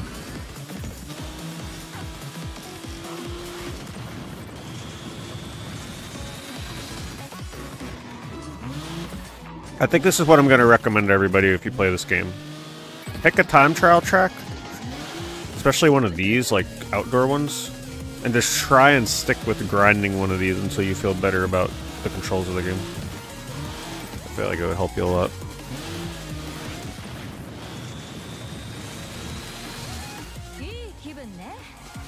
What was my old time? 52, right?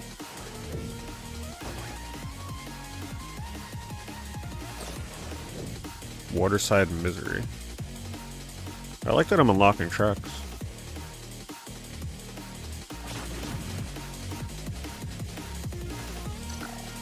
Number 17. Not that it really matters, there's probably not many people grinding this track, but it feels good to know that I'm better than a lot of people at this track, at least right now.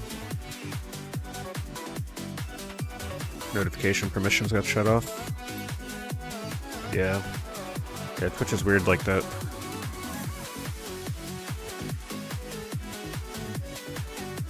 Yeah, this game is hard. This is not an easy game. Let me see if I can get this fast start done. I feel better about the game though after doing these time trials. I really do. Like I'm starting to get a better feel for it. This is Screamer. It's a very complex arcade racer. It uses the right stick for drifting, and you have to... There's a manual shift mechanic that you don't have to do, but you kind of have to do it. There's a lot going on. And there's Gears of War active reload boosting mechanics. That it? That's it.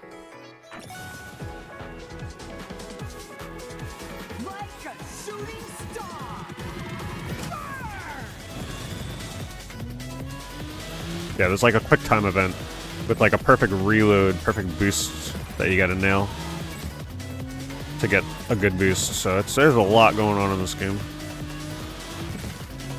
So just know when I'm drifting to the left or right, I actually have to use my right stick to turn into the drift. It's very There's only one other game that's ever done it. Inertial Drift or whatever. I never played it.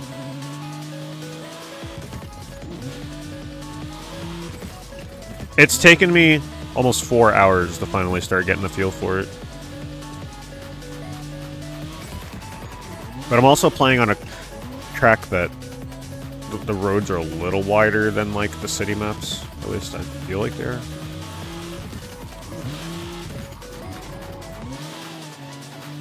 So, like, I try to time that boost so that it lands right in the yellow triangle. Really hard.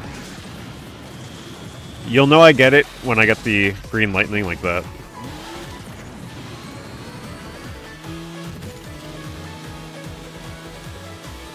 And then every time it says shift in yellow, when the UI lights up, I have to press L1 to shift up. You don't have to do it, but I mean, it's a core mechanic of the game, so you're definitely going to be doing it.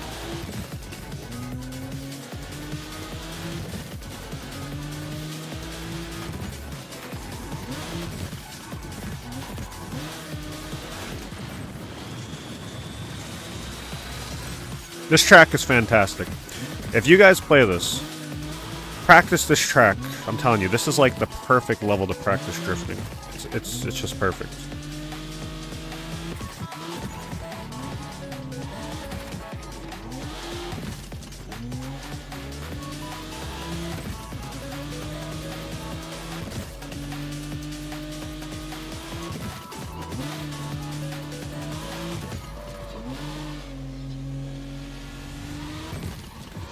There's just the right amount of like straightaways, wide turns, long turns, like it's got everything.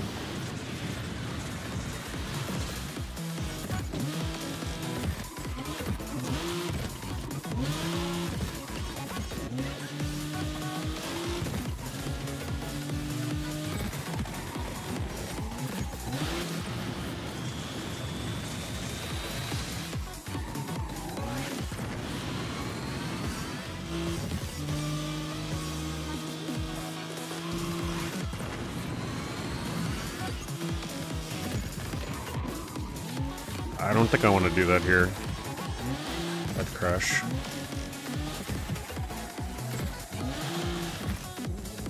Here. Can't touch a wall.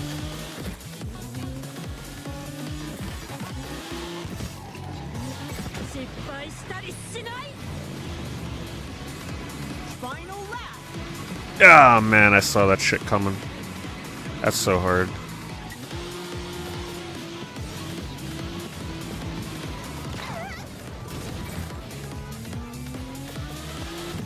Because you go fast, like you go super fast, so the controls get even harder.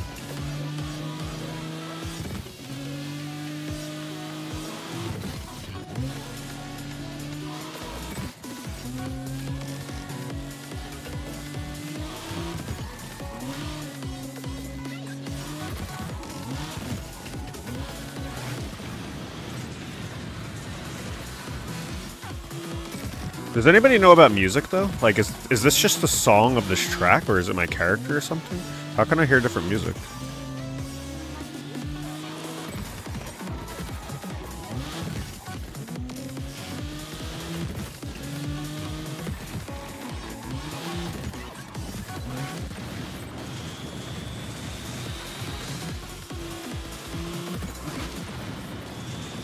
Yeah, I started multi-streaming months ago.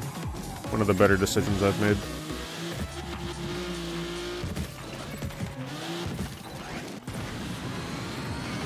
Alright, we saved another couple seconds. Take that.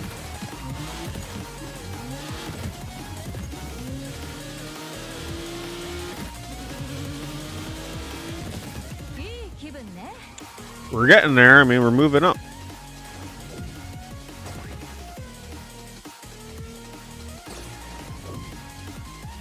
Am I braking ever? I am braking, yes. Honestly, there's so much going on with like what I'm doing with my hands, it's hard for me to even describe what I'm doing. But through that track, yes, I also let go of acceleration sometimes. Like sometimes when I do a drift, I let go of acceleration and I'm literally just like, I'm just coasting through with the joysticks. And then sometimes I do have to brake if I feel like I'm about to slam into a wall. it really depends on the turn. I'm still kind of getting a feel for it. But yeah, I recommend you practice this track, Jason. Like, if you want to get better at this, Trial of Giants. Use this car. Use this girl here. Like, this is by far the most in tune I've felt with this game since I started it.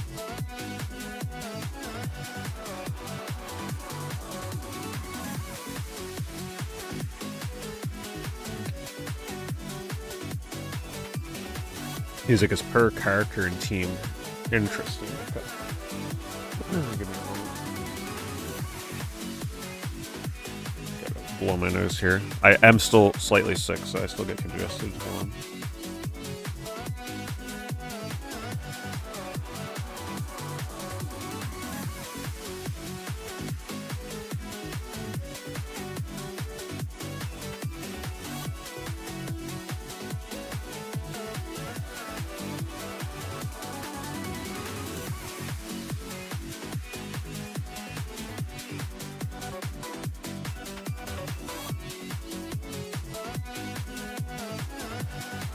Alright, just keep trying to improve. I'll keep doing this until I feel like I can't really improve much further on my Ghost.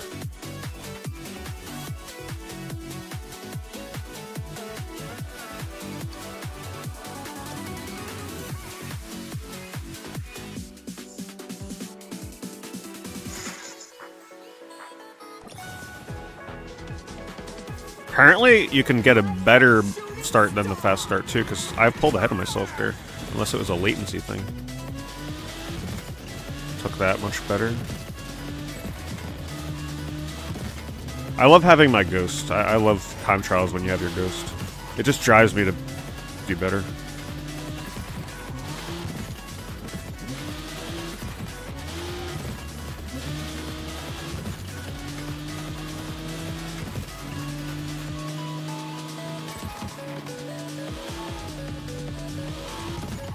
Like that turn leading into it, for example, I took my finger off of accelerate. I didn't brake. I was literally just using my joysticks to turn. Here I'm letting go of accelerate, reapplying. Like it really depends on the turn. You just start to get a feel for it. Let go of accelerate, applied it like 1 or 2 times. Here I let go and reapply. Yeah, it's just too... It just changes a lot depending on what the turn is. Here I brake, because this is a very sharp turn. I tap brake once.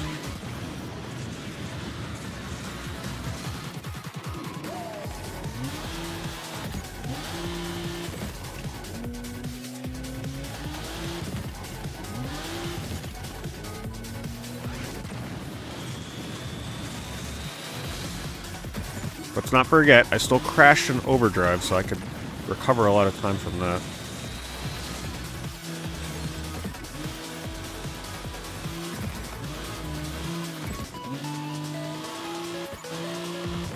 When I'm boosting, I tend to definitely let go of accelerate on some turns.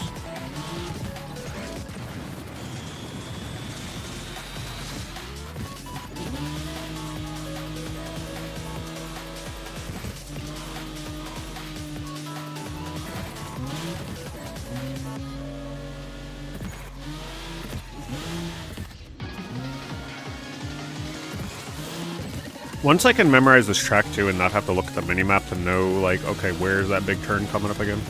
That'll help me a lot.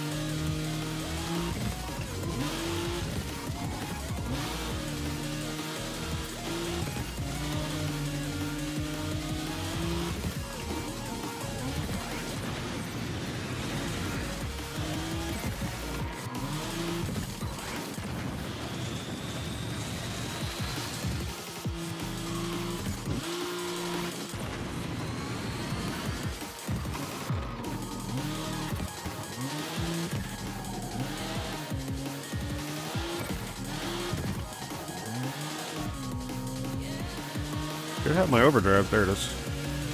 Oh man, where do I want to use it? I don't know. Hold on to it. Yeah, see, I overdrive there, but then I crashed. Right up here, watch. Nope, I still got it.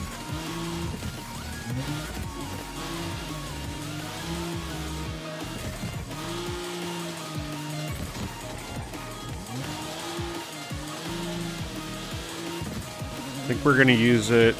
Oh man, this is gonna be a hard place to use it though, holy crap.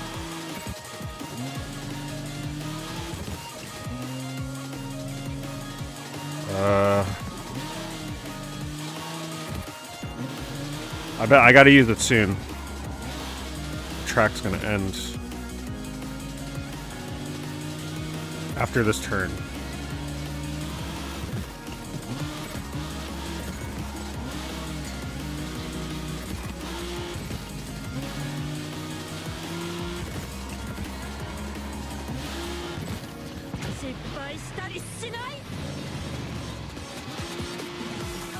I was too far to the right.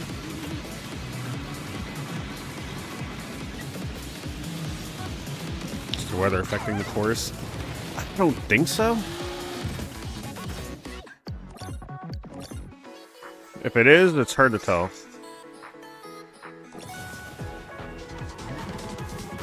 Yay or nay?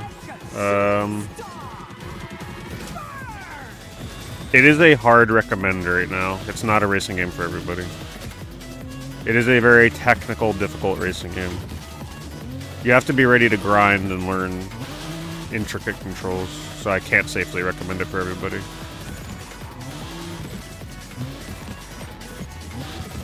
Also, the online is pretty much dead. And the main game mode isn't even activated yet on launch day. So, I was very disappointed to learn that. And it's crossplay and it's still dead.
It's a very tricky turn on that bridge.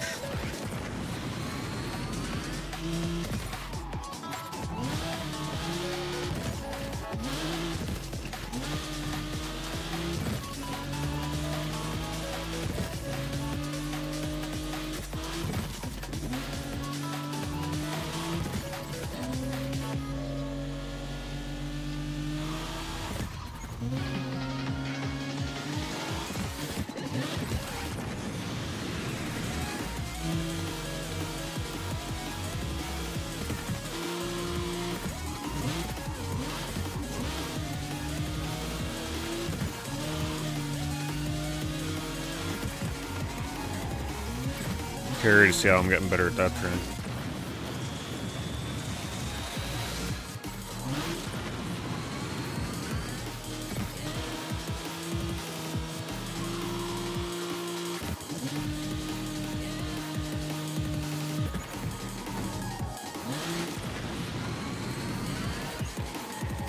I just need a track where I don't crash in this overdrive.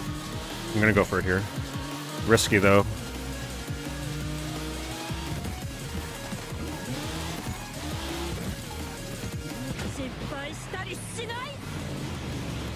Final lap.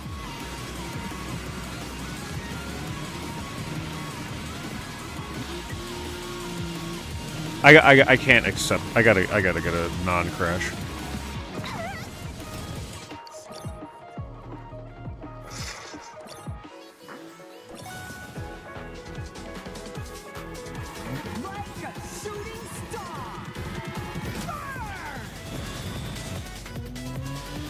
Performance is fine. I have a hard time telling if it's running at a stable 60 frames though. It feels like it's lower, but it could be the motion blur. I have no idea. There's no option for performance and quality, so it's probably like dynamically changing between frame rate and performance.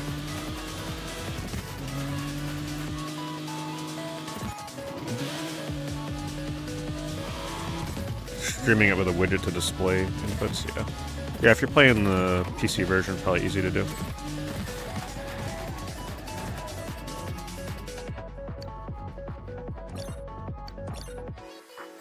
Literally can't take my eyes off this game for 1 second, because the second I do, I can't even get a fast start or do anything. It's just, it requires so much of your attention, this game.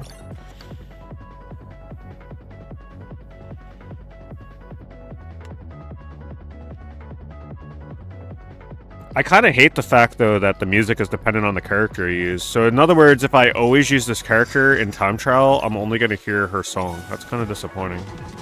I wish it was based on the track.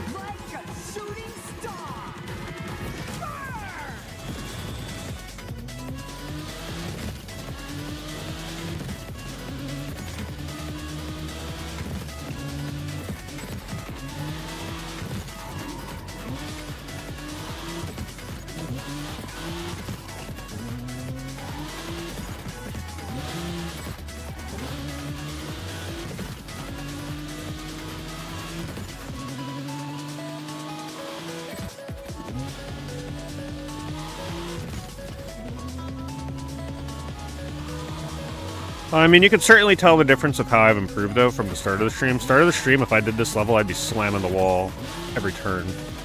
This is a big difference.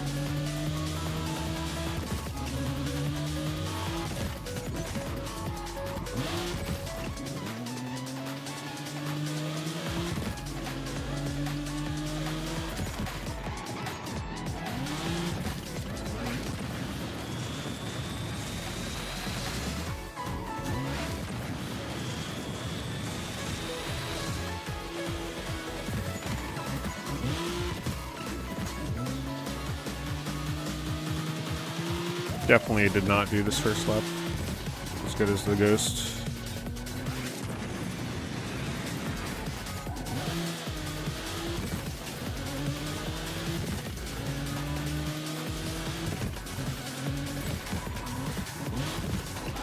But we still got that overdrive to perfect.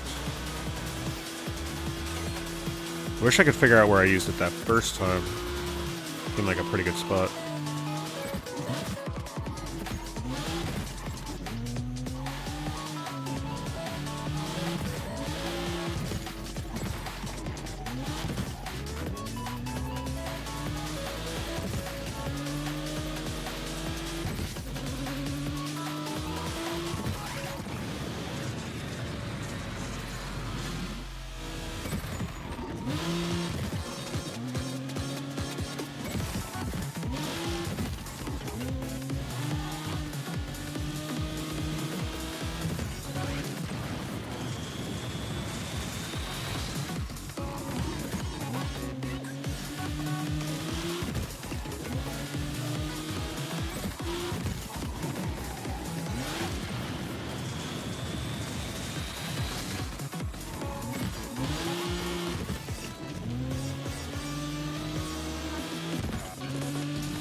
Had the hard break there.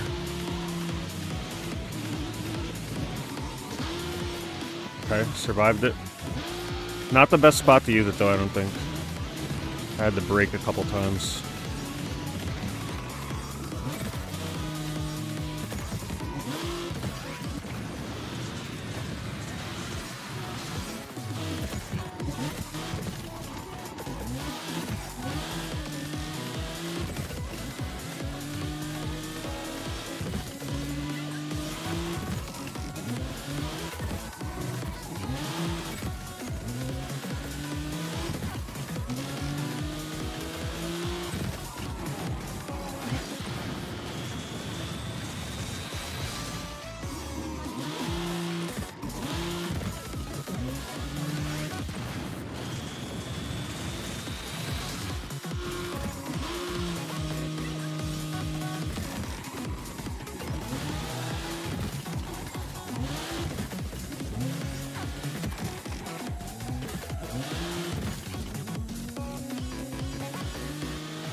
Okay, there we go.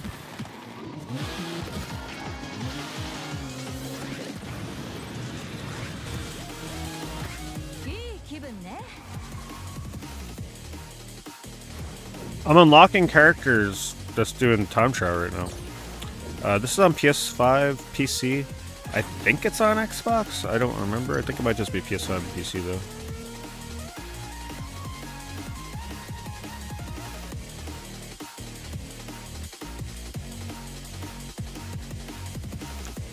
Number 12.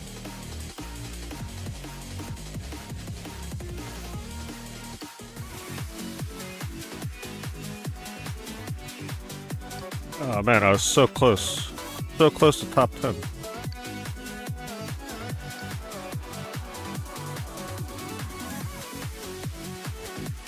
These people are using different characters. They know something we don't.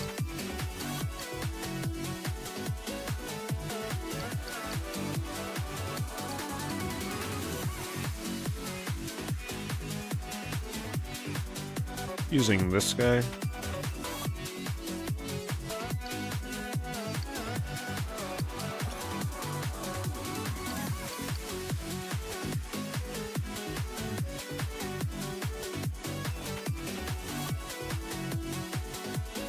Kind of evolve the ecosystem by using sync.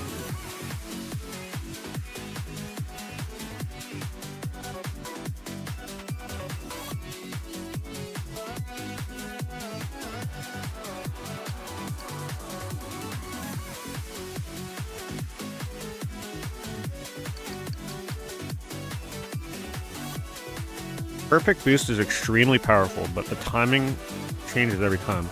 So that's the person that has the #1 time uses this character. Let's see how hard it is. I'm not gonna get an overdrive though, I don't think. You probably just gotta be super good with the timing.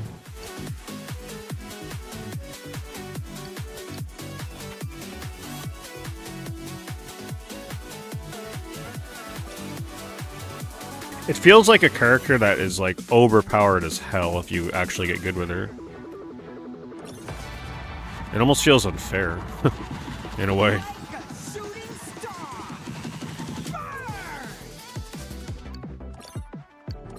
Why can I not see the bar filling?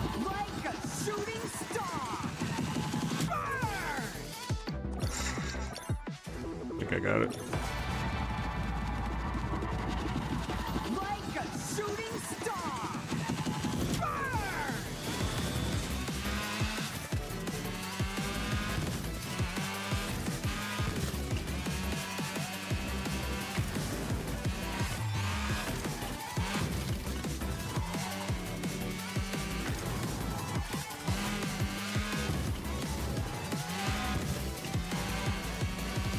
I kind of hate the fact that the music depends on the character. I don't like that. That means you'll hear the same songs over and over if you only use one character.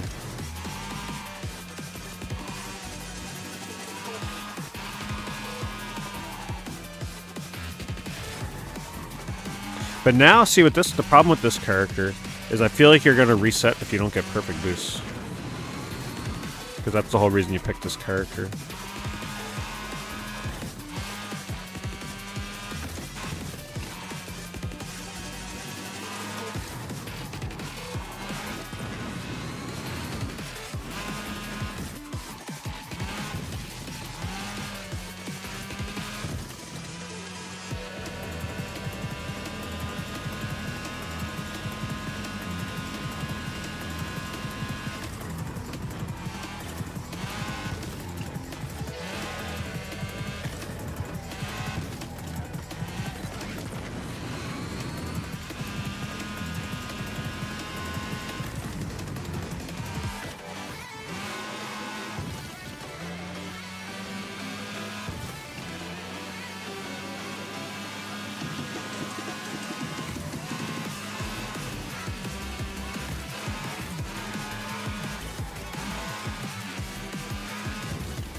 Yeah, I don't know how I feel about trying to get a different perfect timing every time. If you actually stare at it, you kind of like have to stare at it. Before I didn't have to like stare at it. Now I do.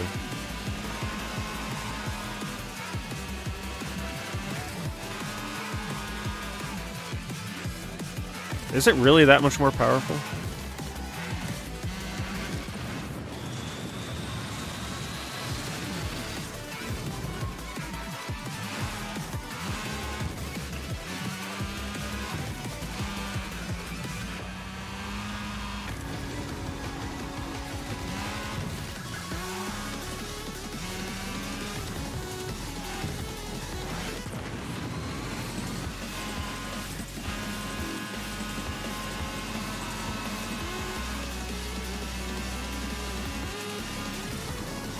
Actually, you can kind of cheat.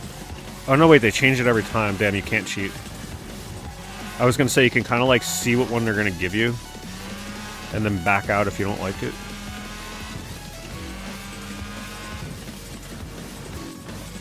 Oh, I wouldn't want to turn off the music. I just want the option to hear more songs than the same one for that character.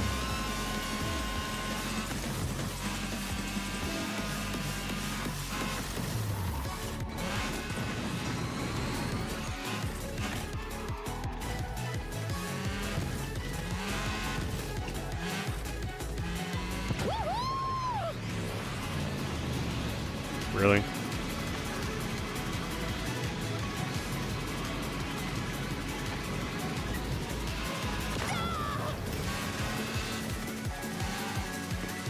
I don't know, there's enough to keep track of in this game already. I'm not sure I want to deal with variable perfect boosting.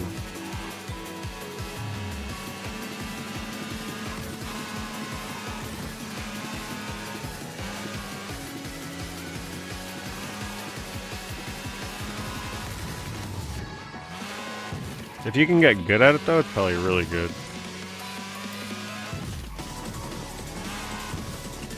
I wish I could just tell how much better it is, if it's worth it.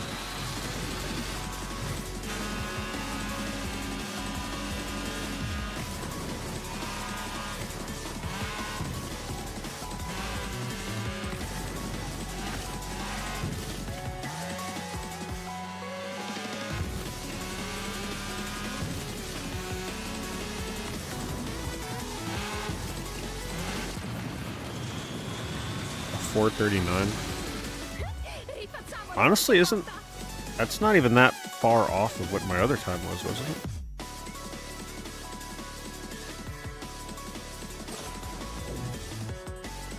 What was my other time?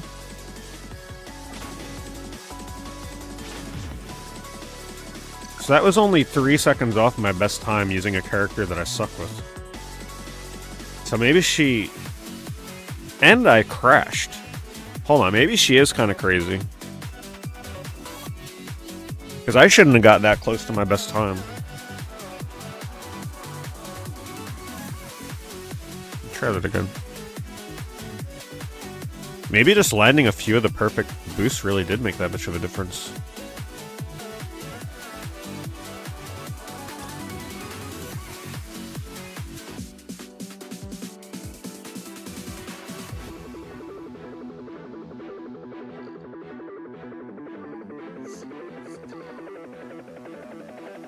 I cannot, like, I see the RPM building in the bottom left, the bar. I can't see it building, though, right now with this character. I used to be able to see it, now I can't. Oh, wait, I'm looking at the wrong thing. I was looking at a different bar.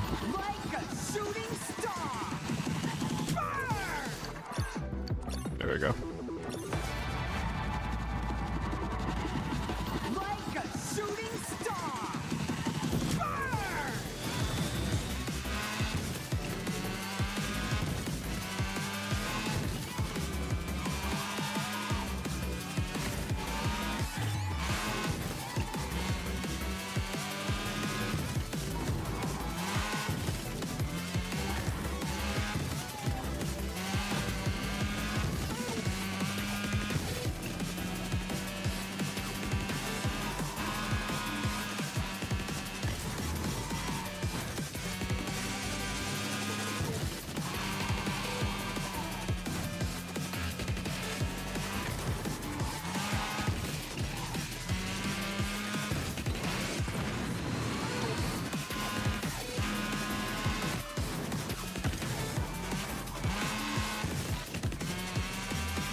It's a lot harder to play as this character, I'll tell you that.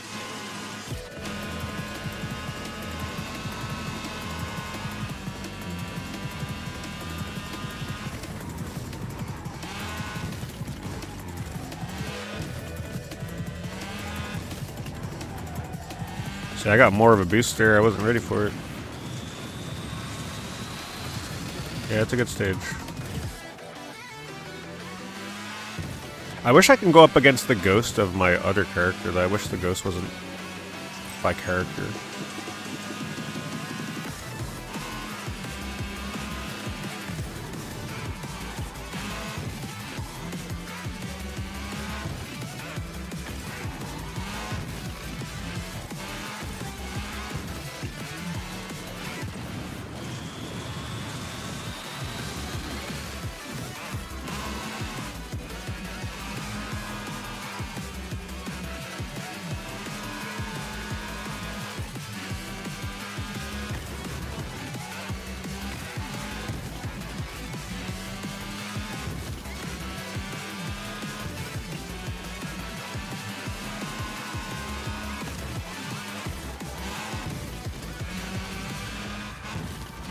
I definitely nailed that at the wrong spot. Damn.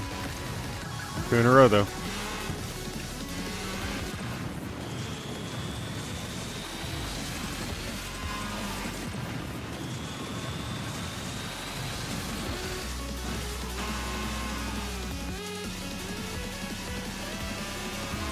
The only issue with playing this character is it trains you to not pay attention to like the actual timing of the perfect boost because it's random every time. So I feel like this could get me into big trouble.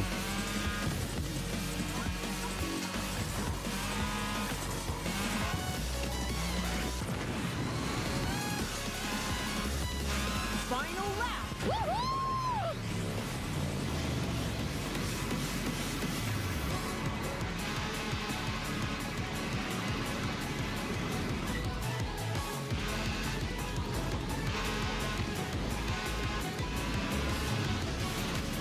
Damn it.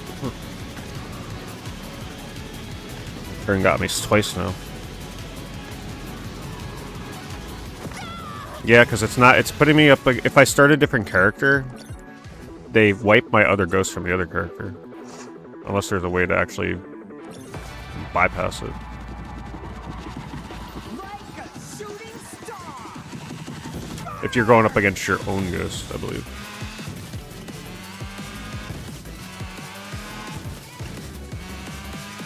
Yeah, because right now this is the ghost of this car, not my best time. The game's feeling a little better now, but man, it still takes a lot of getting used to, so just keep that in mind.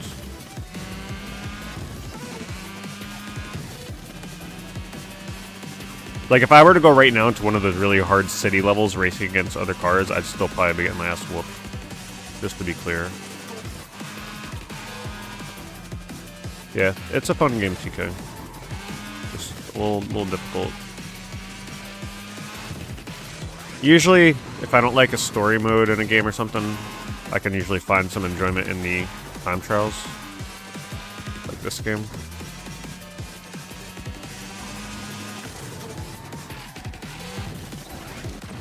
Not a big fan of the story in this game.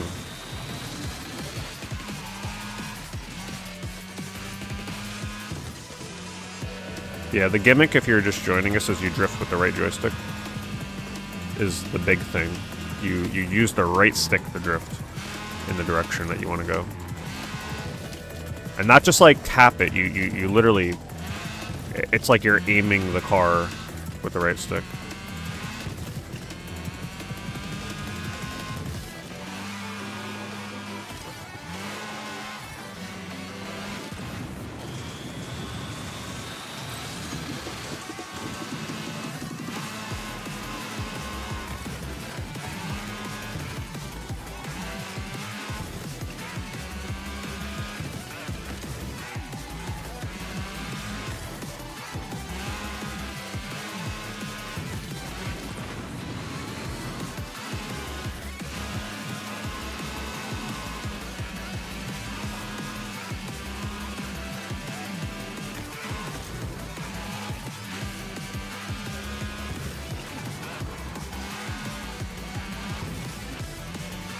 Yeah, and the gimmick of this character is the perfect boost has different timing every time you go for it.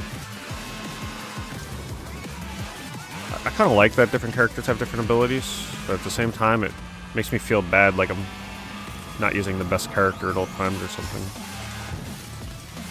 And that matters big time for these time trials.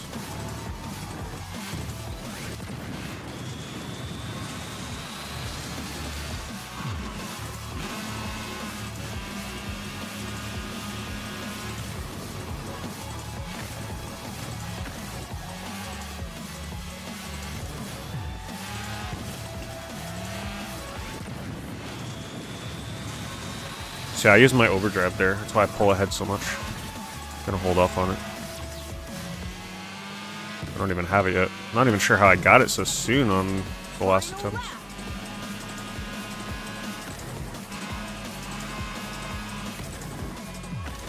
I'm not sure what's causing that pink bar to go up.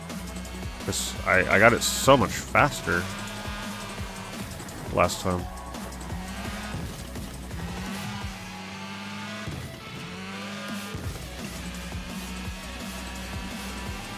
Oh, you know what? It might have to do with the boost.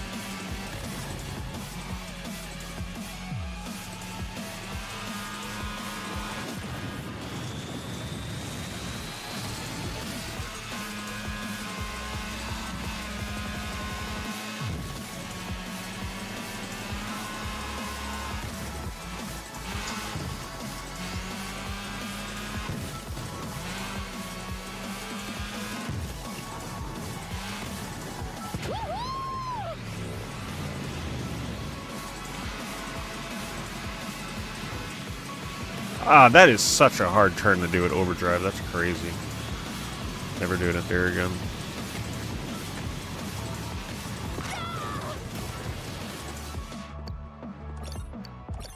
The game audio is delayed. Let me know if that fixes it.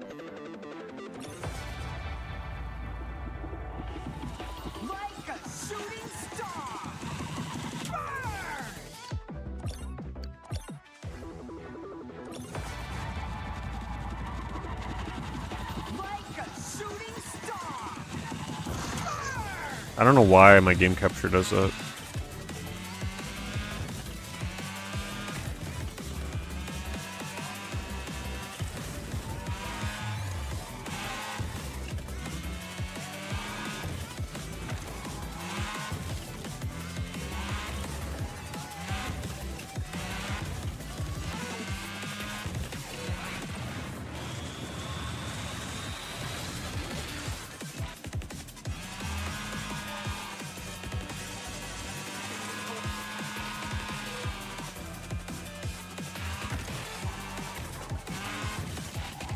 Even though it is kind of nice to use a character where their only ability is literally just like the boost being a different timing, so I don't have to worry about any other mechanic.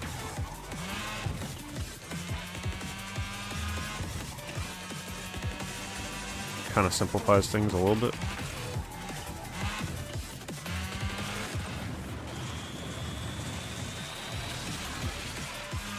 I gotta stop boosting there. That's a really bad place to boost.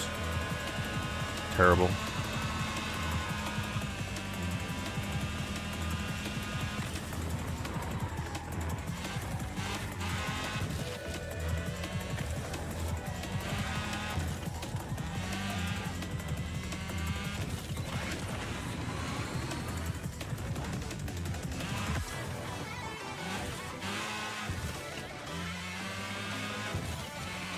What is it? I think every time I boost it fills up a yellow gauge. I think that's what fills that.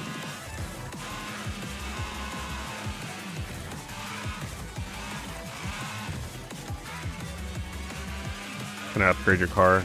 I don't think so, thankfully. I hate car upgrades. I just want to pick a car and go. Cars that are games that feature the ability to like upgrade cars and stuff I don't like as much. But I do appreciate that this game doesn't have tuning. If it had tuning, I'd probably hate it.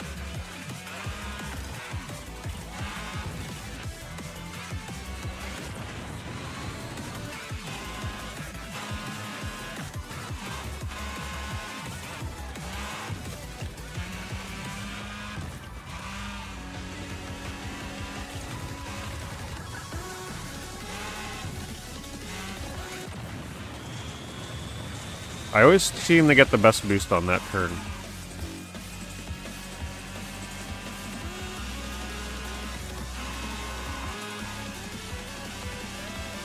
Well, visual tuning, I don't care. I don't care if you can change cosmetics. That's fine. I just don't want it to affect the stats and handling of my car.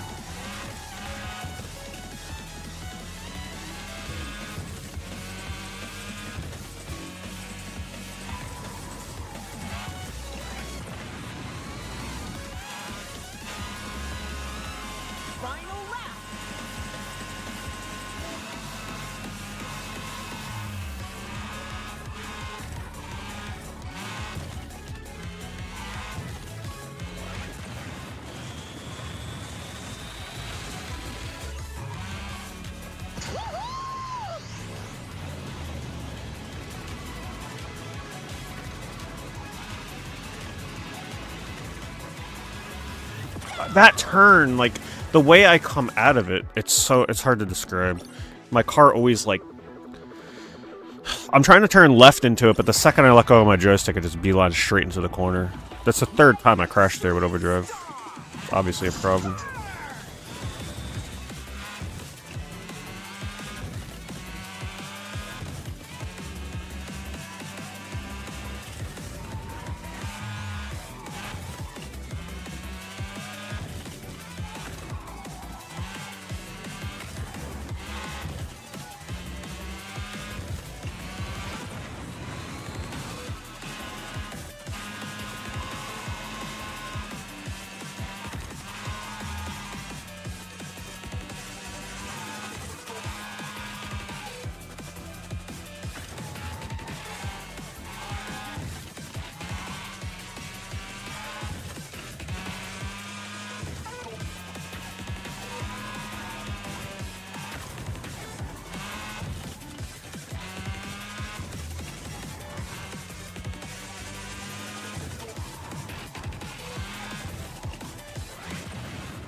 I always tend to get that boost size, like that triangle, on that turn, and I always nail it there, and it's like the worst place to boost.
Finally got the small one.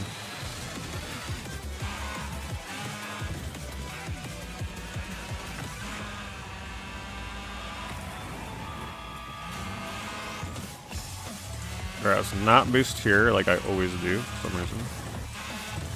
Wait for this here. There we go.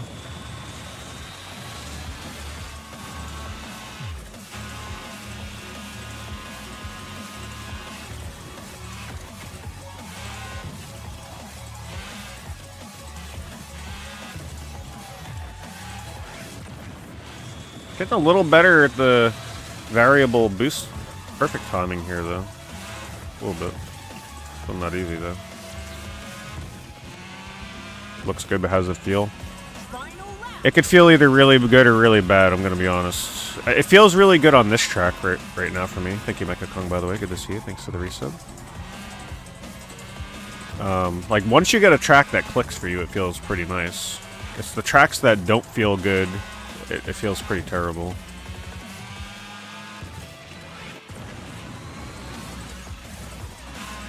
I'm gonna use the overdrive after this turn that always kills me.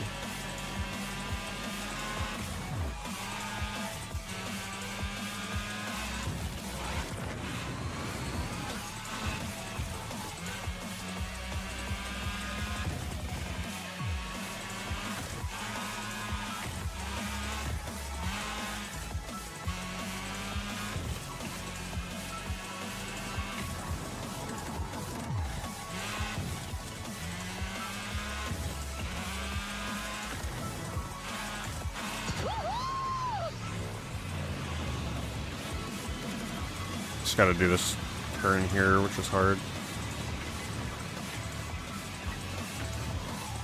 I gotta brake way too much to do overdrive through that. Too much braking involved here.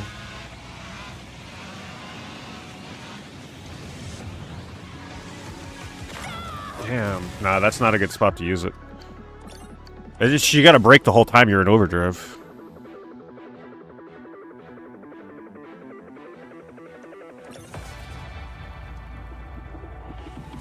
Like a shooting star.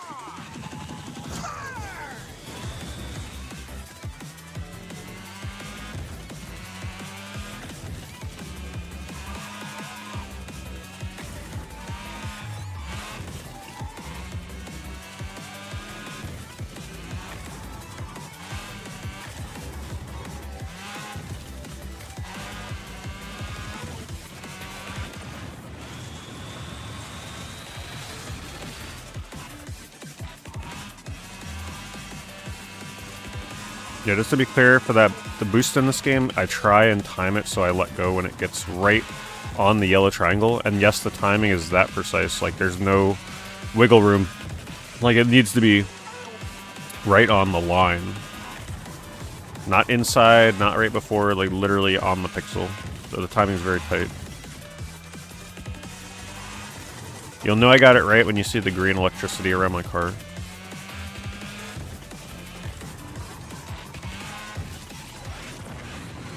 See, that time I didn't get it.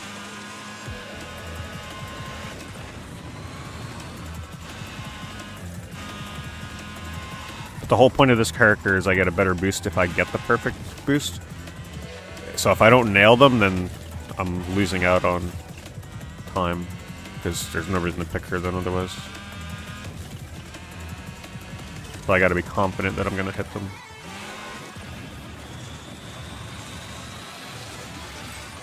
3.6 seconds ahead though, that's pretty good. See if we can keep that pace. Means I'm pretty much on par with my best time on my other car.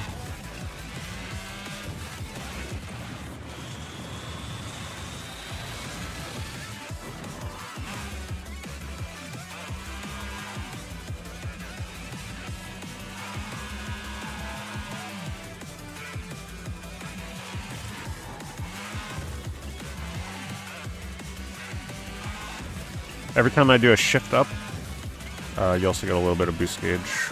So I really want to try and nail those shift ups, which is when the UI turns orange. Like right there. Right there. Right there.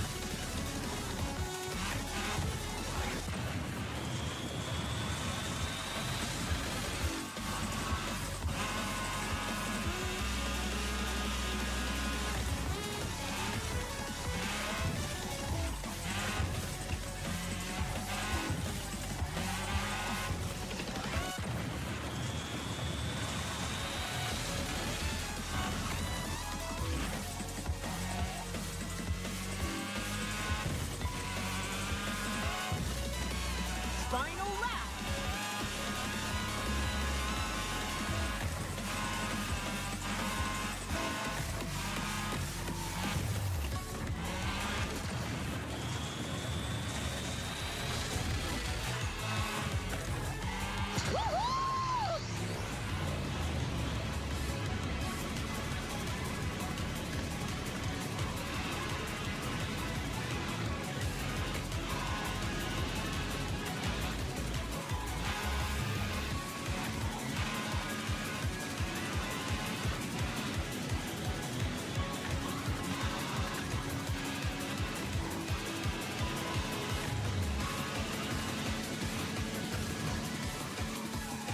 Alright.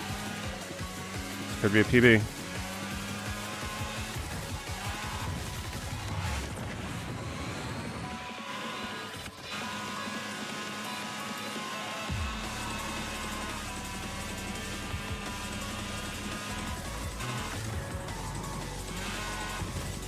Not a good turn there.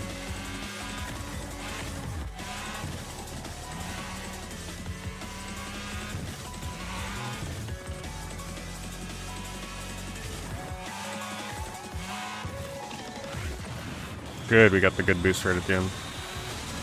That's an improvement right there. That's my ghost.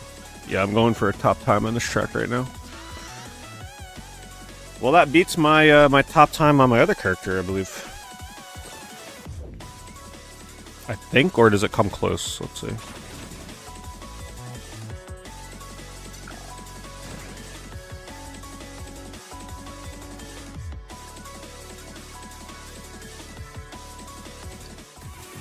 Hey, I'm top 10. Number 9. That'll only last tonight, for sure, once Japan gets on this track. But I'll take it.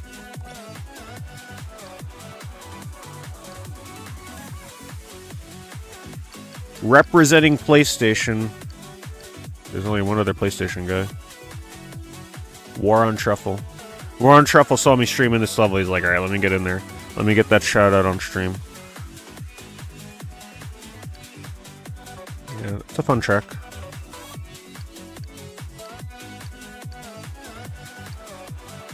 We can move on to a different level, even though I definitely feel like I could still shave 2 seconds off of that.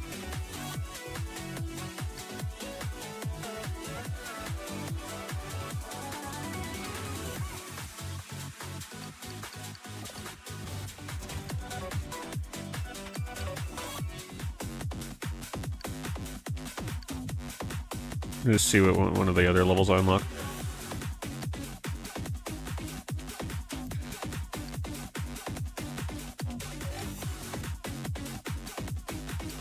I swear I unlocked another forest level. Let's try this one.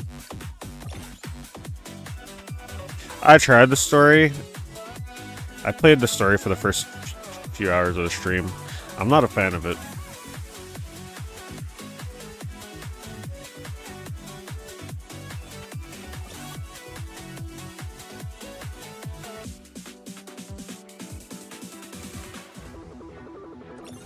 You'll see the problems with the story, for sure. Like a shooting star.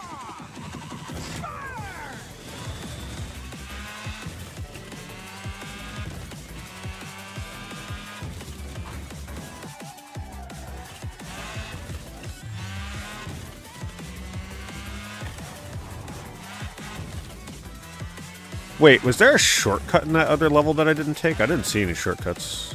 This level looks like it might have a shortcut.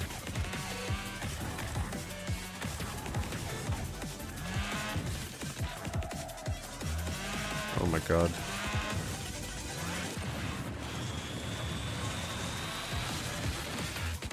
Yeah, this is definitely not a go fast level.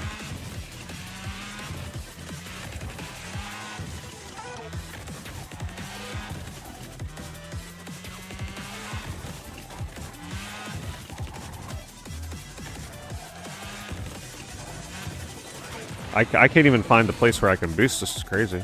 This is probably not the character you want for this level. I'm not sure a very long, powerful boost is what you want with this car, with this track.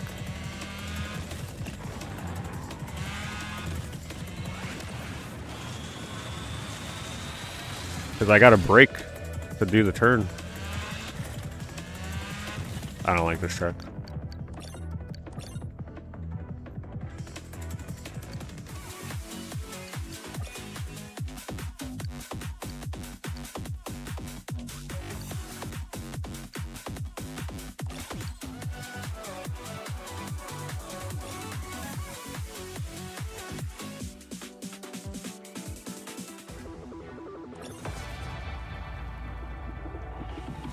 Like a shooting star.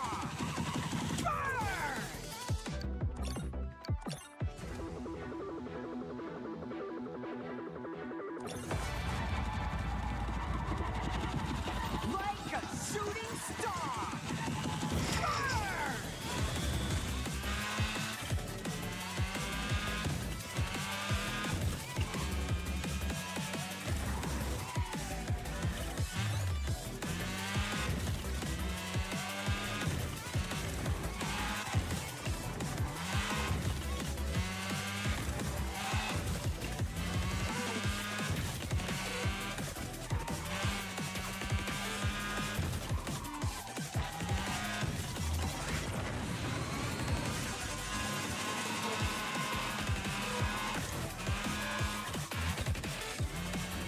This is the good boosting straightaway here. That's where I do overdrive for sure. Could you imagine doing overdrive in that last track? Holy smokes.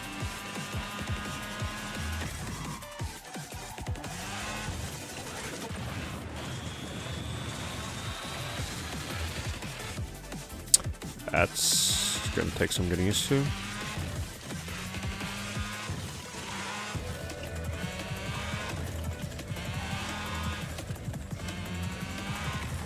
I'm not gonna lie, I'm having a hard time seeing the track in this level because the shade from the trees is making the ground kind of hard to see in some of these turns.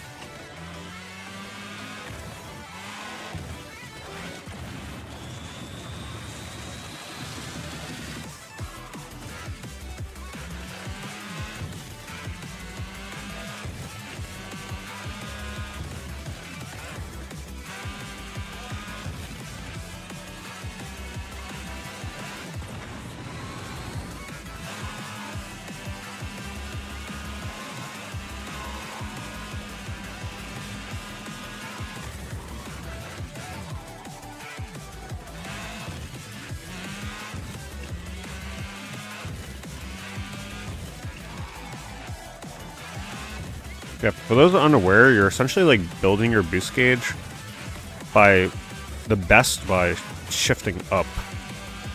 So whenever I lose a lot of speed on a turn and come out of it, and I'm like shifting up like this, I'm actually getting a lot of boost gauge. So they incentivize you to upshift out of turns to build boost.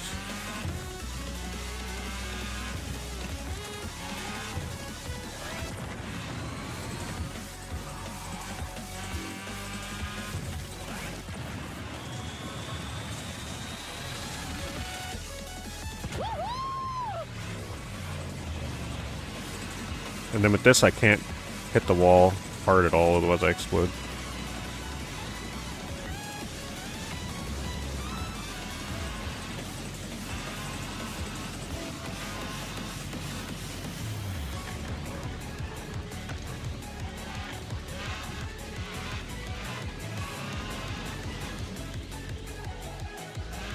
Yeah, not easy turns for overdrive because you have to freaking hard brake on that.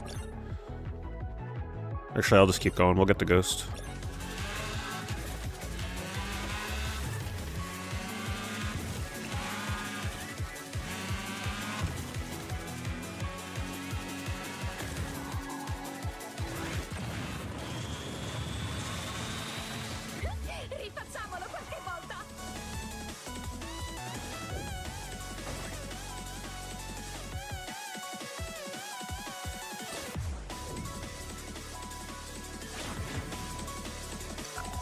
Oh, a new level. I like the sound of that level. Misty Hills. It's like the perfect name for a track in a racing game. Does the drifting Ridge Racer feel? No. No, the drifting doesn't feel like anything you've played before unless you've played inertial drift. Because you're drifting with the right joystick, so it feels nothing like Ridge Racer. I'm number 15 on this track, probably because nobody is doing it.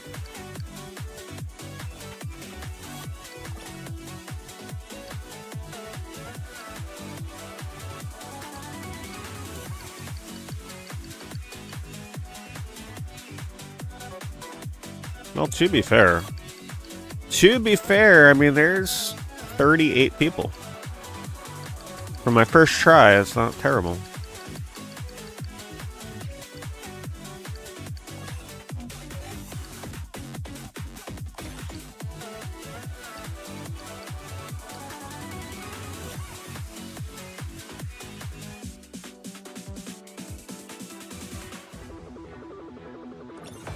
This one looks nice.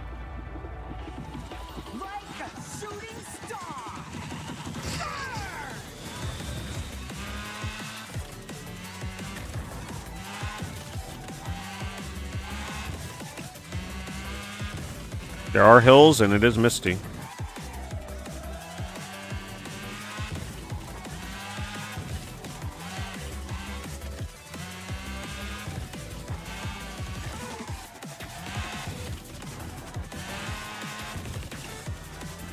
I feel like this level's preparing me for the city levels. Tighter turns.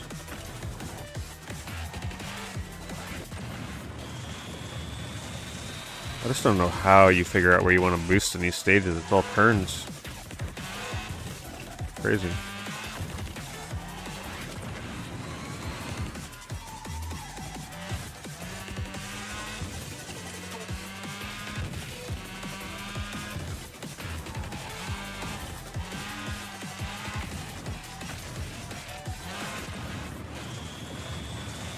Every time I boost it, it's like, the only place to boost here is right here. But you gotta boost more than that in this level.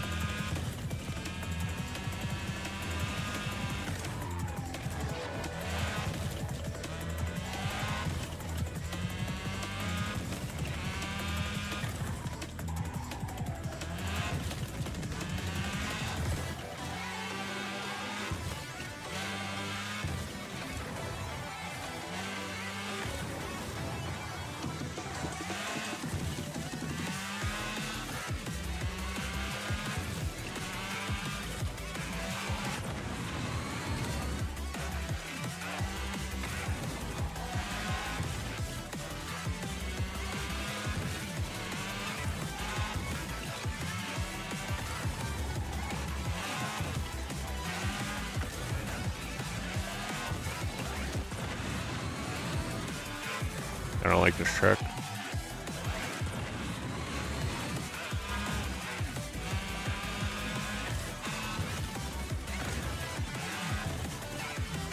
Way too many turns. Definitely not the kind of car for this.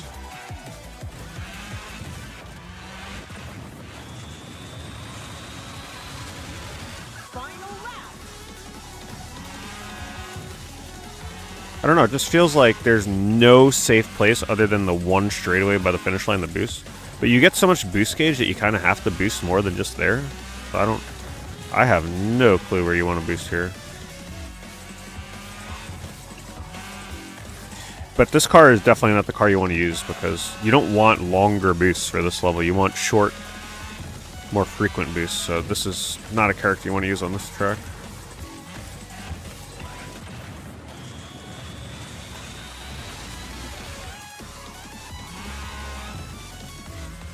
Oh, great. Overdrive. Yeah, I'm sure that's going to go just fine on this track. Oh, jeez.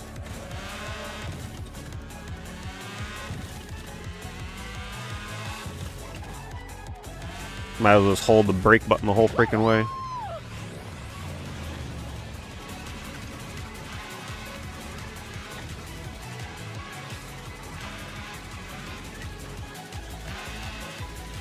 Didn't even get to use the whole thing.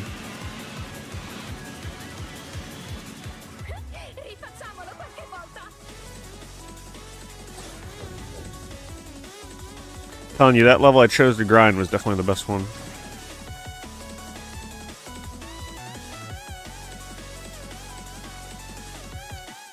Using the strike. Is that what people do? They use the strike here? I didn't even think about using strike here. That does kind of push you forward, doesn't it? Have I been missing out on saving time by not using strike? Yeah, nobody's doing that level, by the way.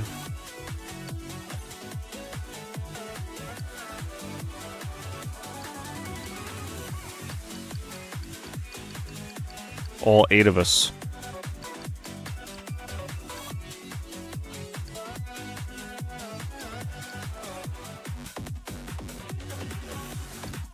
You know, let me try striking on the level I was doing.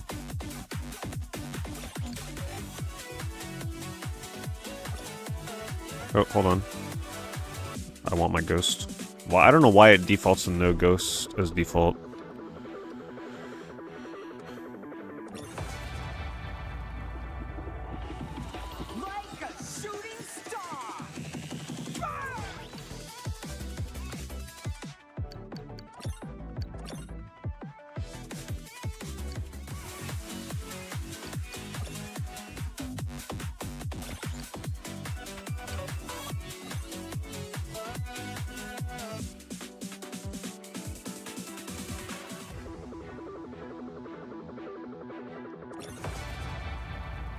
Let's see if the other mechanic does something.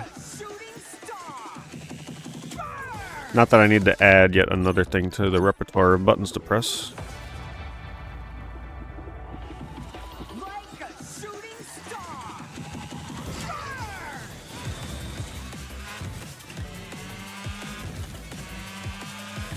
But you're right, yeah, I forgot that that's tied to the overdrive bar. I think here the overdrive might be better, but man, if I can get enough meter, maybe I could pull off a few strikes in addition to the overdrive.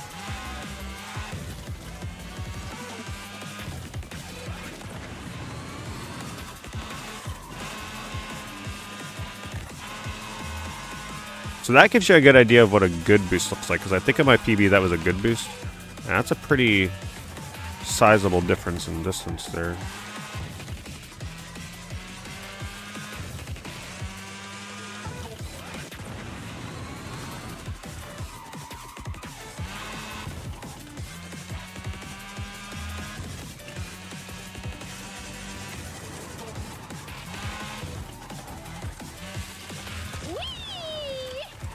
Damn, actually, that is pretty substantial.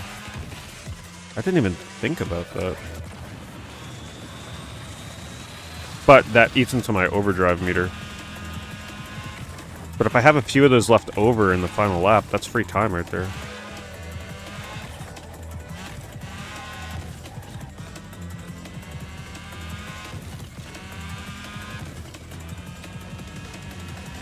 Strike meter needs to replenish, though, it seems. You can't spam it.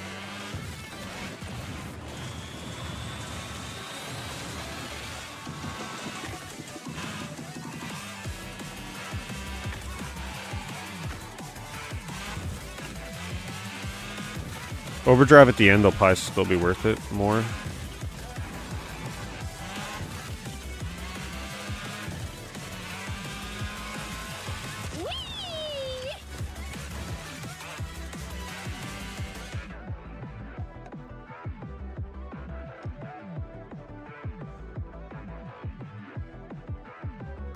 You're gonna strike chunk by using the regular boost.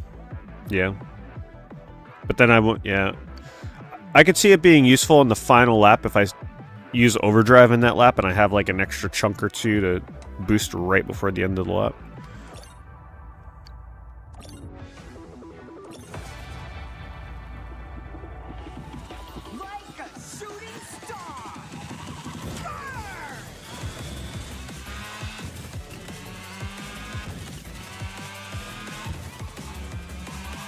This is the kind of game, though, boy, if you put this down for a couple days, I feel like the learning curve just coming back to it would be pretty extreme.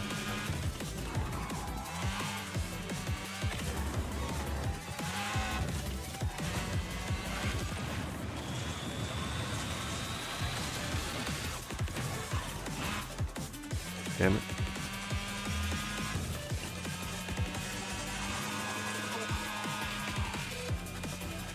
Makes me wonder how I can compete in one of the highly contested levels, though, now that I have a little bit of a better grasp.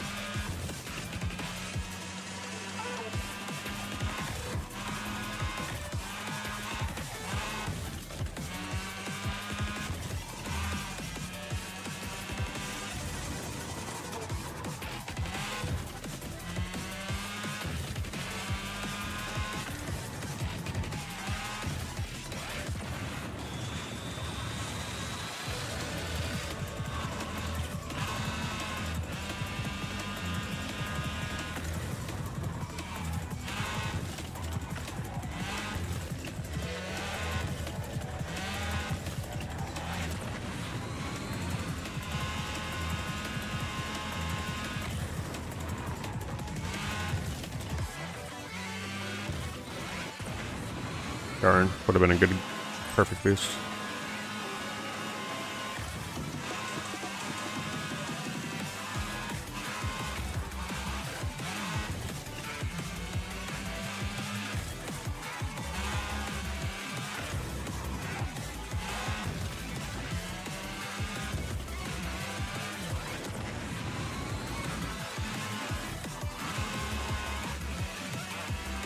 See, now it feels bad, because now it's like, now I know sometimes I'm losing distance to myself because I didn't nail the perfect boost.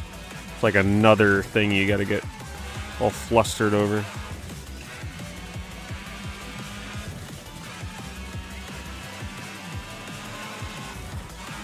It doesn't even come down to like, did I do the turn better? Now it's like, oh, did I play Gears of War better that time?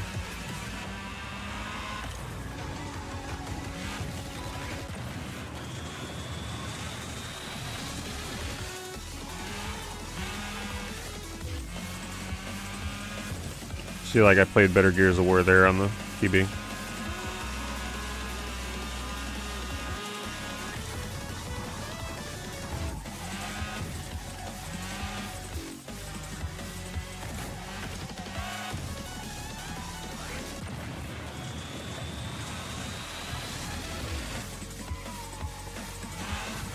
Not a good spot for a perfect boost. Final lap.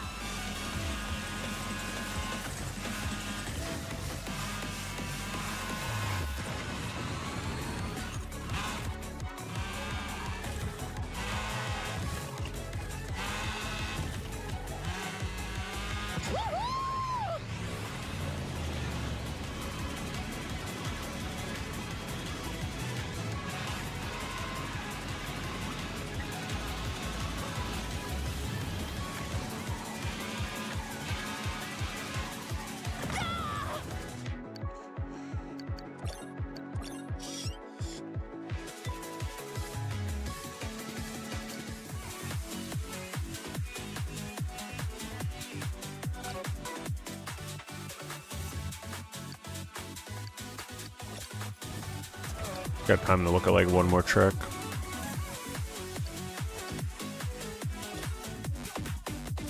Let's try one of the city tracks.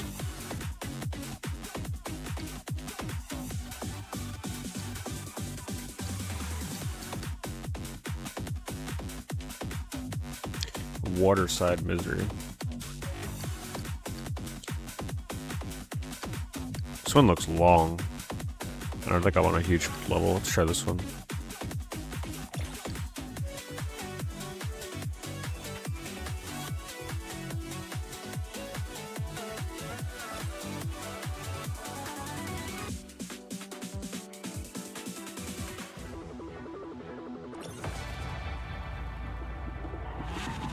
Like a shooting star.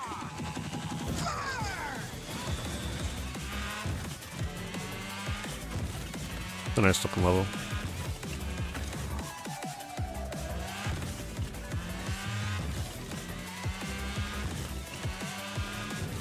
Rain always just looks so nice in a racing game.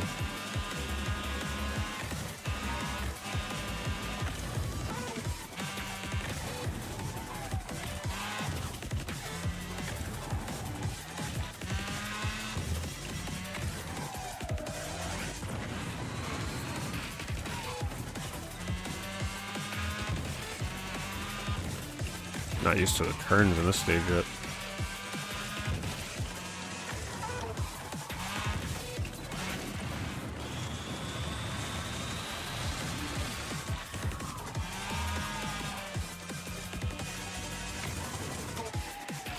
Some pretty harsh braking turns, I'll tell you that.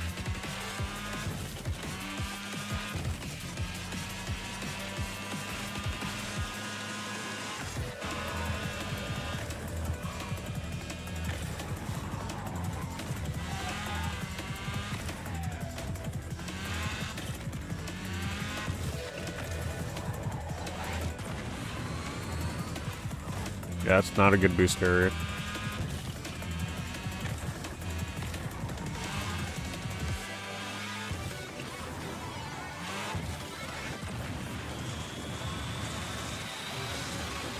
Final lap.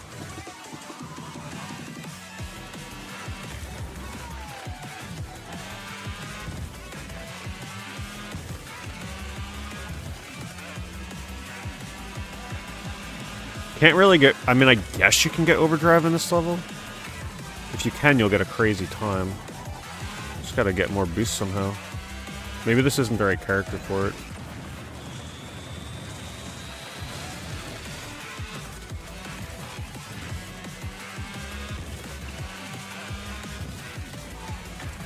feel like the character I used earlier might be better here.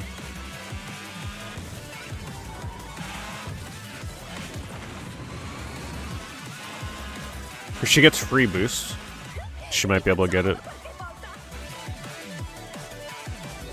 I don't know if I feel a difference in wet pavement. I don't think so. Doesn't feel slippery. Alright, we finally got the character that a lot of people have been using.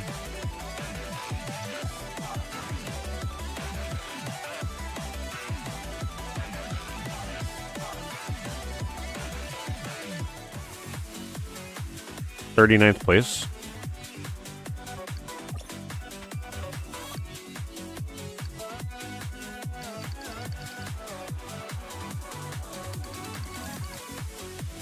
Honestly, it doesn't... Oh, 63 people. Okay. No, not terrible.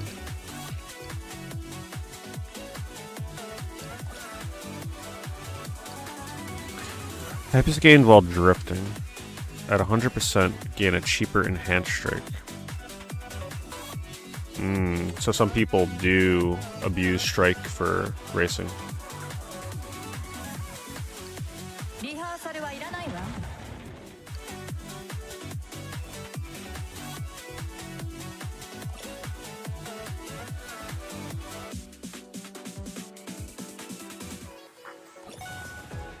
I'm not sure I'm in love with this level.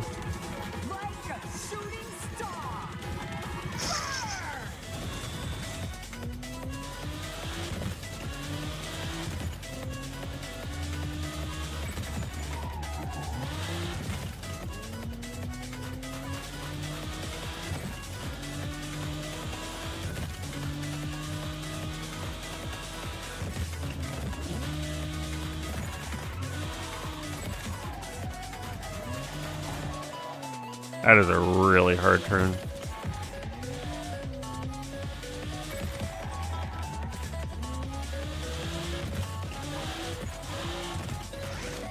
Now I gotta get used to the normal timing of the good boost again.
Yeah, it's pretty hard to get overdrive in this stage. I'm sure it's doable. I'm sure the top times do it. Maybe they're using a different character.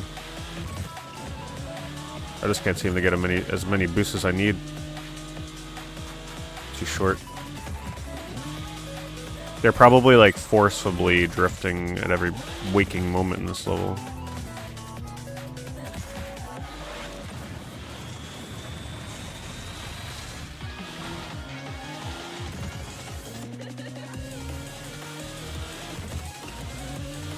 Or they're using a mechanic that... they might be using strike, actually. Probably what they're doing.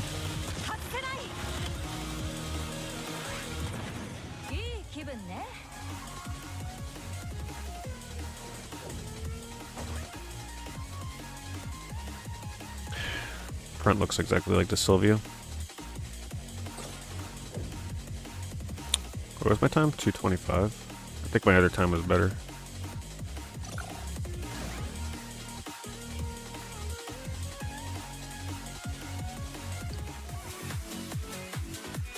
Yeah, that wooded level's still definitely the best one. Anyway, hopefully that gives you guys a good look at the tracks. There's a lot of tracks, I'll give them that. There are a lot, and there's still a whole section up here I haven't unlocked. The one I was doing was a C grade. C grade seems like the most fun right now. S grade is just constant drifting.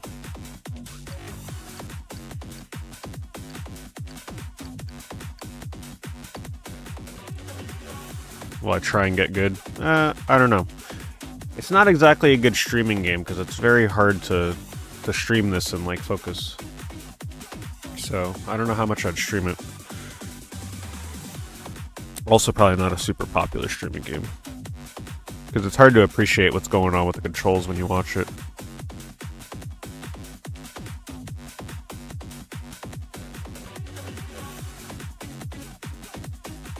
Yeah, my recommendation if you play it, play the story as long as you can handle it, and then get the hell out of it.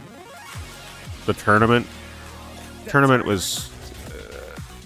first of all, skip the damn cutscenes. The cutscenes are, in my opinion, boring and garbage.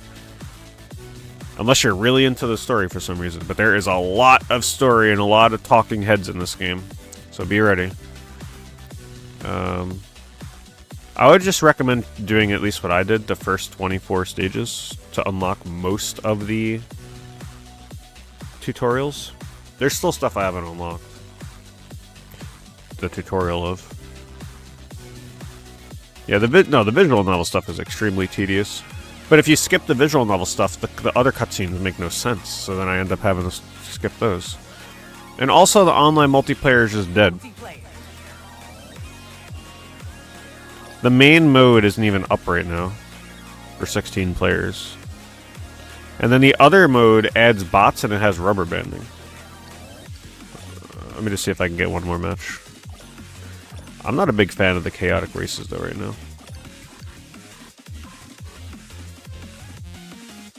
The chaotic races it's just so much harder to focus.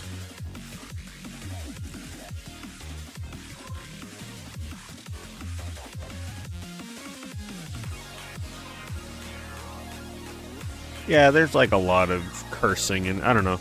It just feels very cringy, very unnecessary. I think they would have been better off sticking to just like fewer and further between like fully animated cutscenes with a nice concise story rather than this big expose that they got going. I got in the one match earlier and there was rubber banding and only like 4 people in the match.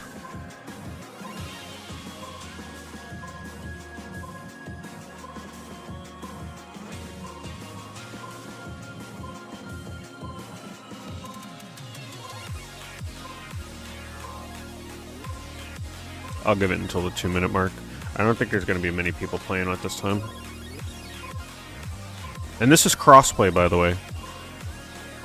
So it's cross-playing with Xbox and PC, and it still can't find a match.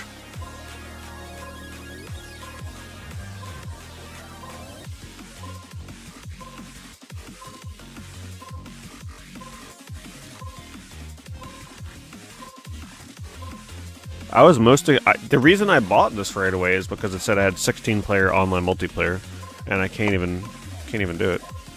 So thank God the time trials are decent.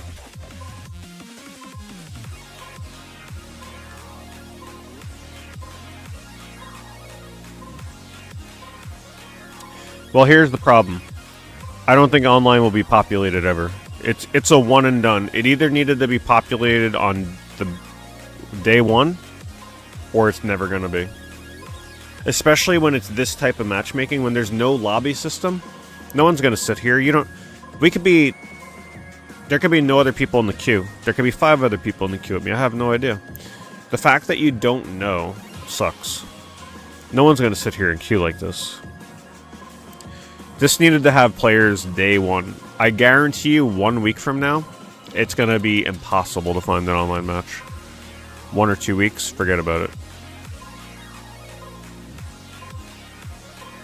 Because no one's going to sit here and do this, hoping to get in a match.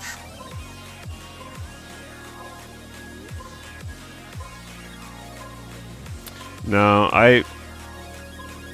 it never works out with online racing games. Like, I know people are going through the story right now and everything, but there's still an inclination to hop online and try it. The fact that nobody's doing that, like, it's dead, believe me. I've seen this happen so many times with other games. The story's huge. People are going to finish it at different points. Like, everybody would pretty much need to finish it on day one to hop online. The story is pretty long, so it's going to fragment the player base.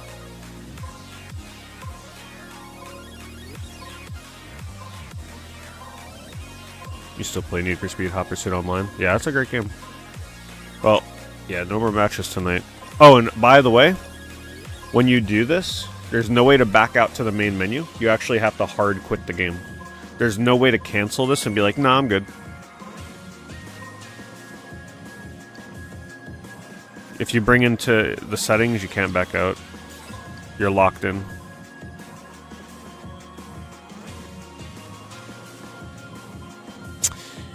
Oh, I don't disagree with you. Hopping online without knowing all the mechanics is really like, you got to learn a lot in this game before you're like ready for online. But I'm just telling you from experience, I guarantee you, if this ain't hopping on day one, even the people that are just like, because here's the thing, a lot of people buy racing games exclusively to play online. They don't care about single player stuff. So the fact that even those people aren't on here right now, attempting to learn how to play online, it's not good. I feel like people are going to have to organize like a day and time to play. Maybe the weekends, if possible. Maybe the weekends are going to be the way to do it.